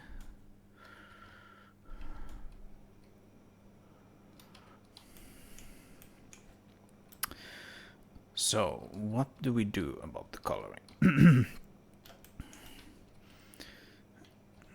Which way should I look at it as I'm coloring it? That's also the question. This is an interesting place. Probably has something to do with the lighting and the angle of everything, because it's kind of difficult to see all of a sudden. But yeah, let's start with a little bit of mud and apply that to the bottom parts. I think we can just make this like beach slightly muddier, like so, and then we take away some of the greenness of the grass here on the top.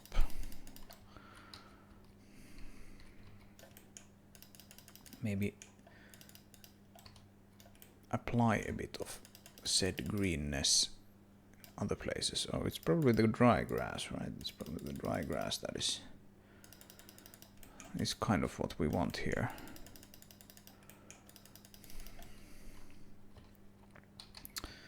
Yeah, this doesn't actually now work all that well.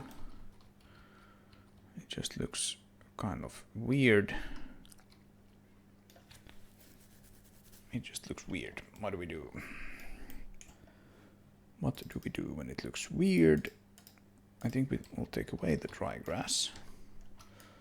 Just take it away. We'll maybe add it back later. And then I think, what if we just take away this completely? How much does the color change? It changes about the amount you would expect it to.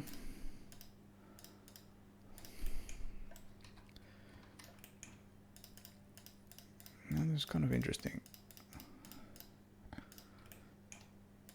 For some reason this slope is tricky to get the grass to like really fit and sit all that well.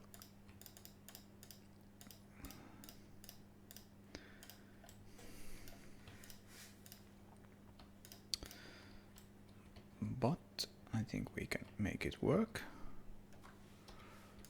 with a little bit of tuning. Now it looks a little too dead. So what we should do is we should apply a slight bit of gravel just to get that like slightly more yellow.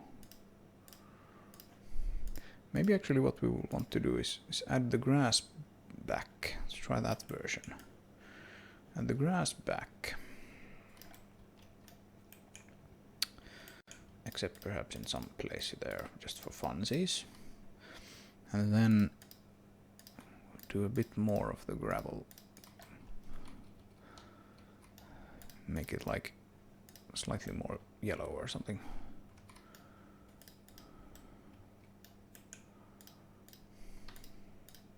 Not too much.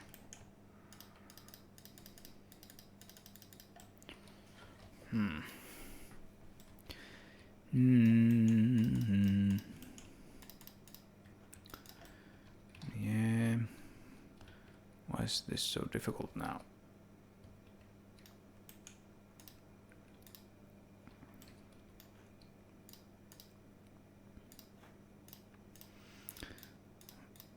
Maybe our friend the mud is also in order.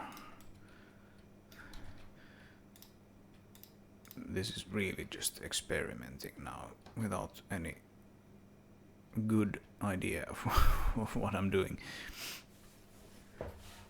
Yeah, this is not turning out all that well. Or is it? It's not that bad.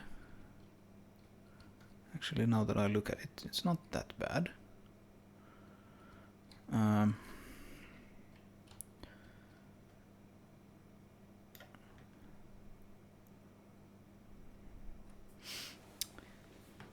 The thing is that we have these things here that are in shadow, and of course this doesn't cast shadows, so it looks. I think it looks better from this side when viewed from this angle than it does from this angle. That can't be helped currently because we don't have shadows on the grass. And neither will we. We won't actually have that. Let's continue it a little bit further to establish that it's not just like one place that has the grass there.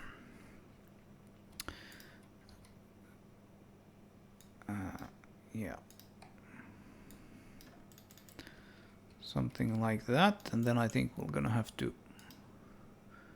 It's not that, it's that.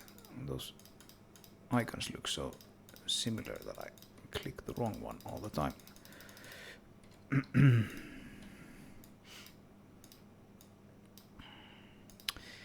I think we're going to have to use our old friend, or friends, the small rock collections to add something to this area. It's a little too green now. I can't help but notice. It's like greener than everything else. So what do? We take a bit of the grass away. Let's up the fall off quite a bit, and then we just take a bit of the green away like this. And what happens? It maybe works better all of a sudden. Yeah. I think we just had we had too much green there for some reason. Same thing here, maybe. Maybe something like that.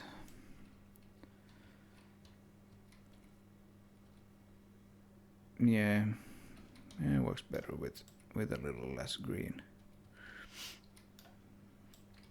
Okay, let's put some other details in here. Let's put like a flower, even though it's not really a flower. It's, I don't even know what to call that. It's like a some kind of, I don't know, some kind of plant. Rock collection, small rock collection. What do we want? Let's maybe go for a grassy version of something. Something like that.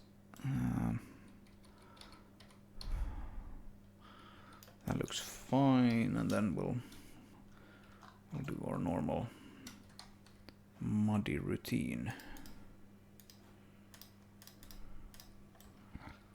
Like so, and yeah, all of a sudden this looks pretty good. It looks pretty good. Not great, not terrible.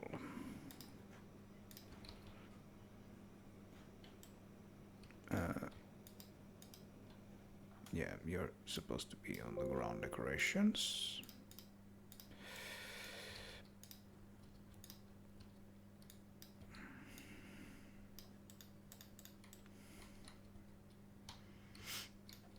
Yeah.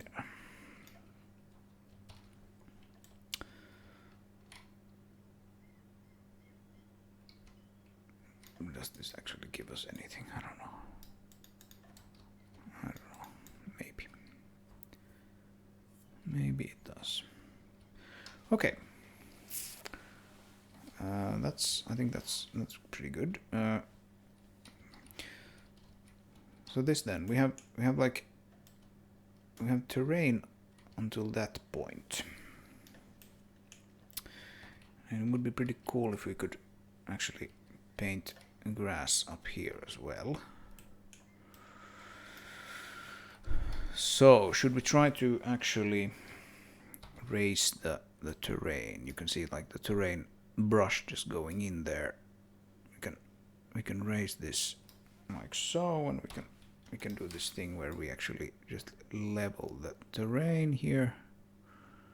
Try to bring this up so that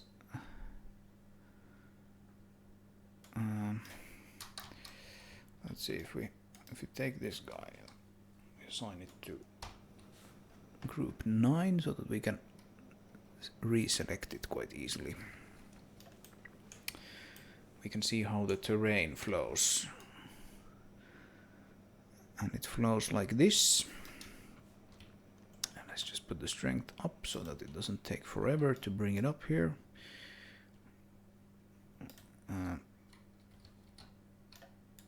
Right, something like that. What if we now re-enable this? We can even bring it, I think, further if we want to. So something like that, perhaps.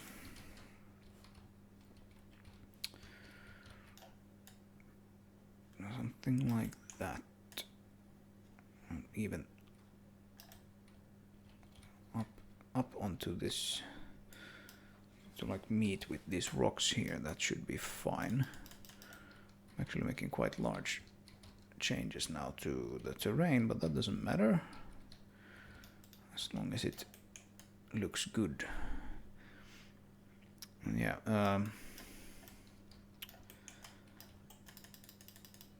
use this ramp smoothing tool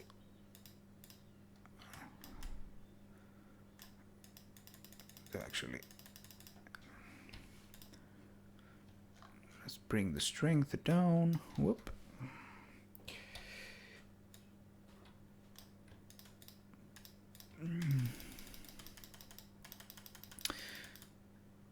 Yeah, it's always easier to paint foliage on on terrain rather than on meshes, but you can of course do that as well. They can be put on meshes just as well, it doesn't matter. But you can't color the meshes in the same way as you can the terrain. So because of that, I typically try to raise the terrain in the places where I expect to want to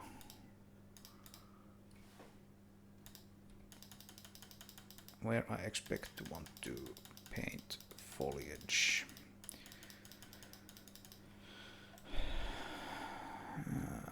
Maybe something like that, and then we have some rocks here that we're gonna want to actually bring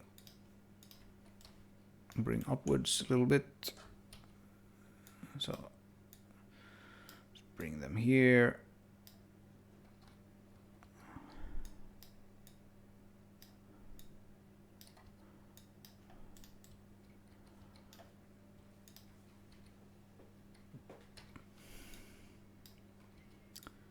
Make them sit in this hole a little better, and we'll want to try to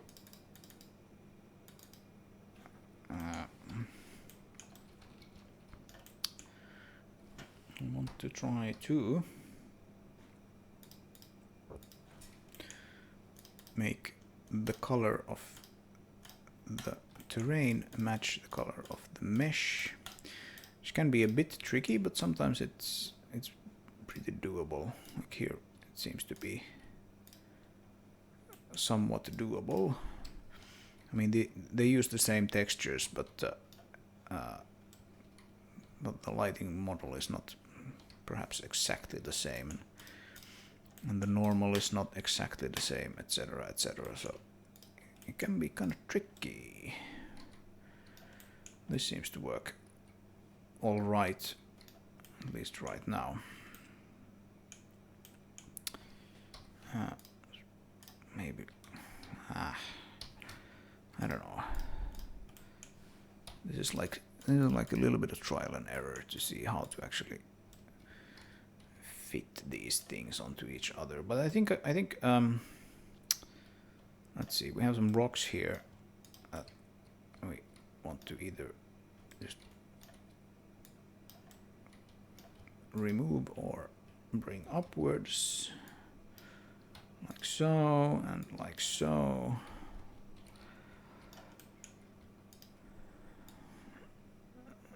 And those are sitting pretty nicely there, but these guys don't work with this rotation anymore.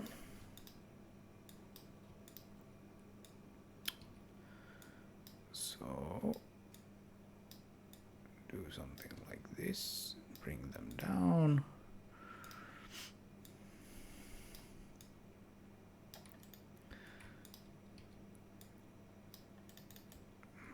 Like that.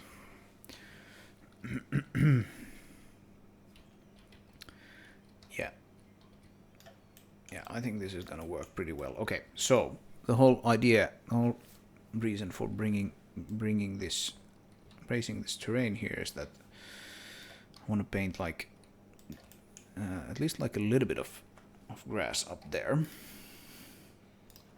So let's do that. Let's see what we can do with this. If we have a little bit of grass on this side, and also a little bit of grass on this side. And we can even help erase this line here by putting grass on top of it, essentially. What is that? That's the grass. What is that? That's the, yeah, I want you just bring it up a little bit like so. And here we have some flying grass. That's not good.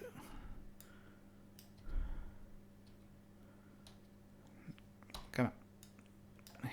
right button. Down, down, scale down, like so. Like, yeah, this is kind of what I was going for.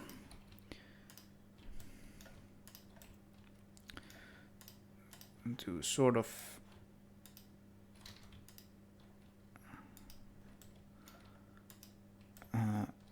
have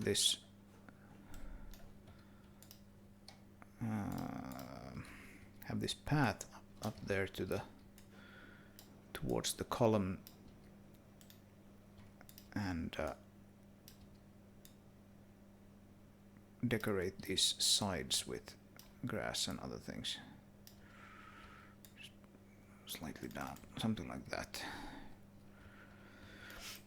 Even though this is not really some place you're supposed to go as a player, it's still like I still want it to look like an actual place. Once again, does it look like a place or does it not? And we can even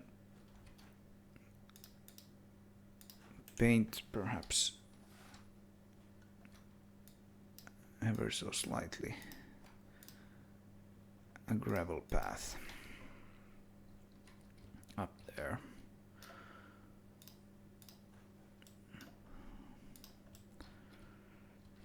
Something like this. Just a little bit. Just a little bit.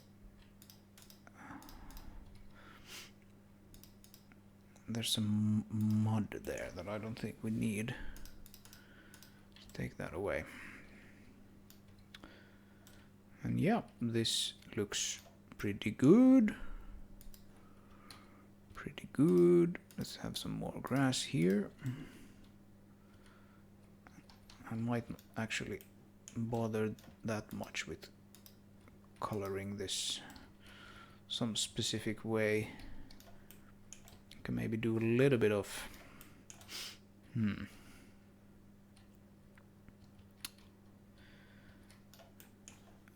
can maybe do a little bit of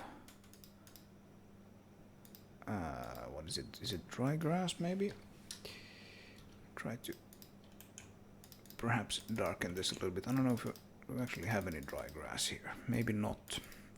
So let's take away some of the grass instead. Like this. And it might just sit a bit better with the meshes, the surrounding meshes.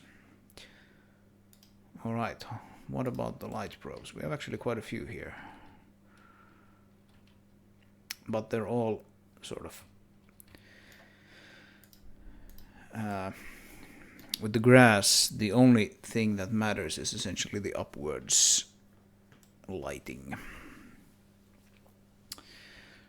So like if you have a light probe that's like this, like under some object, then it affects the grass quite a lot. But if it is just sitting underneath the sky, then it doesn't actually matter all that much.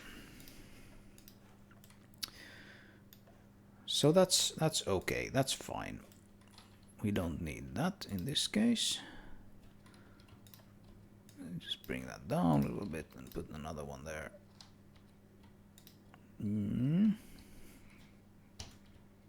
Come on.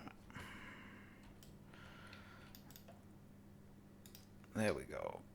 And what do we want to do with it? We want to rotate it a little bit.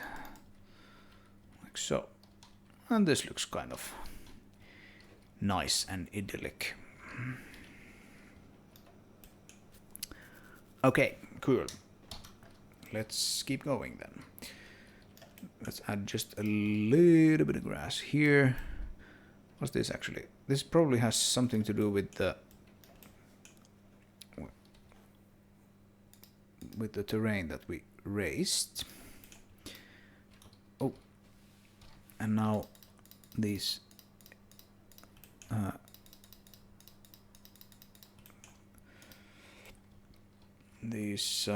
painted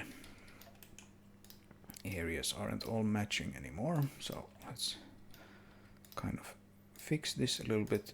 I want the gravel to be here where the path is roughly, but not really anywhere else. Like so. Okay, so now we don't have any weird gravel there anymore. And put some grass here, not that much. Like that, maybe.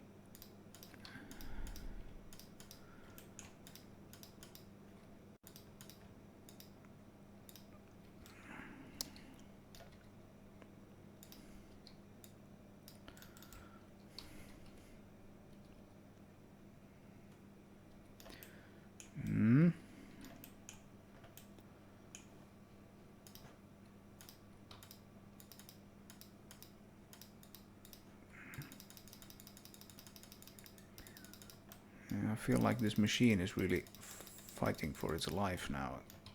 I'm not sure if you can hear it, but it's just throttling its fans all the time.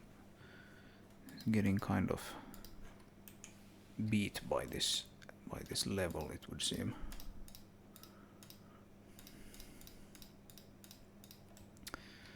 Maybe something like that. That looks all right. Doesn't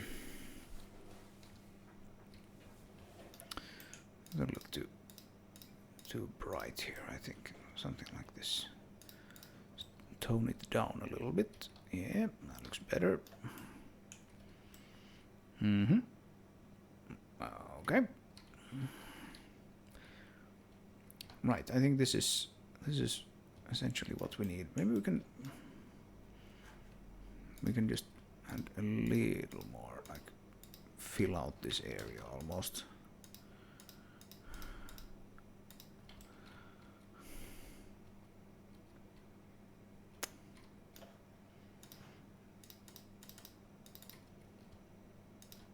Make it a little tighter there.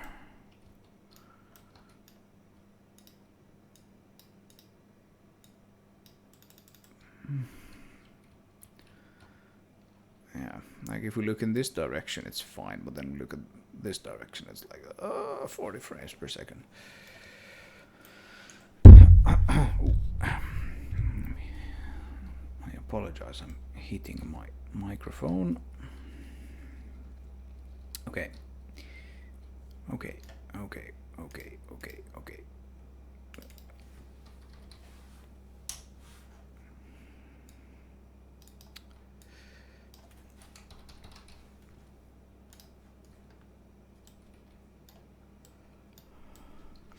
Yeah, so if we just do grass, then it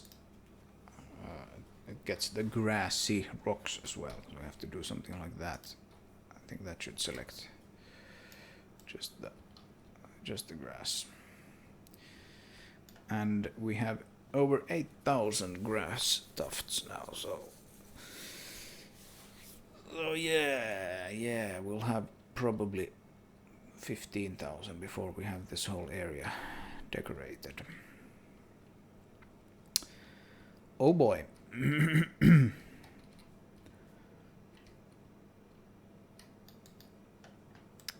Can't be helped. Okay. But yes, so this is the area that we have grassified now. Maybe we should put something here in this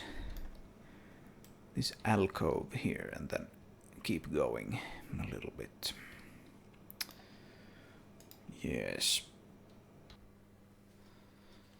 So I have about 45 minutes and then I need to actually stop for today.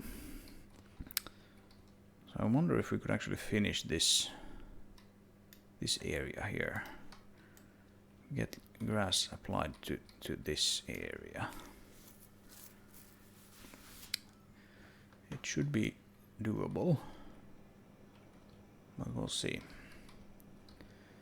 We will see. that actually happens or not. But it won't happen unless we start doing it. So, put a little bit of grass. Maybe in this place we actually have the grass sort of close to this center center rock here.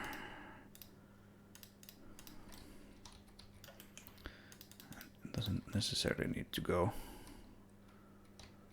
everywhere. We can have it sort of lead to that place and then stop. I think this is again the place where light probes actually make quite a bit of difference. Maybe not as much as I thought, but still clearly.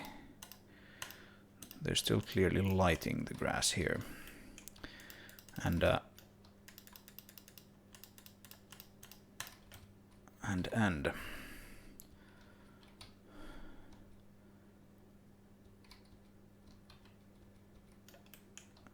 we can always improve that by putting the light probes into better places. Okay, so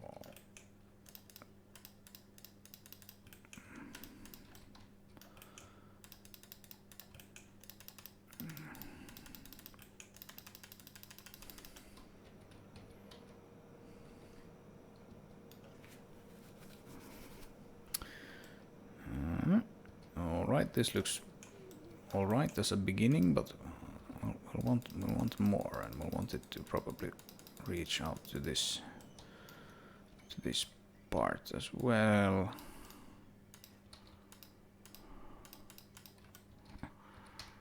Yeah.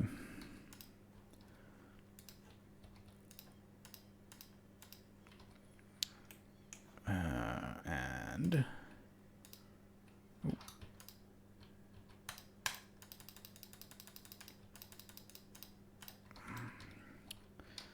something like that, and then we'll want to do something about the coloring again, because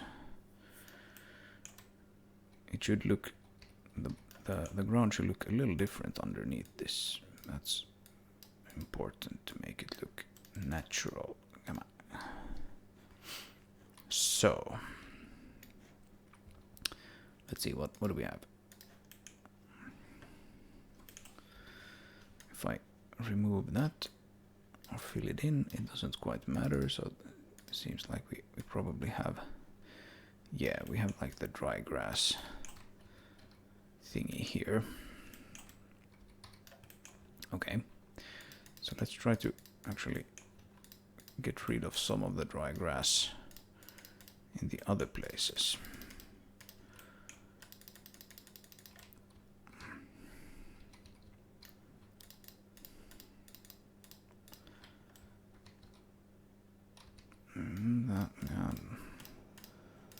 That looks a little strange.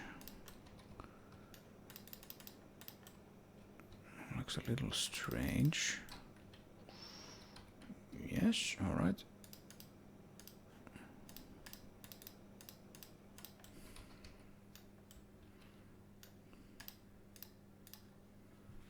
I think I actually need to put a little bit of mud there. Maybe here as well. And that's starting to look kind of okay.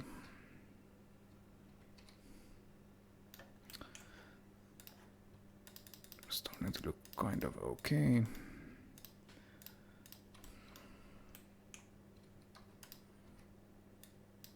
Like so. Yeah. Yeah, that's probably fine.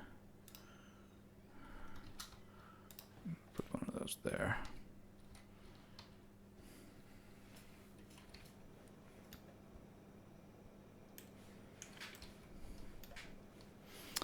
We continue, leave this place as it is, and continue with the grass here. Not do that much of it. We have to be kind of conservative now because we don't have that much space here, and I don't like all the other places in the level. I don't want to actually fill this with grass.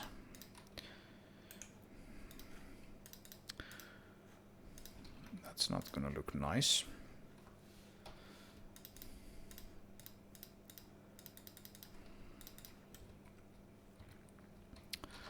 So yeah, a little bit of grass there, and we'll probably want a little bit of grass on this little hill here. But how do we actually do this? This has actually quite a lot of things on it already. Maybe just keep doing this.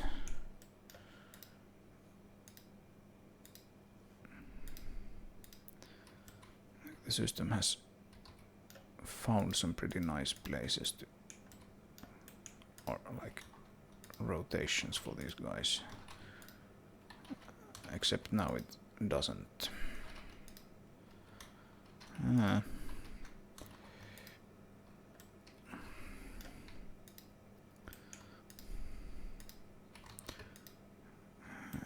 Something like this. That's probably all right. That's probably all right. So do a couple of threes here. It should look nice.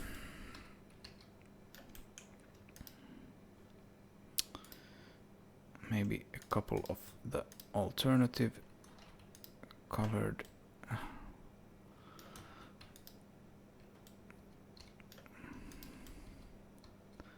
Well, that's a small fern. Am I really sure I want that small fern next to this grass? I don't necessarily think so.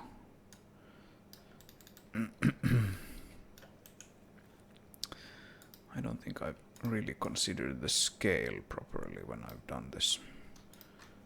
So let's just scale that down a little bit. Yeah.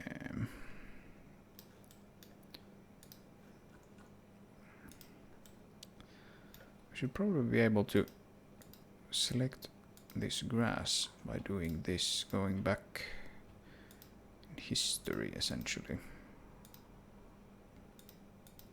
Like something like that, and then scaling it down ever so slightly. And that should make it look, I think, a little better.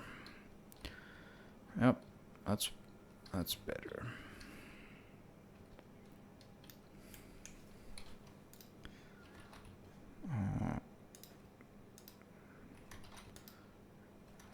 Not quite that much. Oh.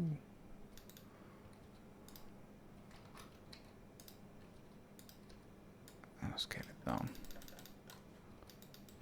Yeah. Yeah, that's fine. I think that's probably fine.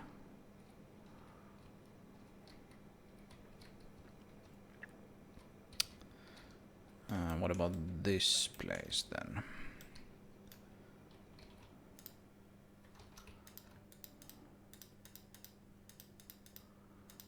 I think I'll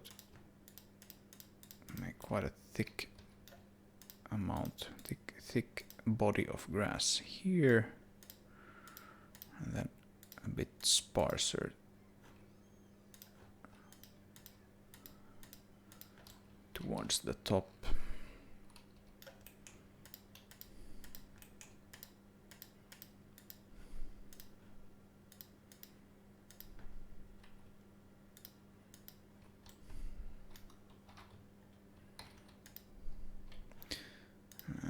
Let's check out the light probe.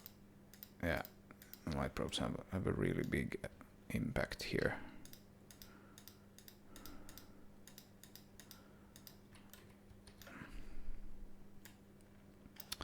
Right, so again, just do that and then scale them down so ever so slightly.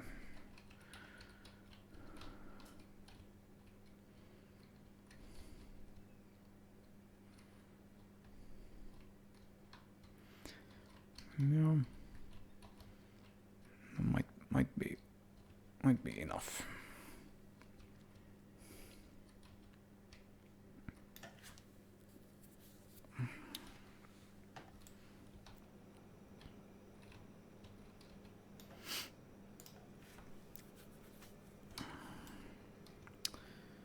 All right.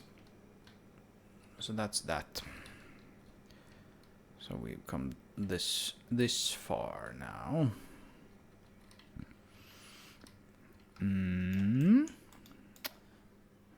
Okay, okay. And let's keep going.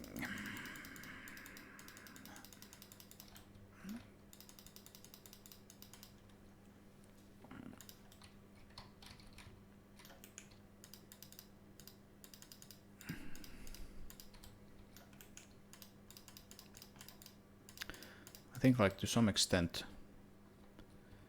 me doing this on camera or recording a video on it is helping me get it done, because this is kind of mechanical, monotonous work in a sense.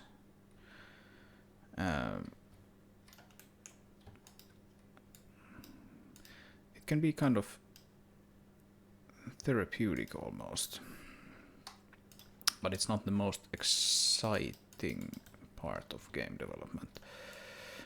Painting grass. So the fact that I'm doing it on video helps me sort of stick to it.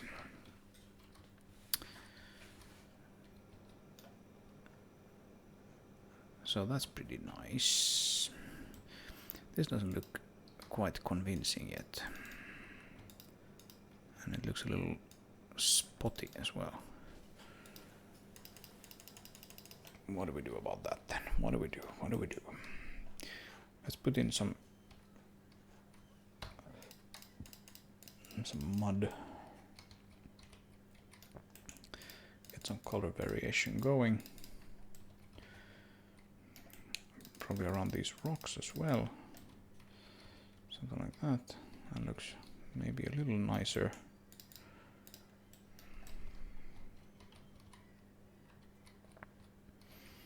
Yeah, I think that works. Alright. Yeah. So yes, it has this good effect of just making me actually do this, as opposed to many other things that I could do. I could decide to. I could decide that I want to do instead. Actually, let's maybe get rid of those still, and instead of putting them there, let's put them here in this place. This is where the water is flowing. As we can see, it's flowing down there into the river. So this is where the grass would grow, right? Scale down.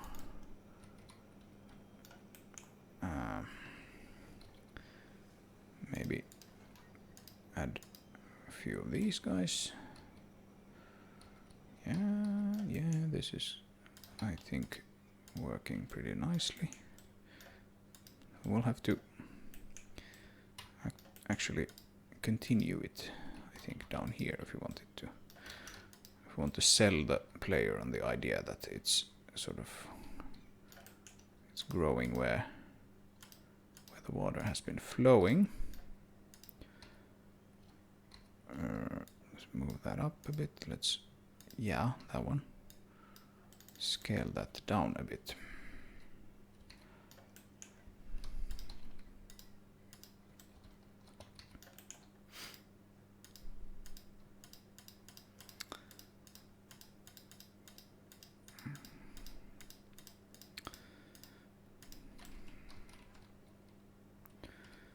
Yeah, I think this works.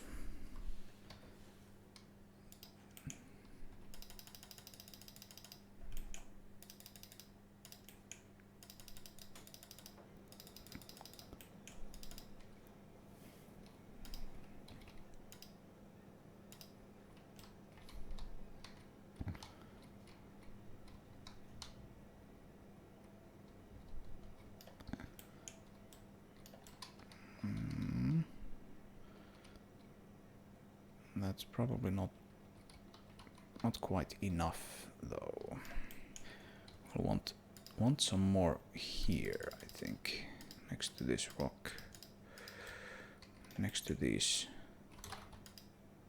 stumps and everything.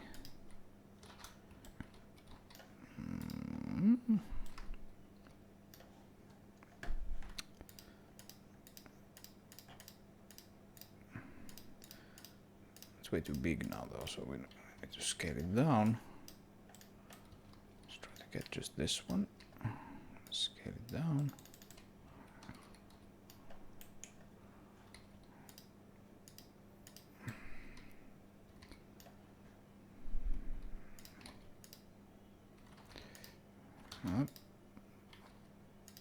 Keep it smaller here.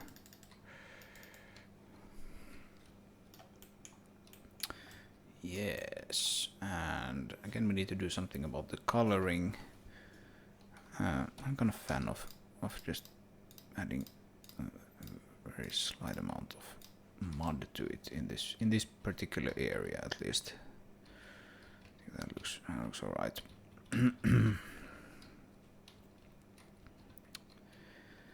Yeah, we want to be kind of conservative, like I said, with the grass in this area, not put it absolutely everywhere. But ouch, I'm hitting my leg against the table. But yeah, there are some places here where I think, like this, for example, this is probably a place where we could put a bit more grass. So let's put grass here at least, and here as well.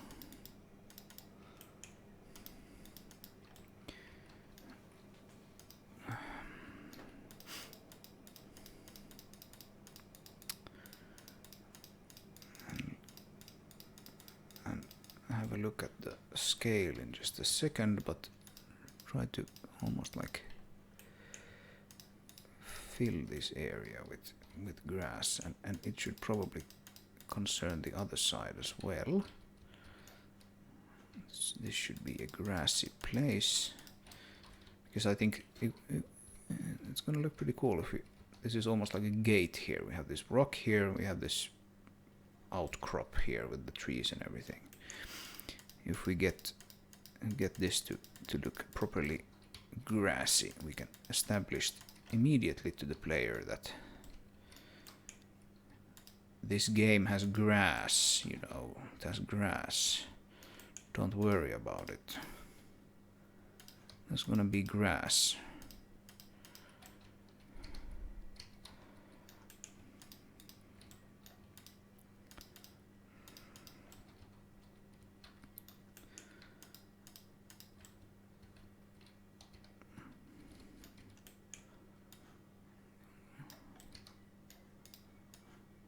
Like so. Scale up slightly, and then again, not that but this, and then scale down along the sides. A bit more, bit more, bit more. Scale down, scale down, scale down.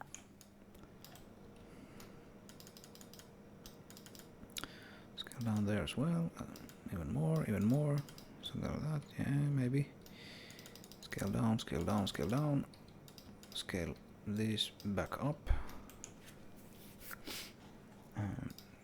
Can make this a little smaller so that we don't hit those rocks all the time.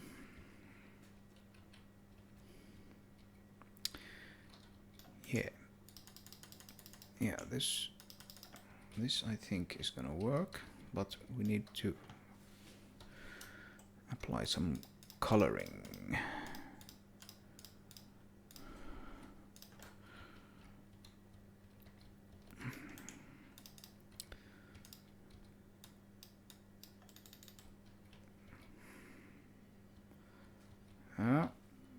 No.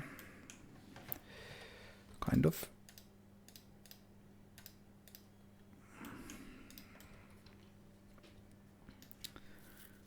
Like that, and also on this side, and also scale down up, not the rocks, thank you very much.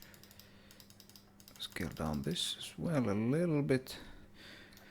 And I don't want this rock to be sort of the edge where grass grows or doesn't grow, so that doesn't look nice.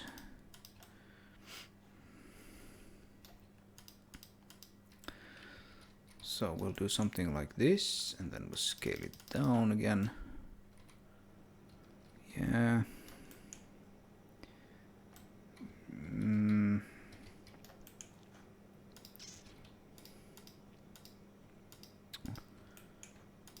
I can feel myself getting a bit tired. This is, after all, kind of monotonous work.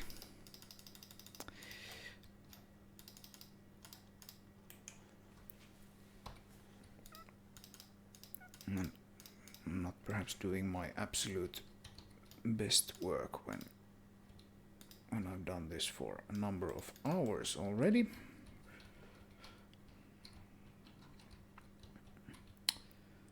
Well, yeah, that doesn't look too bad.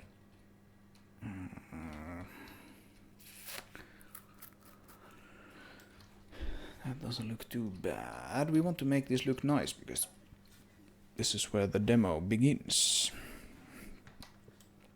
This is roughly what the player will see. Oh, actually, there's this camera animation that sort of pans back. Should put some grass there, by the way. We can put a little bit of grass here. That'll be fine.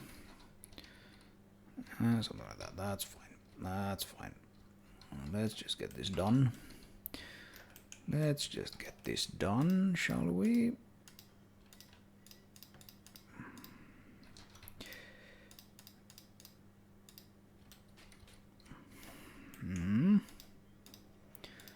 A bit denser, and then a bit scaler downer. Whoa.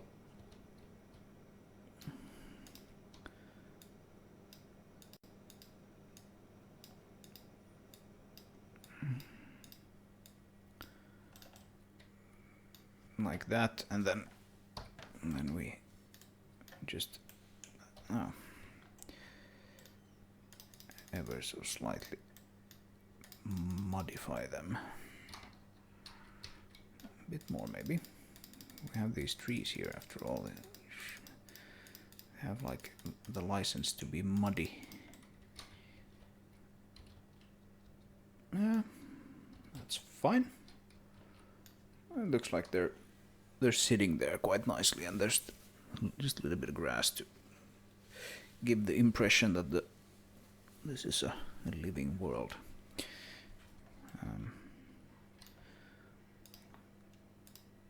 And again, it would just look completely boring and bland and terrible without the light probes. And this is a kind of a tricky area because excuse me, because this whole area is essentially in shadow. Like this whole valley is almost in shadow. Like the shadow ends there, pretty much. You have like one or two places here where you're in sunlight, but the way the sun is rotated, and I'm not gonna change it because I've figured out that this is the best direction for it. Yeah, the way that it is rotated now means that this is completely in shadow almost. So it's a bit tricky to light, but luckily we have the light probe system. Otherwise it would look like this. Ugh. So nice. Okay, let's finish up this upper side, and then do the lower side. What do I want here? You probably want like a fern or two. This feels like fern territory, but probably also a little bit of grass. So let's do that as well. Like so, perhaps.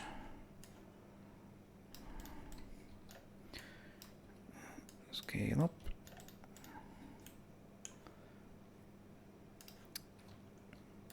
Scale down.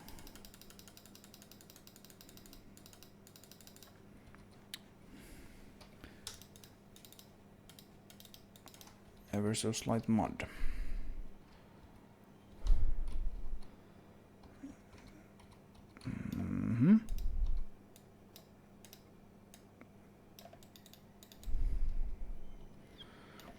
And let's put a fern, I guess, there. Would that be all right for you, Mr. Fern? Yeah, I think that is fine. Maybe another one right close by. Scale it down a little bit. Come on. Burp, burp. Scale down. Try to not clip through everything. Yeah, that's fine. And then a little bit of grass. Not that much, just a little.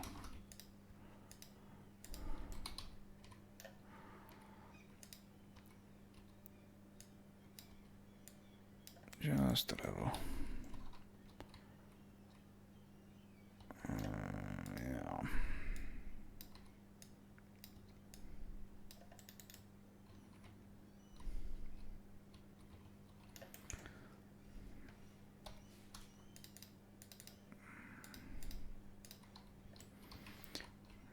Yeah.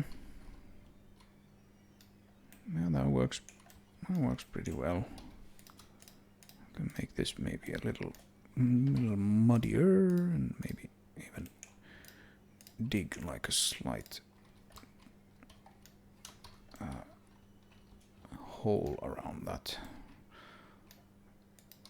like a moat, like around a castle or something.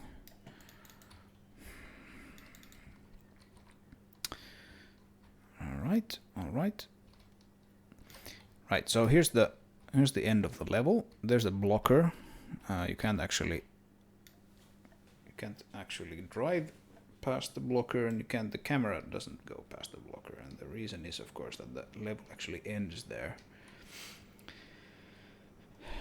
But you can see this essentially. So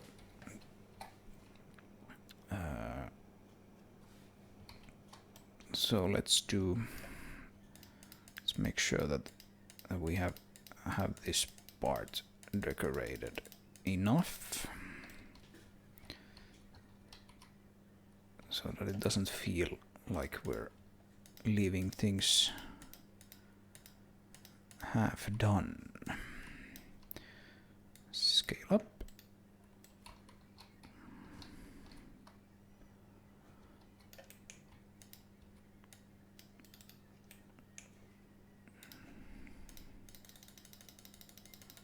Let's not intersect with the rocks. Oops, that's not what I want.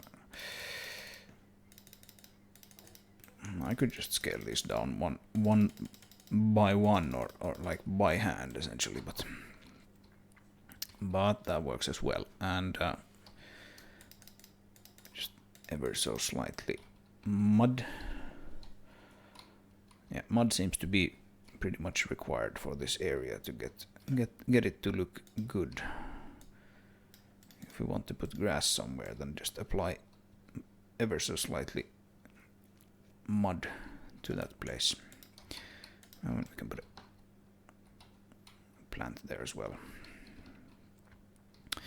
So normally I would perhaps leave this without any grass, just to have some place without any grass. But since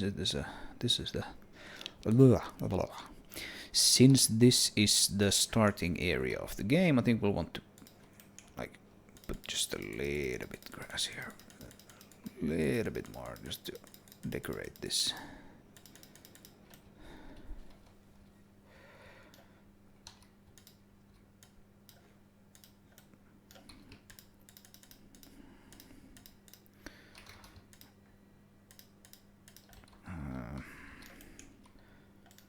We'll see.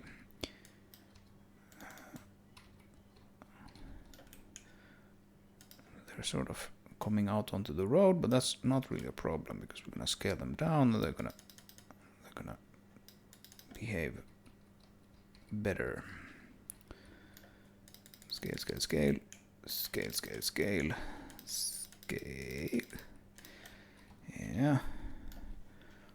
Yeah, that's alright. And then just a little bit of mud.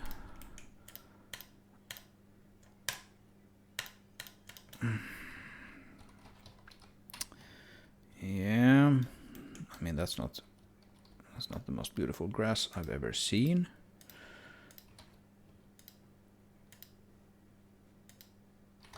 Come on, give me some bigger ones. Come on, bigger. There we go. That's a bigger one. Bigger one.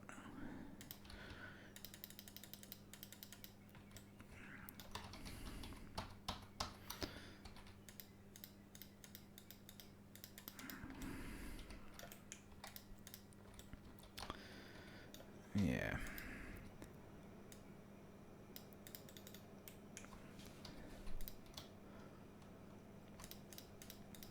Yeah, just mud it up a little bit.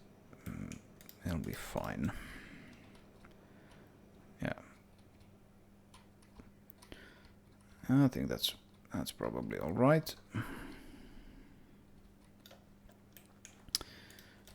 I'm just like a tuft or two here by this rock.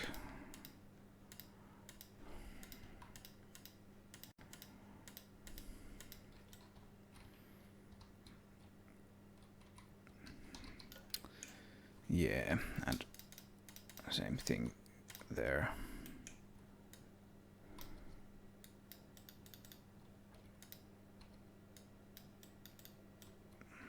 Something like that. That's probably quite good. How is the case with the light probes here? Yeah, it's kind of like the same as we had previously. Okay, so where are we on the progress? We're almost done, and I'm almost out of time, so I'm just gonna do a little bit on the lower side, and then I think we're done for today. And I think everyone is fine with that. That looks bad. Let's get rid of that. Yeah, and when you come here, you have these. You have these here. Yeah. Yeah, it's fine. It's not the world's coolest grass. The world's coolest environment. It's okay. Let's put a little bit of grass here in the middle of the road here. I think that could actually look quite cool. Which layer do we have? Active, we have that one, that's correct.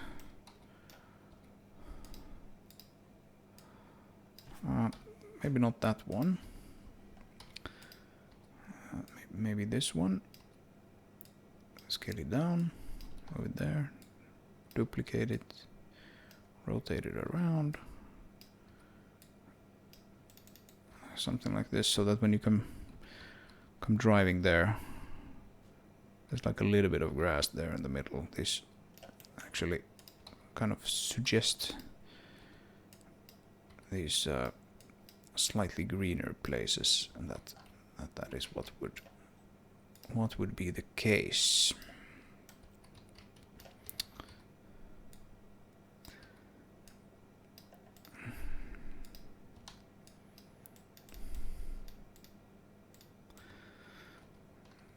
Yeah, something like this. And maybe we'll want to do this kind of thing a bit more as well, but yeah, this could work. And then just boop, boop. Not that much. Give it the old mud treatment. This is kind of annoying. This spawn point, waypoint. Sorry, but I think we get the picture of what I'm trying to do here. Okay, right. So we have like more healthy green down here. We have drier green up here. I think that's a pretty good guide for where to put grass. So let's put a little bit of grass over here, like so, and let's put a little bit of grass over here, like so. Some more of a different kind, something like this. Yeah.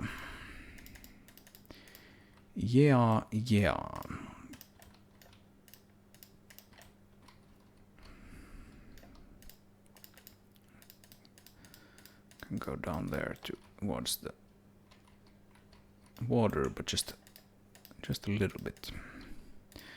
Let me do boom and boom and boom and boom.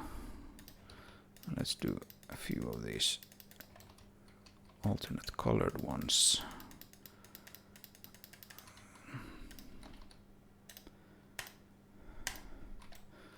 Something like this, and scale it up, and same thing here.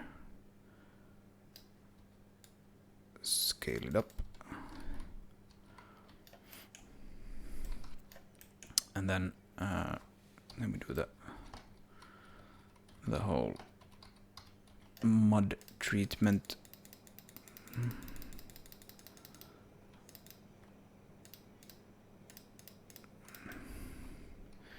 Which also makes the grass a little more visible without essentially making it like in your face, which I like. This looks like a place where light probes aren't really affecting them, and indeed that is the case. That's probably because we don't really have light probes here. We have a light probe there. Okay, it doesn't really matter. It's not. It doesn't look that bad, to be honest, but it's not exactly what I had in mind. Maybe I'll have to put some more light probes here or something.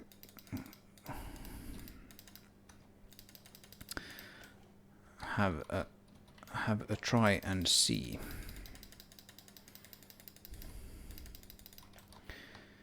Something like that. And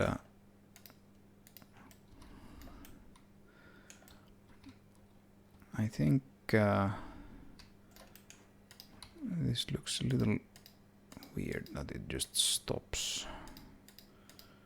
So let's keep going, but let's bring it like slightly down towards the water here, towards these rocks. I think that's gonna look better. And we can, of course, give it a slight mud treatment, why not? Never hurt anyone. And then we can, I think, I can actually scale these down on this side quite a bit to make them so that they're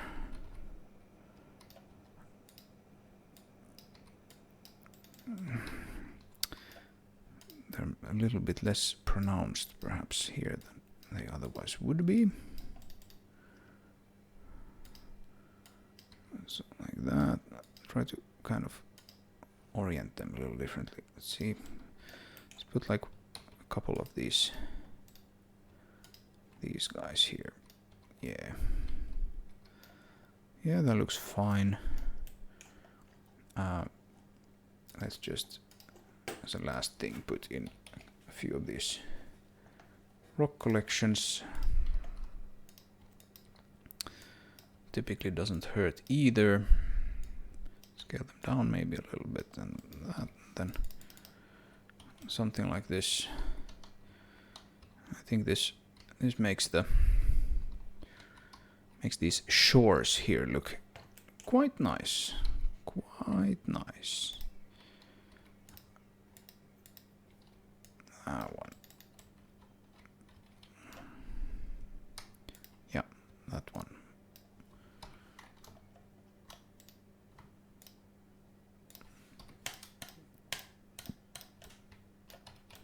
There we go. So, how about that? Let's have a quick drive through this area and see what's what.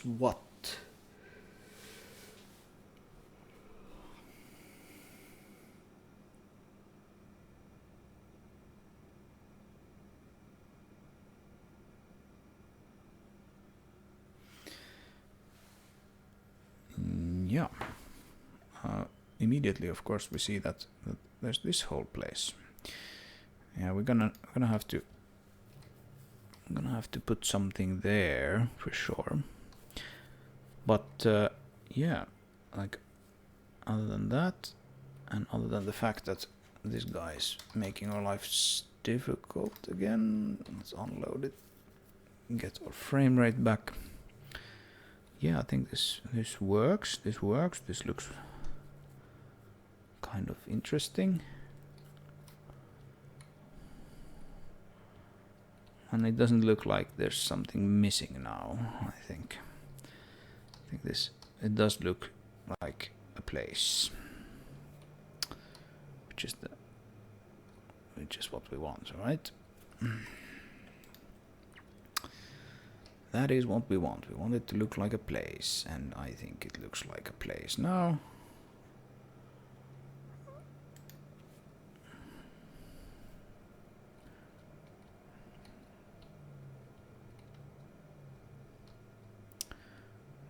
Again, playing with the keyboard. It's difficult to drive slow. Yeah. Yeah, this works. Actually, some of these places look really nice, I think, now. This grass here looks actually quite good. Let's make a few small changes still while we're at it.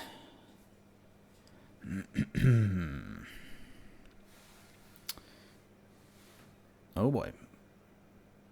Yeah, this level is getting quite heavy. So let's wait until it finishes the light probes, and then this is sort of an eyesore, like sticks out and is ugly. I need to put it in its place. So bring it in, but not bring it into the rock. Scale that down. I think, is it this one? Yeah, that's really big as well. So let's bring that there, and that makes that place work much better. Then we have this, and if we look at the terrain, like we have the editor terrain, or the GPU tessellated terrain, and the pre-tessellated terrain, which you can see in the game. You can see here's this weird thing, which I haven't actually noticed. Let's just flatten that out a bit, and like you can preview the tessellation, what it's gonna look like in the game, essentially, in the editor. Yeah, cool. That's better. And then I think we need to put in a little bit, just a little bit of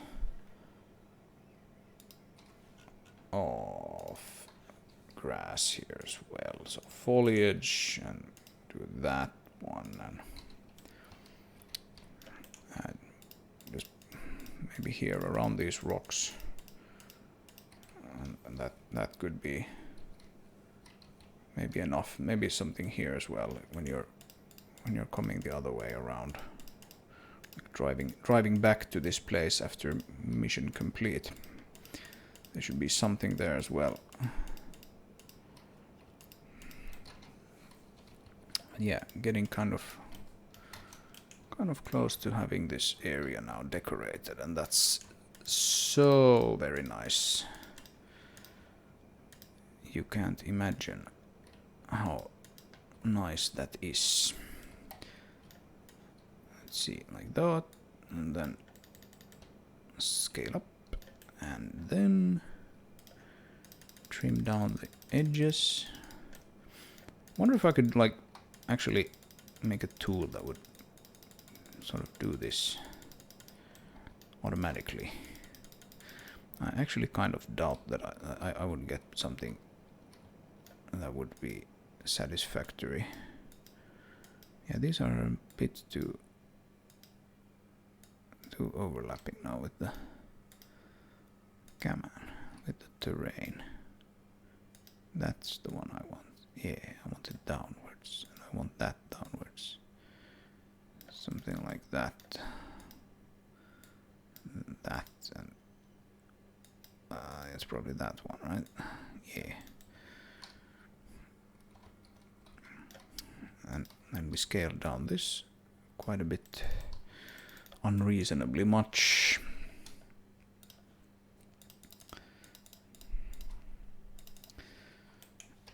Yeah, I'm not sure I would actually be able to make a tool that would automate these kinds of things. It would be kind of nice if you could just not really paint these objects, but just paint the area where you want grass, and then it would go in and kind of figure out how to actually place the objects for you and how to scale them.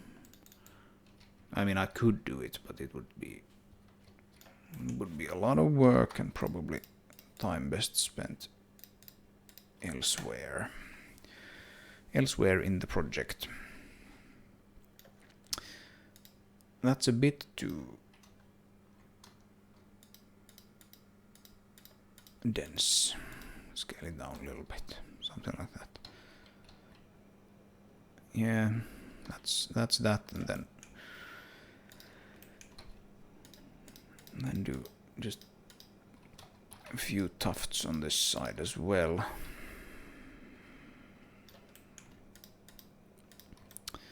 Because when you see this, if the decorations stop and everything, and you're like, well, didn't they actually bother to decorate this because the level is ending, then that just looks lazy.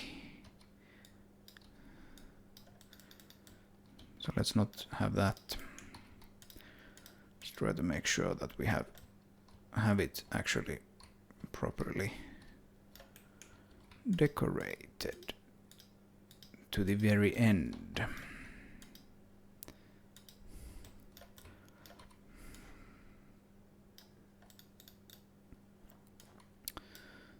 For some reason these look like they should be like upwards a little bit. I don't know why. They probably shouldn't. Like, the tool is pretty good at placing them height-wise. All right then. Let's not do that.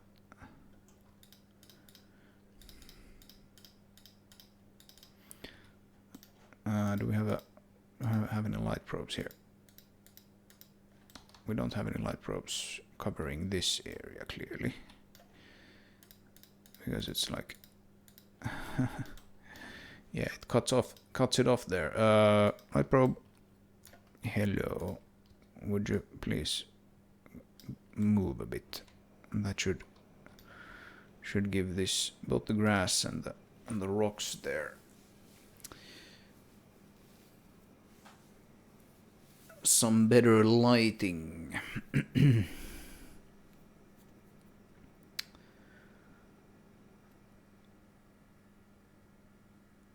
And there we go. That looks better. All right.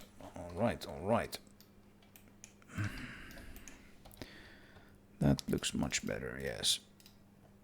Cool. This can be just very muddy and almost dead set of grass. And let's just put some rocks there. Not really happy with this, but whatever. Also not willing to spend a whole lot of time on it right now. Let's put it down a little bit. All right. So cool. Let's just quickly try this out.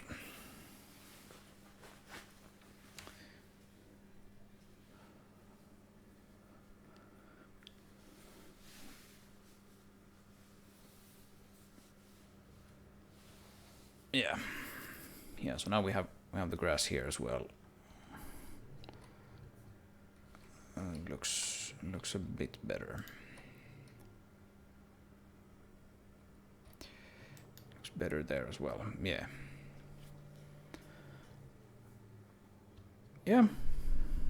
I think this works. I think this works now. I think we're pretty much done with decorating this area. At least until further notice. Alright, so that was a whole full work day for me in one video. How about that? And if you're still watching this, if you watch the whole thing, which I seriously doubt anyone has done, but if you've done, or maybe you've listened to me ramble on, or something, then thank you very much. And I hope you learned something, or at least found it mildly entertaining watching me do these things and listening to me ramble on. Like I said, there will be other kinds of videos coming soon, so make sure to stay tuned and watch for that. And with that, I thank you for your time and see you in the next video. Thanks and bye.